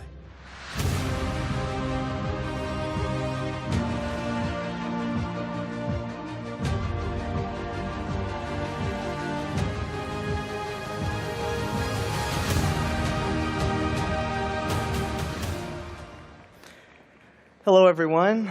What a wonderful audience today. I'm Brewster, and I'm the Chief Product Officer at Synthesia. And I'm here to talk to you a little bit today about how AI is changing the future of communication by making video creation accessible to all. Because the truth is today, people don't want to read. Reading is time-consuming. Reading can be boring. Reading takes a ton of energy. There's a reason why products like TikTok are so popular. It's because people want dynamic, immersive visual experiences. People want to watch and listen. They don't want to read. And we know this scientifically. Our brains are wired this way. We understand concepts better when they're visual. We remember concepts. We recall those concepts so much better when they're taught to us visually. And we actually did a study with the University College of London, one of the best AI institutions in the world. And what we found is that 77% of people learned better from AI video than from text, which I think is pretty incredible. But I think perhaps is even more compelling is we also did a study comparing the impact of AI-created video with regular, old-fashioned, human-created video. And what we found was that the AI-created video is actually 20% more effective. Humans learn concepts 20% faster when they watched an AI-generated video than they did the old-fashioned way. So just to think about that for a second, AI is already 20% more effective at teaching humans through video. And I think a big reason why this is something I'd like to introduce to you here, Mehrabian's rule of communication. Now, this is a rule that tries to understand what really composes a message. What are the key components of the messages that we share? And what it states is that only 7% of that message is actually the words that are spoken. So if I talk to you like this, and I don't move, and I don't, you don't understand what I'm saying, because you don't have all of the cues. I have intonation in my voice. I have inflection in my voice that signals to you what I'm trying to say. But the most important part isn't the words or what you say. It's actually what you see. It's the body language. It's the facial expressions. It's the gestures. That's how I can effectively communicate to all of you how I'm feeling. And how I'm feeling today is very excited to be here and very excited to share this with you. But again, if I said that to you monotone, I'm not sure any of you would believe it. And that's the power of visual learning, the power of visual communication. But historically, I think we've thought about video as just a means of entertainment. Of course, we all love the movies. We love Netflix. If we think about the super high-quality advertising that we see, this is very high production quality video. But in reality, video is so much more than that. Video is fundamentally changing the ways that we communicate, the ways that we share knowledge. Video makes everyone so much more productive at home and at work. And if you think about it today, video is already everywhere. So I'm sure many of us in our day-to-day work, we're on Zoom calls all day, we're on Slack calls, we're on Teams calls, whatever your preferred service is. Now that's a very high volume type of video, but very low cost. You just turn on your webcam and you start shooting, right? That is all through our days in every workforce. And on the other side of the coin, you have the super high quality video, the Super Bowl ads, very high production value. You know, there's a reason why people spend millions and millions of dollars to get these ads in front of audiences. It's because they're very effective at delivering a message. They resonate with audiences, but they're very expensive and time-consuming to make. So what about the middle? Well, today, most asynchronous communication, the way that we actually communicate across businesses, across our office, is still done in a very text-heavy way. We communicate with Word docs, with Google Docs, with PDFs, with wikis.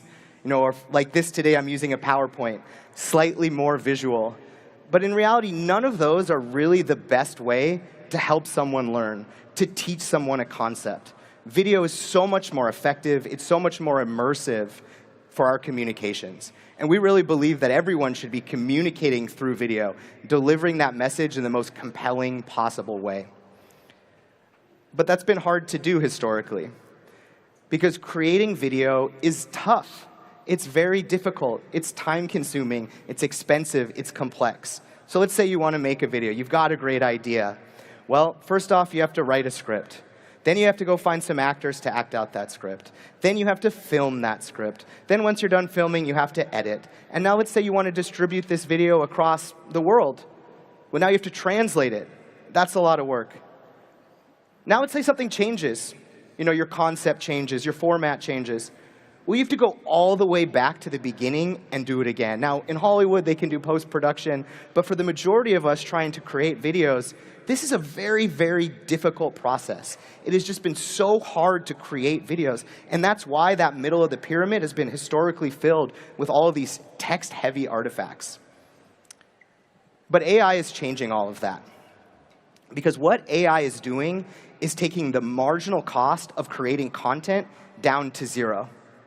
Now, this started with ChatGPT, when suddenly you could create haikus, sonnets, limericks, whatever your preferred poem is, that easily. You could create written word just by snapping your fingers. Now we start to see that with images. What you see here is from Midjourney. And the same is true of video. I have an example here from OpenAI Sora. Runway's also doing great work here. But now anyone can create very high definition, very immersive, beautiful, compelling video experiences. And we really believe that that is the future. We think that anybody should be able to create video. And at Synthesia, that's exactly what we do. We are democratizing video so that anyone with just a few keystrokes and just a few minutes can create compelling videos leveraging our technology. And we've done this for some of the biggest and most sophisticated enterprises in the world. I want to talk to you a little bit about Zoom and how Zoom trains its sales force. So historically, they've done this what I'd call the old-fashioned way, sending a bunch of documents. Hey, sales team, you got to read through all of this. You got to read through this PowerPoint. And you know, it's hard to even know, are people actually engaging with this content? And they thought there's got to be a better way to teach folks. There's got to be a better way to get people to learn. And so they came to Synthesia and said, help us. And of course, we did. And using Synthesia, what Zoom was able to do was take the time it took to create a video down 90%. And in doing so, they saved $1,500 per employee. So 1,000 employees, $1,500. I mean, those are millions of dollars we're talking about. Even for Zoom, that's real money. And they did this across hundreds of videos. I also want to share an example with you from Pepsi. So Pepsi wanted to do a brand activation with Messi. And I know I'm in Portugal now, so I'm sorry I don't have a Ronaldo example, but forgive me. And they sought to really make Messi part of their brand. And so they built a microsite experience where anyone could go to that site, type in a message for Messi to send, and then they could share that message from Messi with all of their friends, with all of their family, with all of their colleagues. So let's take a look at what that looks like. This is Messi. Hey Daniel, what's up? My friend Sean has invited us to watch the game on Wednesday. I hope I can make it. But because we're using an avatar of Messi, this is not the real Messi, we've not filmed Messi doing this, Messi can speak English, but Messi can also speak Chinese. Hey, 哥们儿，最近在忙什么？我的朋友邀请我们今晚看重要比赛，我希望我能去。So to the best of my knowledge, Messi doesn't actually speak Mandarin, but this is the power of AI. Suddenly, anyone can communicate across any language by filming a single video. And this was a hugely successful brand activation for Pepsi. Generated over 7 million videos. And like I've said, we've done this for some of the biggest brands in the world. In fact, over 60% of the Fortune 100 trust Synthesia to make video across 55,000 total customers.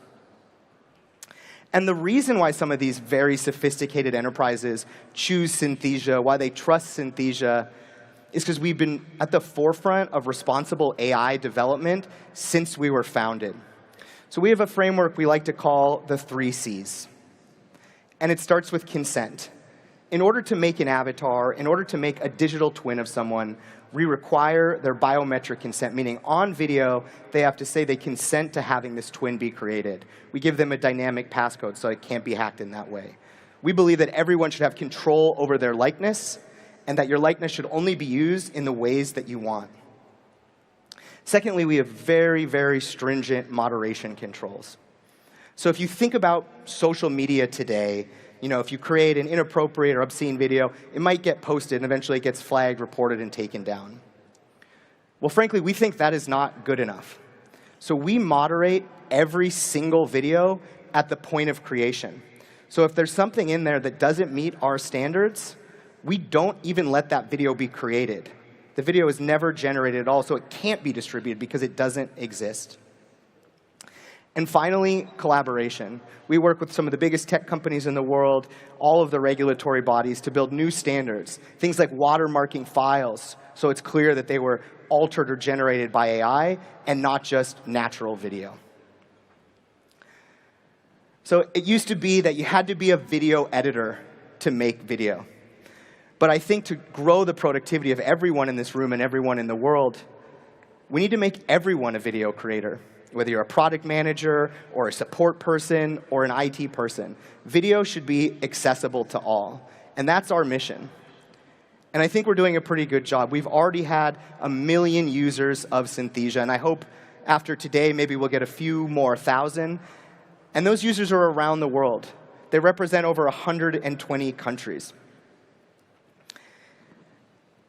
But the truth is, we're really just getting started. And we're very, very excited about what's to come because video as a format is continuing to evolve. It's continuing to change. The pace at which AI is driving change is enormous. So let's take a look at the original Amazon site and talk a little bit about the evolution of the web. So on the left there, you have the original Amazon. You can see very text-heavy, light HTML, not particularly compelling. On the right, you can see what Amazon looks like today. All visual, super compelling, super dynamic. This is the experience that everyone expects to see on the web today. In the very same way, the format of video is changing. Now, if you look to the left here, you'll see the old-fashioned way, classic point-and-shoot video.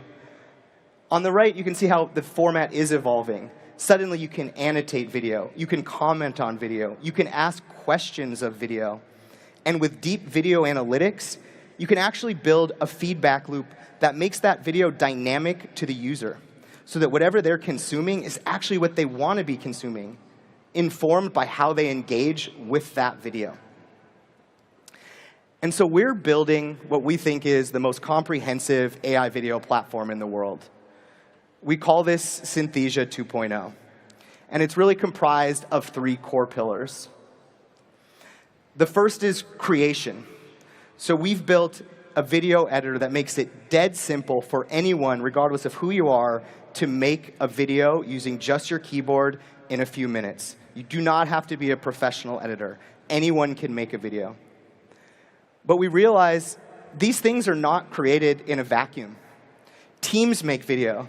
And that's why we built real-time collaboration.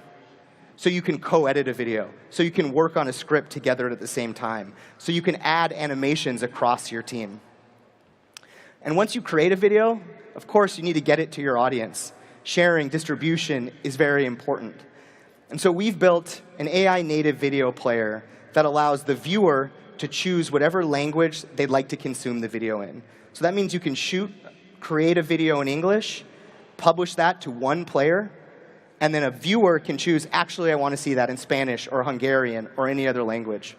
And the video will change to that language with perfect lip sync and perfect dubbing in that language. So you don't have to create 130 videos or localize to 130 pages. Just create it once. But I want to share a little bit more about what we've released, some of the newest innovation that we've brought to market. First, I'd like to share a little bit with you about our expressive avatars. So what you see here is our current generation of avatars that emote. And if we go back to Morabian's rule of communication, so much of that message, these avatars aren't saying anything, but I bet you can tell what their meaning is, what they're trying to connote to you just by the looks on their faces. So we've trained our models based on text to be able to infer what the meaning of that text is, what those words actually relate to in terms of emotion, in terms of expression. And given just that script, these avatars know how to emote. They know how to express. So let's show you that in action. I am so happy to be here. It makes me ecstatic. I am not having a great day today. I'm quite sad. That makes me quite angry. It seems very unfair. So again, we haven't told these avatars that they have any emotion, that they should act in a certain way. Simply from the model, they're inferring how they should express, how they should emote. And these are the stock avatars that we provide in our platform. But you can also create your own digital twin. And so you can take with just a few minutes of video footage and put yourself in any scenario, in any background, and suddenly be able to speak any language. So this personal avatar can speak Spanish. Hola. Así es como se ve y suena un avatar personal de Synthesia. Puedes crearlo en cualquier lugar usando tu cámara web o teléfono inteligente. Or German. Hey, so sieht ein Synthesia Personal-Avatar aus und so klingt er. Hey there, this is how a Synthesia personal avatar looks and sounds like. Or English. And you can see in each one of these videos, it's maintaining the original speaker's accent, the original speaker's intonation. It really is as if that person can speak these languages, and they can exist anywhere. I also think we've solved one of the most challenging problems in video creation today, the cold start problem, tabula rasa. What do you do with a blank canvas? It's very hard to engender that creativity. So we've built an AI video assistant that lets you take any PDF, any PowerPoint, any URL, any script, and bring it into Synthesia, and we will automatically make a compelling video for you. We will write the script based on that PowerPoint, based on that PDF. We will output a video with scenes and animations and transitions. And all this takes is just a few minutes. Alongside this, because we support so many international companies, we've introduced one-click translation. So again, you can create a video, and with just one click, that video works across any language. And just this week, we've released the ability to bring videos that you didn't create in Synthesia into Synthesia and have that same functionality. So if you have a library of videos somewhere and you want to start distributing them into a new market that you've entered, you can, again, have those dubbed with perfect lip sync. So that's some of what we've done recently. But as a product person, what really excites me is what we're going to do next. So I want to give you a little preview for Summit, something that we've never shown before. So live demos, hopefully they go well. I want to talk to you a little bit about what we call interactivity. I talked about the future of video and how, as a format, it's fundamentally changing. And so what that means is videos should be dynamic. You should be able to choose your adventure through them. There should be calls to action. If you have a marketing use case, you should be able to get information. You should be able to ask questions of the viewer. And so that's why we're building interactivity. Welcome to the interactive world of Synthesia 2.0.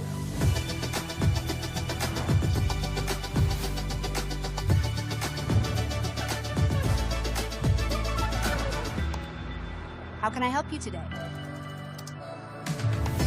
I would love to help you with that.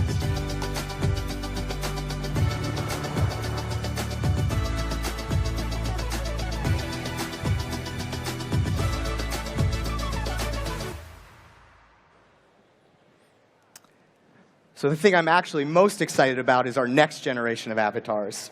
So here what you can see is those next-gen avatars, and you can see the gestures that they can do, just how expressive they are.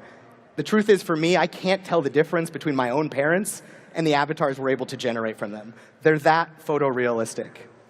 And amazingly, we're now able to do this from a single image. So this is Adam. We took a few selfies of Adam, and we brought them into Synthesia. And from these selfies, maybe Adam wants to be someone who he's not today. He wants to be a pilot, or maybe he wants to be an EPL player. So this is not Photoshop. This is all generated, leveraging AI, to put Adam in this costume in these places. But we're not an image company. We're a video company. So we don't just stop there. We let, based on these single selfies, a video of any scenario, of any costume, with any language, wherever Adam might want to be. So let's say Adam wants to go to the top of Mount Everest. Now he can. Incredible. You know, never, ever in a million years did I think I would actually make it up here. Or he can be that pilot, even if he doesn't know how to fly. I'll tell you a secret. I have absolutely no idea how to fly this thing. So again, we did not film any of these videos. This is all generated using AI from single images. And so I hope you can see from this how transformative video can be as a communication mechanism. The truth is, in the future, we are only limited by our creativity.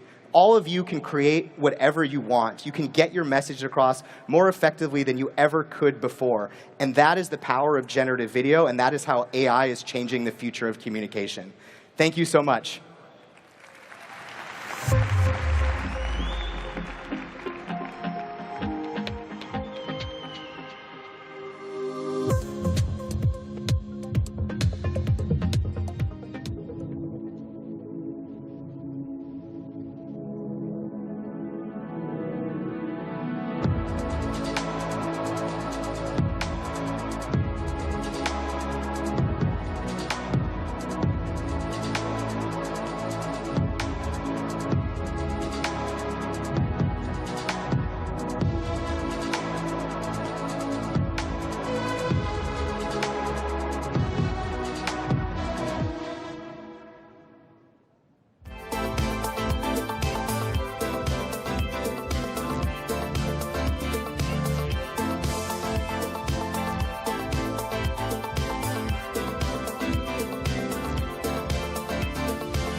Vinted is a second-hand marketplace that posted over 590 million euros in revenue last year, which was an increase of 61% over the previous year.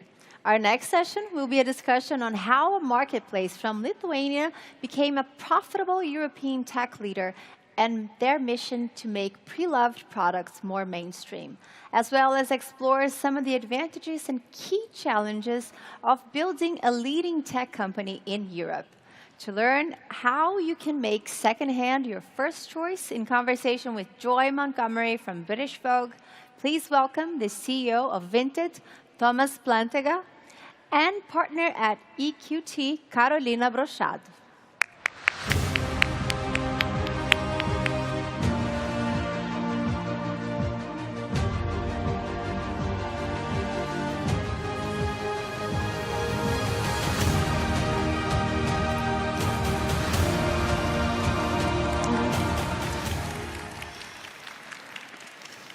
Hi. Hello. Thanks so much for joining me today. Yes. I mean, I've got a lot I want to dive into, so I think let's kick off with Thomas. Can you give us a brief history of Vinted? What was the journey from it growing from a small Lithuanian business into a market leader now valued at 5 billion euros? Yeah, so from 0 to 5 billion, it's actually multiple stories. So it started with Justus and Milda meeting each other at a party in Lithuania. Milda moving from Kaunas to Vilnius and having to deal with a lot of clothing. They built a product together that really got organically a lot of traction. They raised money from international venture capital funds, and they actually built something that was working. Then they introduced a business model, which was practically the old eBay-style seller fee business model. And that kind of destroyed the business. And then when it was kind of in free fall collapse in 2016, I met the team.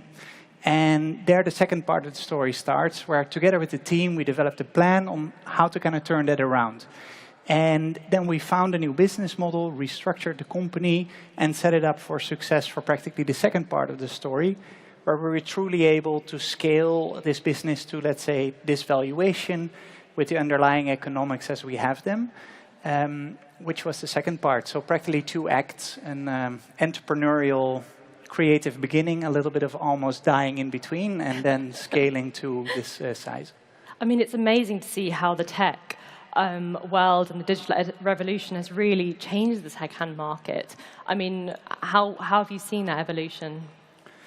Yeah, I think that we've seen several waves, and I think now in every wave enabled us to do things more efficiently. And I think if you look over longer term at tech or at fashion, every time somebody was able to do something at a completely new, different scale of efficiency, that overtook the whole market. So that in the beginning started with, for example, Levi's, later with H&M and Zara, who figured out how to produce clothing. And now we see a whole new wave with Shine as well, doing that and again at a different phase. And on the tech side, practically with secondhand, something similar has happened. So in the beginning, we had these old platforms like eBay and Marktplaats and everything, and they always had secondhand clothing to be bought online. But then when we enabled technology in a way to make that so much more efficient and so much more cheaper for people, then all of a sudden it started to work and really grew to a new stage of growth. And I think that's what we have seen. Now, a third layer that we are getting now is practically everything that has to do with predictive statistics, AI, machine learning. That will again be a wave of efficiency. And I think everybody's talking about that. But then what nobody is talking about is practically the unsexy things that you need to do to actually scale this and to actually make this efficient. So everybody's talking about AI and how it's going to save the world. And we are now with AI, we are at charlatan level 100, where everybody says that it's going to be amazing.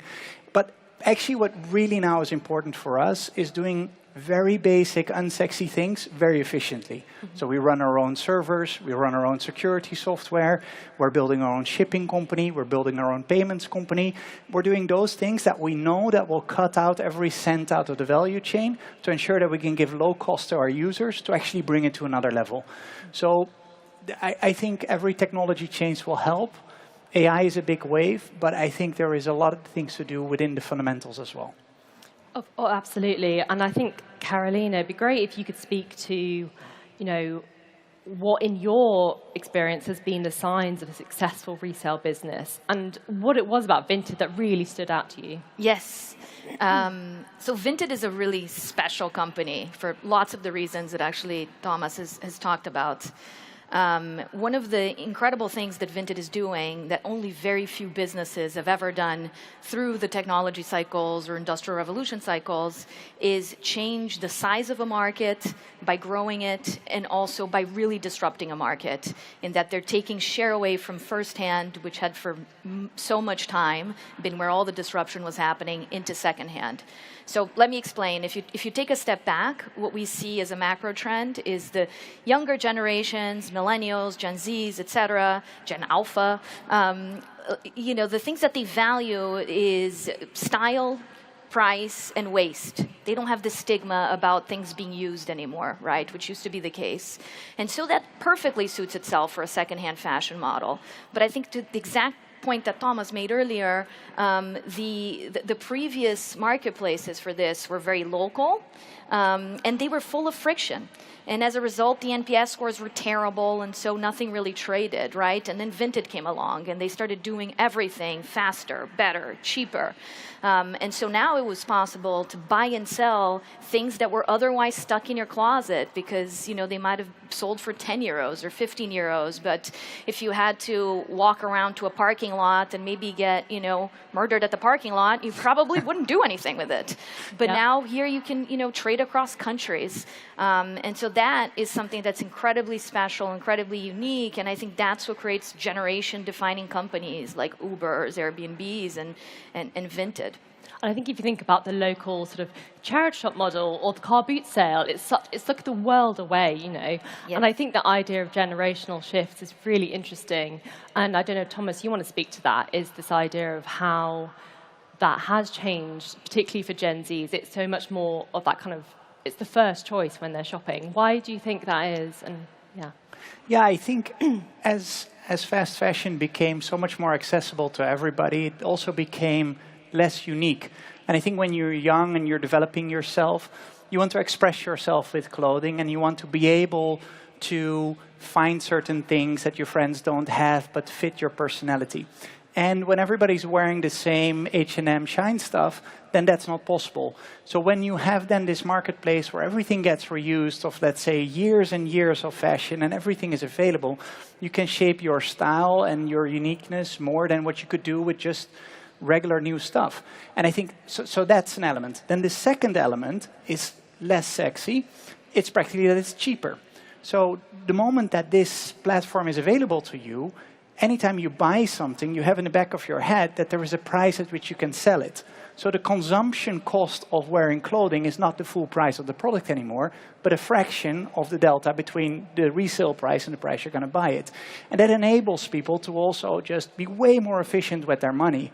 And I think those two things combined with the whole sustainability thinking is something that very much appeals to practically not only a Generation Z or another generation, like us, this generation, this time in which we're living right now. We realize that we cannot burn the whole world for fashion. We realize that we have to be careful with our money. But we still want to look cool and change our clothing time to time. So this have all these elements, and it fits into that, I think. Yes, and I think it's ultimately been the same, forever. For younger people, they, like you say, that want that accessible price point. Yeah. But now this allows them to have this whole, online sphere where they can access it to wherever they are in the world. Exactly. And can I add one thing? One of the things that we're seeing in consumer is that Gen Alpha and Gen X, right, the very young generation, they're the most connected generation ever, but they're also the most lonely generation ever, which is quite interesting if you think about it. And the aspect that Vinted also lends itself, which I think is an output of everything else, is this aspect of like community. Everyone uses it. You go in there. I love myself the negotiating, right? And you're like a part of that. And I wouldn't also underestimate that either. Yeah, absolutely. And I think the idea of that sort of, we were talking about the backstage, sort of the future vintage, this idea of, particularly with luxury, buying something that's really high quality and knowing that it's going to have that resale value in the future state. So, and I think particularly that's very appealing to people who have that more disposable income. Yeah. For sure. But I think, you mentioned it earlier, but I think there are a lot of unique challenges that people face when trying to scale a resale business, whether that's behavioral, as we were talking about, or logistical. What have been the things that you've faced over the years trying to scale Vinted? Well, I think there are several parts. So we are running our own servers. So as you grow at this scale, you constantly are in a battle to be able to serve your customers with quick uptime and quick server time. So being able to build servers at scale, cost efficiently, has been one of big things that we cracked. Then another thing that we've done, which is almost like an arms race, as you become the biggest second-hand platform, you also become the biggest targets for scammers. So we've consistently have been building, top-notch technology to ensure that we keep these scammers out. So that's a huge challenge. And every time the numbers get bigger, it becomes more attractive to try to crack us. Then another element is that you need to be able to do customer support at scale, not with, let's say, 100 transactions, but let's say hundreds of millions of transactions. So to do this, you need to automate a lot. And machine learning and AI has helped a lot with this, but this is a very big challenge as well. Then a third element is that we're the first ones who are connecting all these countries together. So then you come to a challenge where you have multi-vector matching of practically people and items. So you have different shipping prices, you have different item prices, different country routes, all those kind of things. You need to match the content based on all these vectors. So our content algorithms have to consistently improve to deal with those volumes and with those complexities. So those challenges have been big. And then there is the whole part. I'm now talking mostly about, let's say, fundamental parts that we're building. Then there is this whole part that you have to sail your company through all the kind of economical climates that are there. So, in the beginning, 2017, 18, kind of calm down climate, everything is okay. Then you have COVID, huge disruptions, shipping stops, all kinds of things are happening. Market hypes up, like prices go up of internet companies, everybody wants to throw money at you. Then the whole thing collapses, everybody's like, oh, we overpaid for everything, and then things calm down again. We have war in Europe, all those things you have to sail through. So I think it's also, as you get bigger, these market movements also have more impact on you. And finding within your team that stability to deal with that and the resilience to deal with that is important. And a big part of that is also having the right partners. So we were able to very calmly sail through all these moments and to these stressful moments because we investors and backers who think long term and keep their cool when that's needed. And for that, you need the right people at your boardroom as well. So those are the things I think that are most important. Yeah, and I think in connection with that, in terms of trying to change consumer behaviors, what are the sort of barriers to secondhand truly becoming a mainstream first choice for the customers you're reaching out to? So I think one of the key barriers was cost and user friction. And we were able to run this model at a cost level that is roughly 4 times lower than any of our competitors were doing. So we brought a proposition to market that is 4 to 5 times cheaper. Then we were able to run that more efficiently than anybody else because we're really deeply invested into the underlying technology. And then a third thing was that we practically enabled to work and align all the third parties that are supporting us. So payment companies, shipping companies, other software companies that are helping us to follow this path of aiming on high volume with low cost per transaction practically.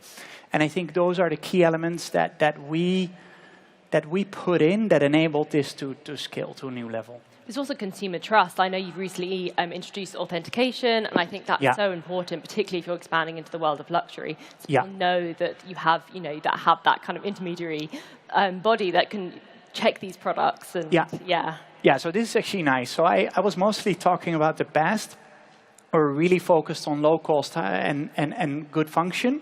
And now what we're doing is that for years and years, we optimized our model on these low value items.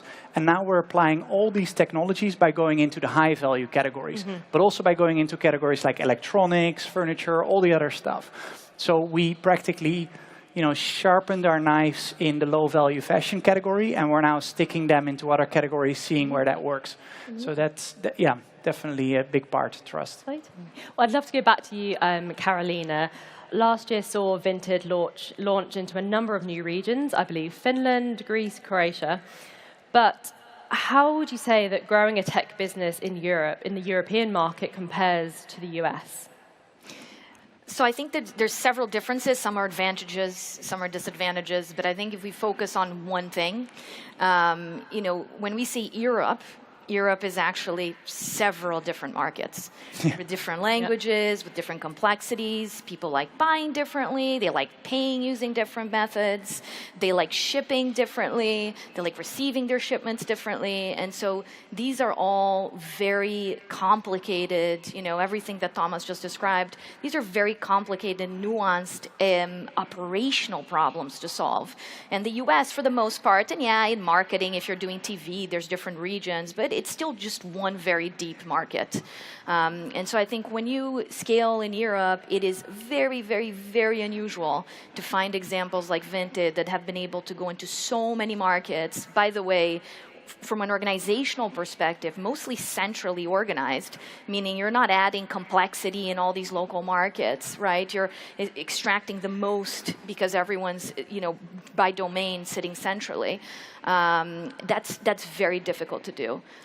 Well, I know I was speaking to someone earlier about something very specific, but in Germany, the returns rate for shopping is like absolutely massive compared to the UK. Yes. And it's those sort of small... Don't get me started about the Germans. A lot different in Germany. But that's the thing, and I think that's why it's incredible that Vinted has managed to reach so many different regions from that perspective.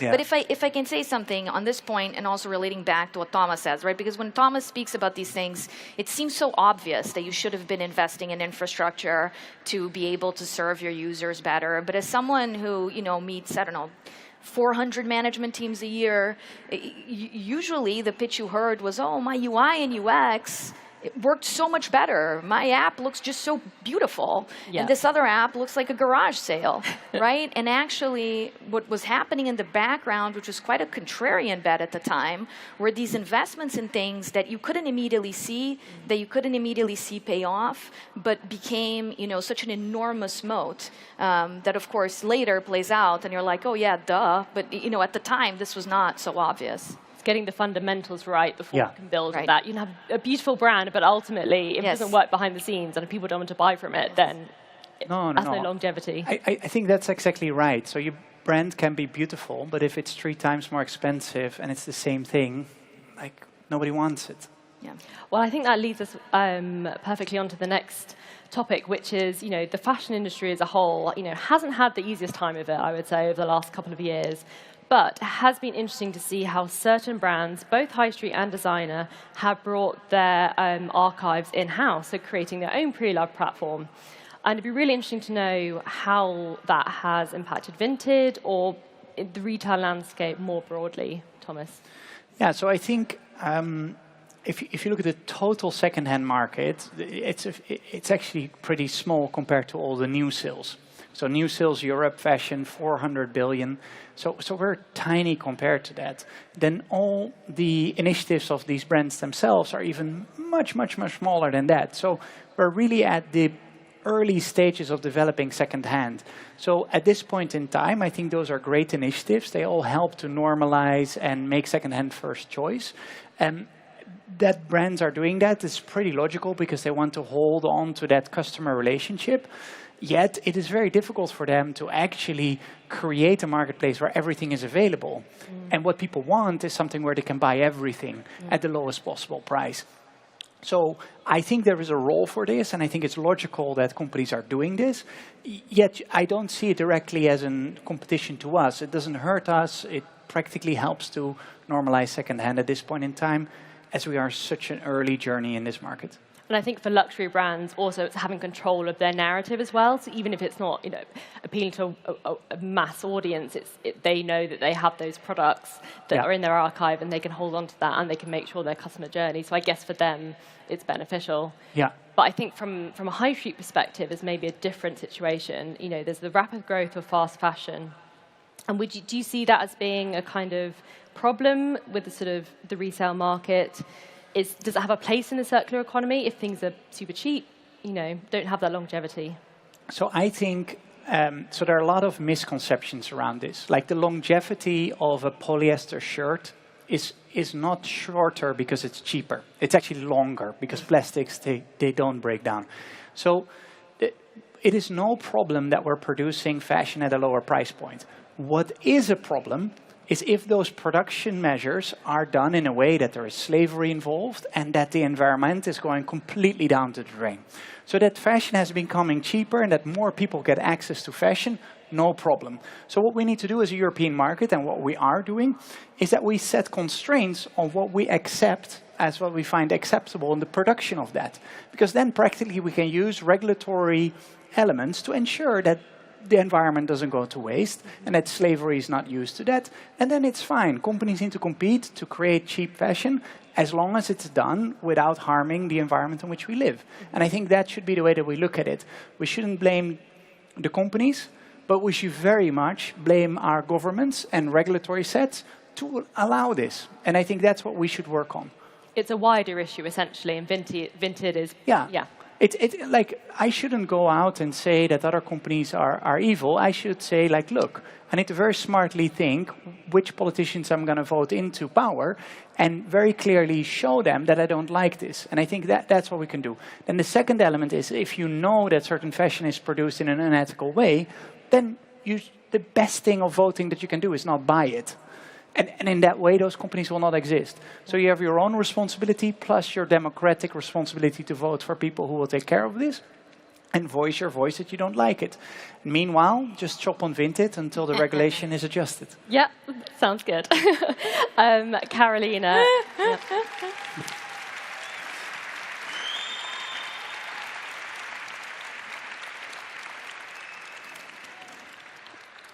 So looking to the future, how do you see the sort of future of European tech companies evolving in the coming years? I think specifically with the idea of changing consumer habits for the better.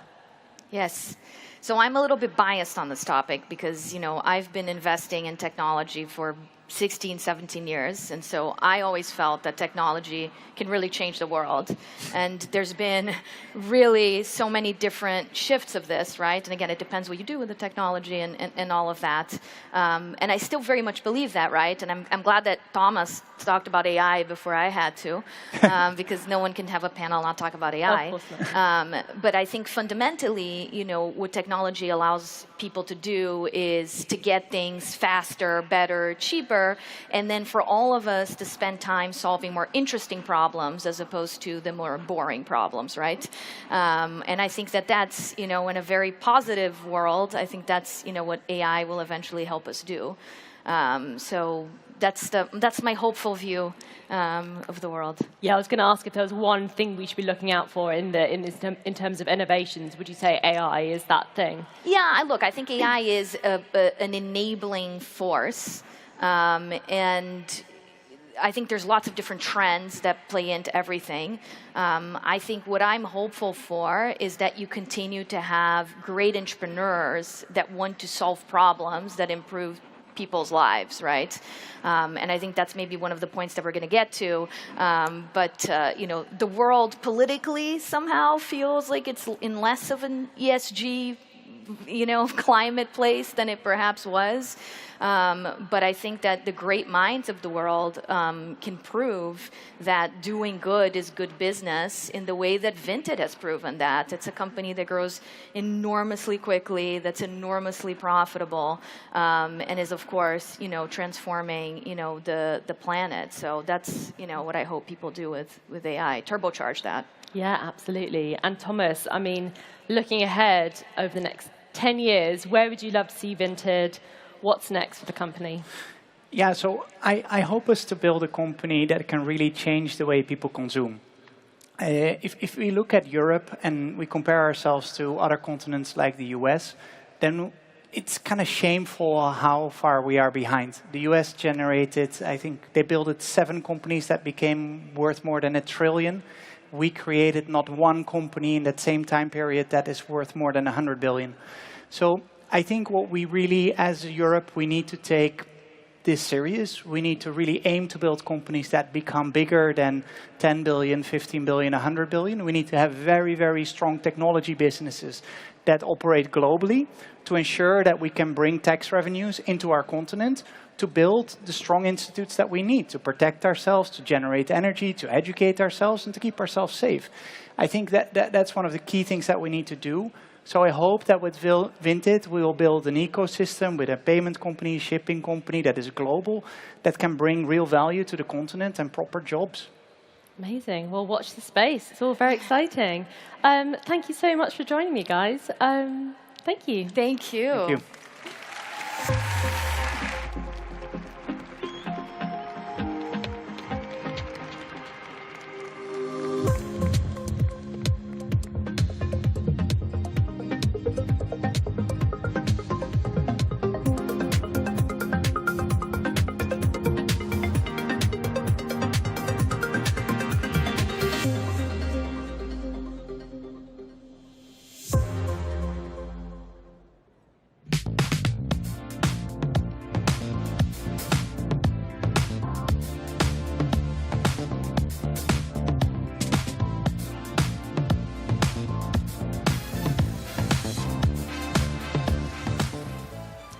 Now, what better way to finish Web Summit 2024 than by having one of the greatest sports stars Portugal has ever produced?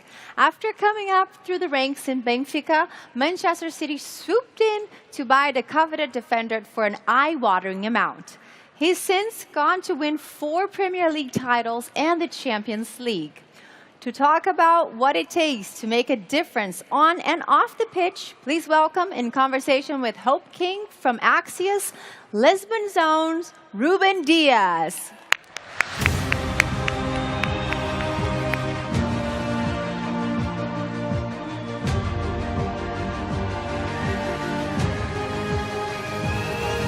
Wow. Hello, everyone. It's so great to see you. Lots of fans already lined up, which is not a surprise, of course. It looks like a very big press conference.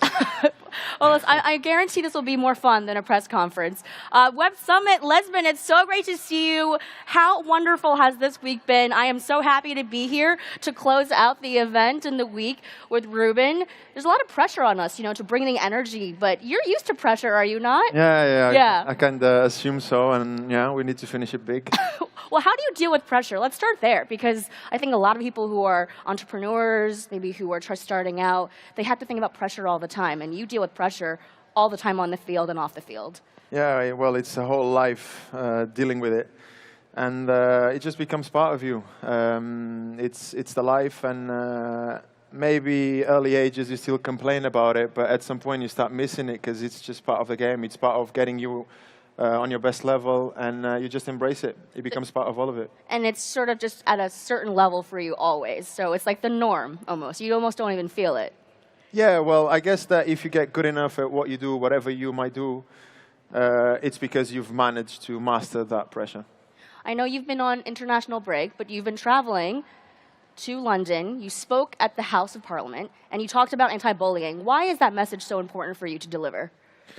Well, I guess it goes within, if you have influence, power, you make sure you use it wisely. If not, might as well not have it. So anti-bullying, I guess, and especially the way me and my team saw it, already related as well with education. And we felt like it was the right moment to start and push and try and start to make a difference. Yeah, so it's Anti-Bullying Week in the UK. You spoke with students as well. What did you hear from them? What are they struggling with? Well, it was mostly about kind of me sharing my view on it. And one of the main questions was, Ruben, have you dealt with bullying yourself? And that's not really the case. I've never had a really bad experience. Only the usual, when you want to become a top performance athlete, you always have your struggles. You always have people telling you that you're not good enough, and so on, so on. But for me, it was more about seeing it right next to me so often, and kind of having to stand up for it, and having to take a decision of, okay, will I accept it and just let it go, or will I eventually start to intervene? And obviously on the right way, because I'm a person that likes to resolve things through words. But when the time was right to try and have a conversation with the person that was doing that bullying, to someone that maybe was not ready to fight back. And when someone feels they're in that position of power, why push it? Why don't understand the situation and address it correctly? Yeah, I think the platform of anti-bullying sometimes is always associated with younger kids, right, or school children, but bullying happens all the time. Even as adults, you deal with this in the locker room. What are some of the words that you use? How do you de-escalate a situation when you come in and you want to stop the bullying? Yeah, well, it goes from everywhere. So you can be, like you said, and maybe more often young kids, because also they're not as prepared as they could to resist it and to fight it. Mm-hmm. But also, even today, at least in my environment of work, especially with social media and all of it, the online abuse, it's obviously a situation that happens. And at the end, I'm one person that believes a lot in fighting it on your own with yourself, because at the end of the day, you have to do it for yourself. You have to do what you have to do and survive your environment. But indeed, and I think this is the moment when when an individual has that power within himself to be in the position in which I can see that I am. It's not just about me surviving. It's also about me trying to help others and try and be a voice and stand against it. And you set an example. You have such a big platform. You have so many followers. How do you deal with bullying on your own social media? You know, after a game or something. I mean, do you turn off the comments? Do you turn off your app? Do you turn off your phone? Well, I would consider I'm very good at ignoring it. Also, it all starts at home. The influence you have at home, the comfort and the love you have at home. And home for me has always been the escape room. But then also how much you believe in your purpose. Because in the end, your purpose, the reason why you're doing it, it's the one thing that keeps you going. And in moments of stress, in moments in which people are trying to bring you down, you always have to remember why you're doing it. And then just an inner force within you comes out, and you keep performing, you keep resisting it until you break it. And people maybe understand that they have no effect on you.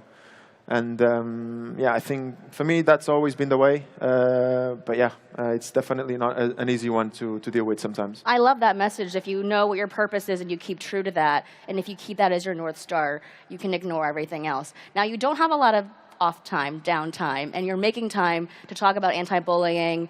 How do you manage your time? I mean, I think we're going to talk a little bit about your schedule coming up, but just in general, do you have any tips or tricks on managing your own schedule? It is very difficult. So even just now, the way we managed to get the initiative of the anti-bullying was also related with the international break. Obviously, then I got injured, and that happened. Even the fact that I'm here today. How are you feeling, by the way? I'm getting better. I'm getting better. Okay, I think everyone wants to know. So yeah, okay, hopefully soon I'll be back. Good. But even the fact that I'm here today, it's because of that window that opened because of my injury. But it's usually not easy to fly around it, because also then it has to do with a lot. Traveling-wise, we're not very flexible in football. And obviously then the momentum of the team, it's always something to consider and to know when you need to shut yourself down and just work and not be talking too much, or when it's the moment to actually try and make a difference. So yeah. How do you decompress after a game? How do you relax? What's your go-to habit or ritual? Well, I guess I'm just a very home person. So for me, to be home, watching my movie, listening to my music, but especially, obviously, these are the things I end up doing, but it's more being around my parents, my brother, the comfort of just not caring about pleasing anyone. I'm just in my comfort zone. And that, for me, is a very important space. It has always been. It's also a place in which I know I will always receive good advice.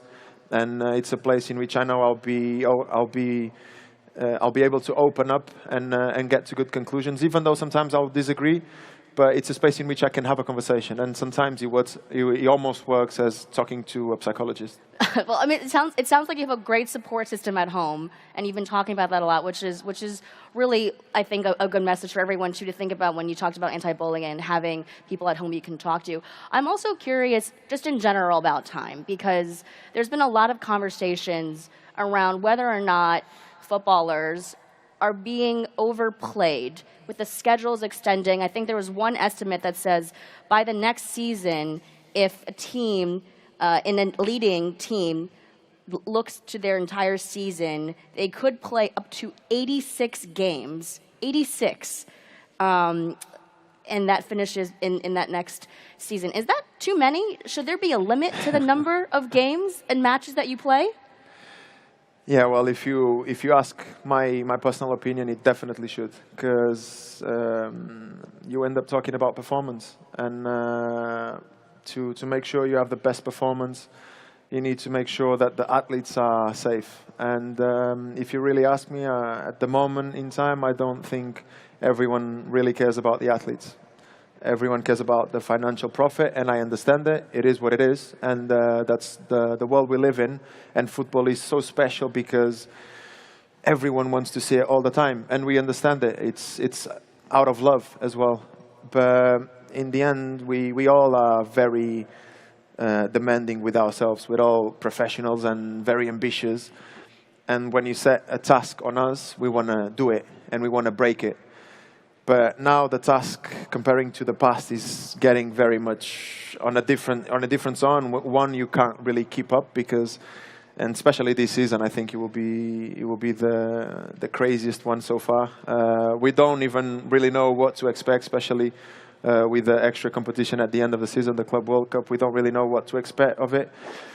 But yes, it will go, I think, like everything else, at least in my life, and I think everyone's, day by day, and see how it goes. But definitely, I believe it's something we need to address, because if people want a good show, out of the love for the sport, we need to care about the athletes. And the legs can't keep going without stopping. I don't even know if we'll have any downtime this season, and I think this is the most worrying, because you give us enough time off to refresh, to start going again little by little, and be ready to go again. And obviously, we'll give you the best show you have had. But if you stop giving us that time, then it's not 1 season, 2 seasons. It's a whole season. It's a whole season just altogether. You said everyone should care more about the physical health of the players. Does that include fans? Should fans be more concerned about your health and maybe also demand fewer matches? What is the right number, do you think? If it's not 86, is it 50? Is it 60? What do you think? Well, I won't be talking about the right number. I will only say that, talking about the past, we have a standard, and now we're just going way over that standard. And I think that's the point. Obviously, it's always going to be demanding, and we love it, and we love to exceed ourselves.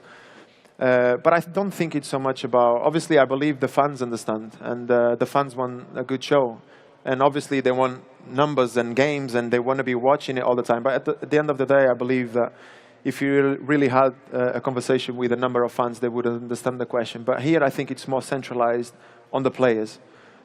Because the players are the ones that go and perform. Obviously, we understand all the industry around it, but in the end, it's our bodies, and we want to do and give the best show and the best performance we can. But people need to understand that we need to rest, we need to breathe in order to do that. How does everyone feel? Should we have fewer? Or at least, yes. Okay, we have some. There you go. So we have some fans who care.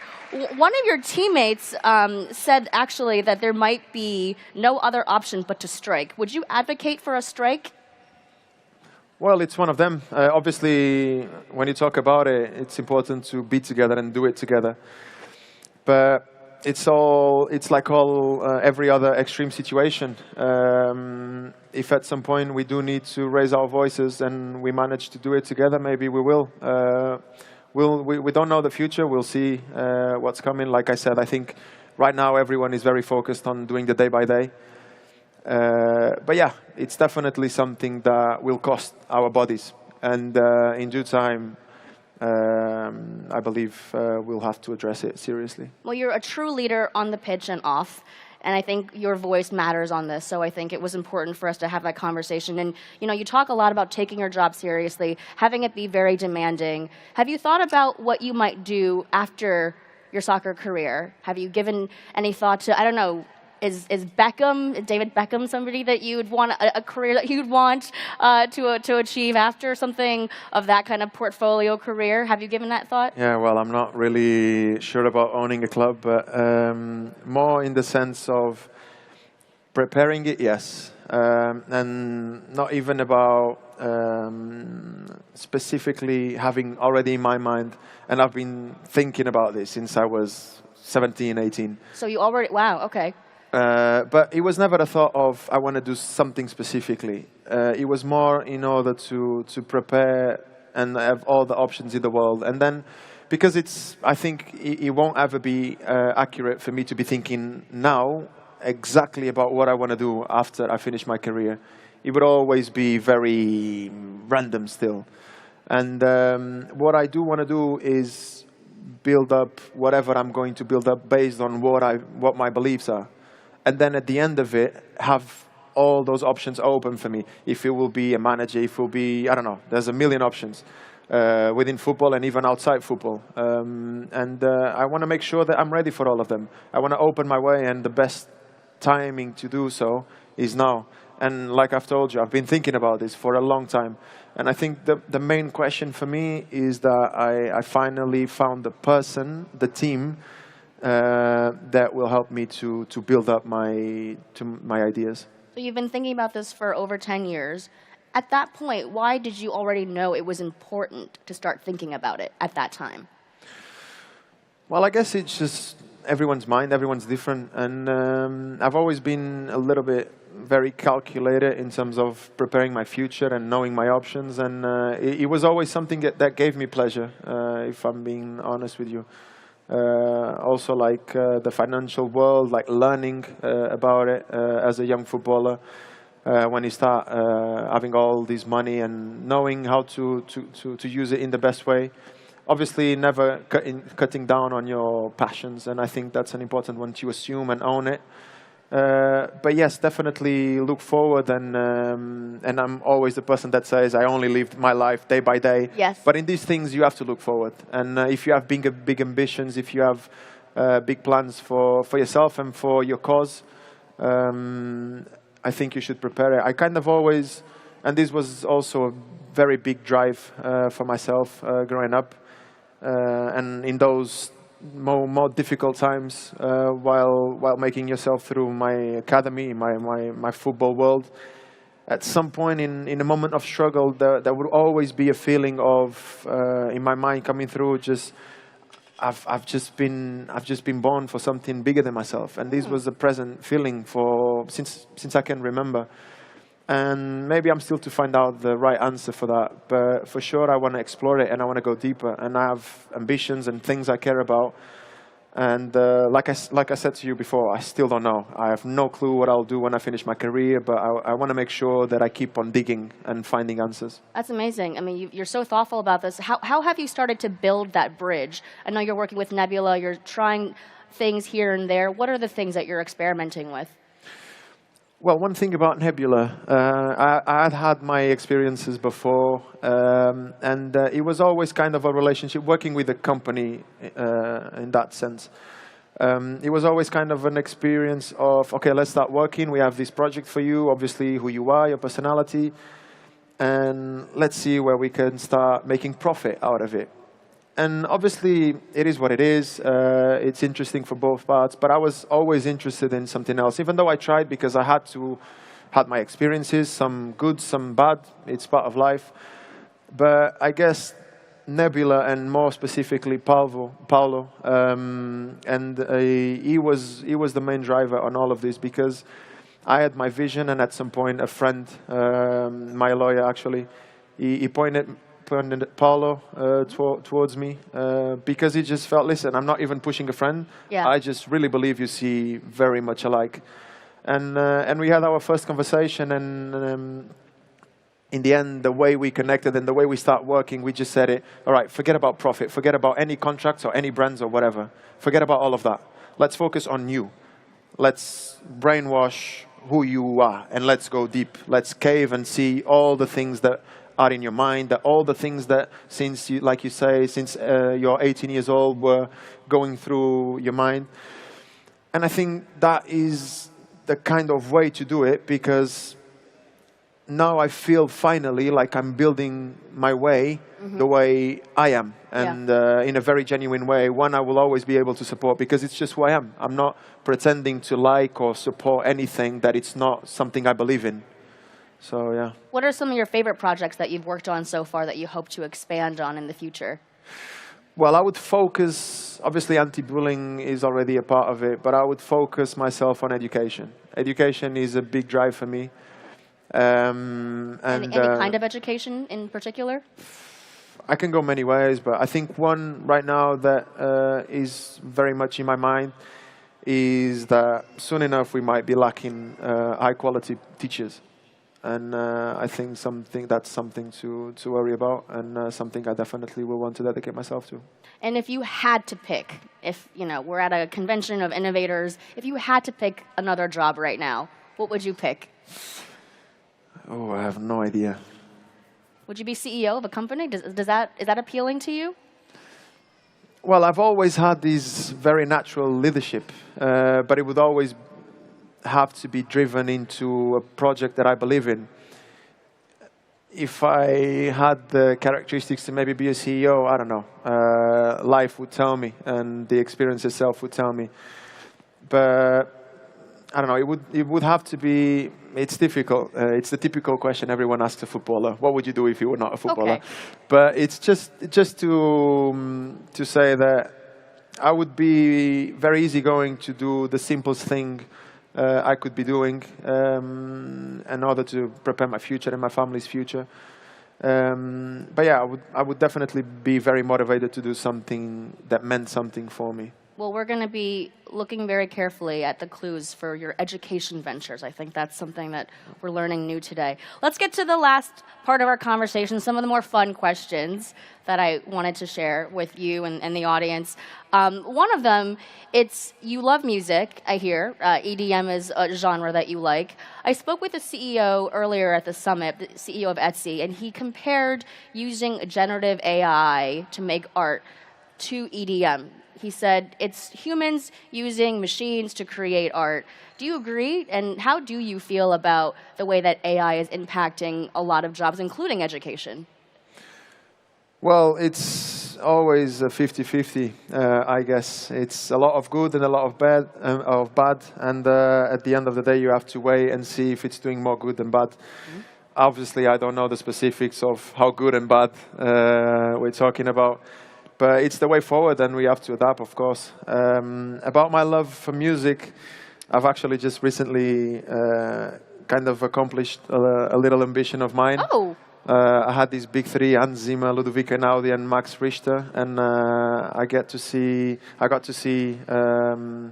Max Richter live, and it was very special. That's awesome. In the very little time you have, somehow you. Yeah, well, unfortunately, the injury, it kind of helped with the time. It's a tricky. I don't want to say, but I'm glad that you got that. Which trophy do you most want to hold at the end of your career that you'll be proudest to say that you got? Well, I've won a lot by now, and obviously, I think if I had to admire something, it would be the treble season when we won the treble. But I think something that will even give me more pleasure than that will be, by the end of my career, the feeling that I never stopped for a second of pursuing something and try and push myself. I think it's an answer I still don't know, and I will only know in the future. But knowing myself, I'll be very proud to know that I was able to keep that consistency, because for me, consistency in a world of stress, in a world of high performance, is the one most difficult thing. So if I'm able to conquer that consistency along the years, and obviously all the struggle it will be in my mind and everyone next to me supporting me, I think that's someone's biggest achievement. And then also, maybe finding out the one thing I felt like I was born to do. Yeah. And maybe finding out that would probably be a big one as well. I love that. If you had to pick another sport, okay, if you don't have another job, if you had to pick another sport. Another sport? Yeah, which sport would you pick to play? being very honest with you, when I was young, I was very good at many sports. And my dad, at some point, he just said to me, listen, just stop. Because like this is impossible. Okay. You have to choose one and be very good at one. Because if not, you might be very good at all of them, but you won't be excellent at any of them. So, yeah, but obviously football was always my main drive. But I don't know. I've done karate when I was young, and I used to win my fights. I'm not... So karate would be your second choice if it was... No, I wouldn't think so. Okay, what's your second choice? Maybe, I don't know. I'm not tall enough, but maybe basketball. I used to love it as well. Okay, I think you'd probably be very good. We're out of time, Ruben. Thank you so much. But before we conclude this amazing Web Summit in Lisbon, Web Summit has a special award for you. And I am really pleased to present and to invite back onto the stage the Mayor of Lisbon and the CEO of Web Summit, Patty Cosgrave.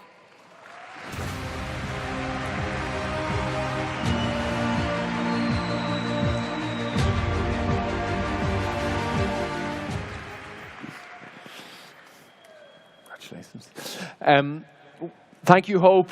What a week it has been, and what a fitting way this is to finish it, by honoring one of Lisbon's finest athletes who has had such an impact on the international stage. Mayor, can I ask you to do the honors? So thank you so much. It's a real honor for me as the Mayor of Lisbon to be here. And to be here also in the name of the people of Lisbon, because I was so inspired to hear from Ruben.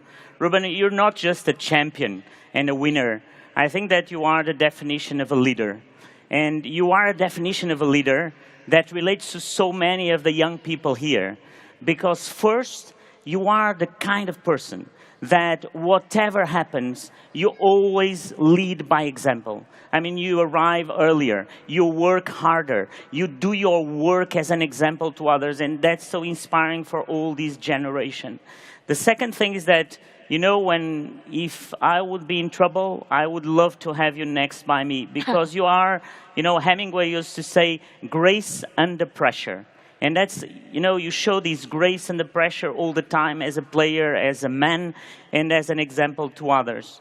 And finally, I think that, like so many of you, entrepreneurship, it's about this leadership of never giving up. And Ruben is that example. So in the name of Web Summit, but also in the name of the people of Lisbon, Ruben, thank you for your leadership. Thank you for being an amazing champion, but more than that, being an amazing person. Thank you very much, man. That's for you. Thank you. Obrigado.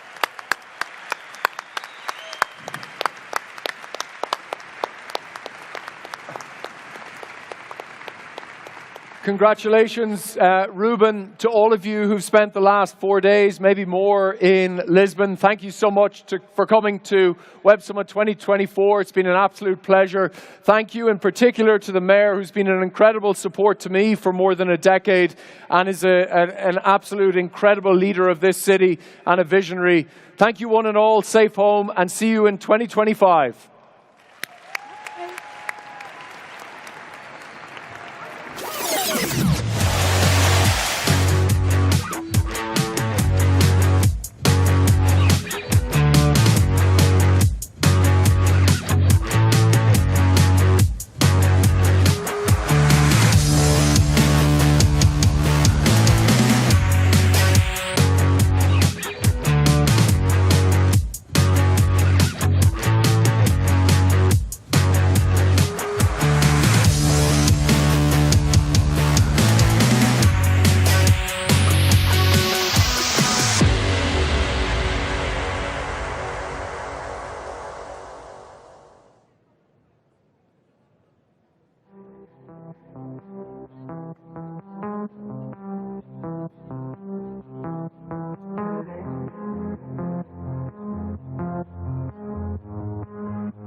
how this ends. I'll be in your head all weekend.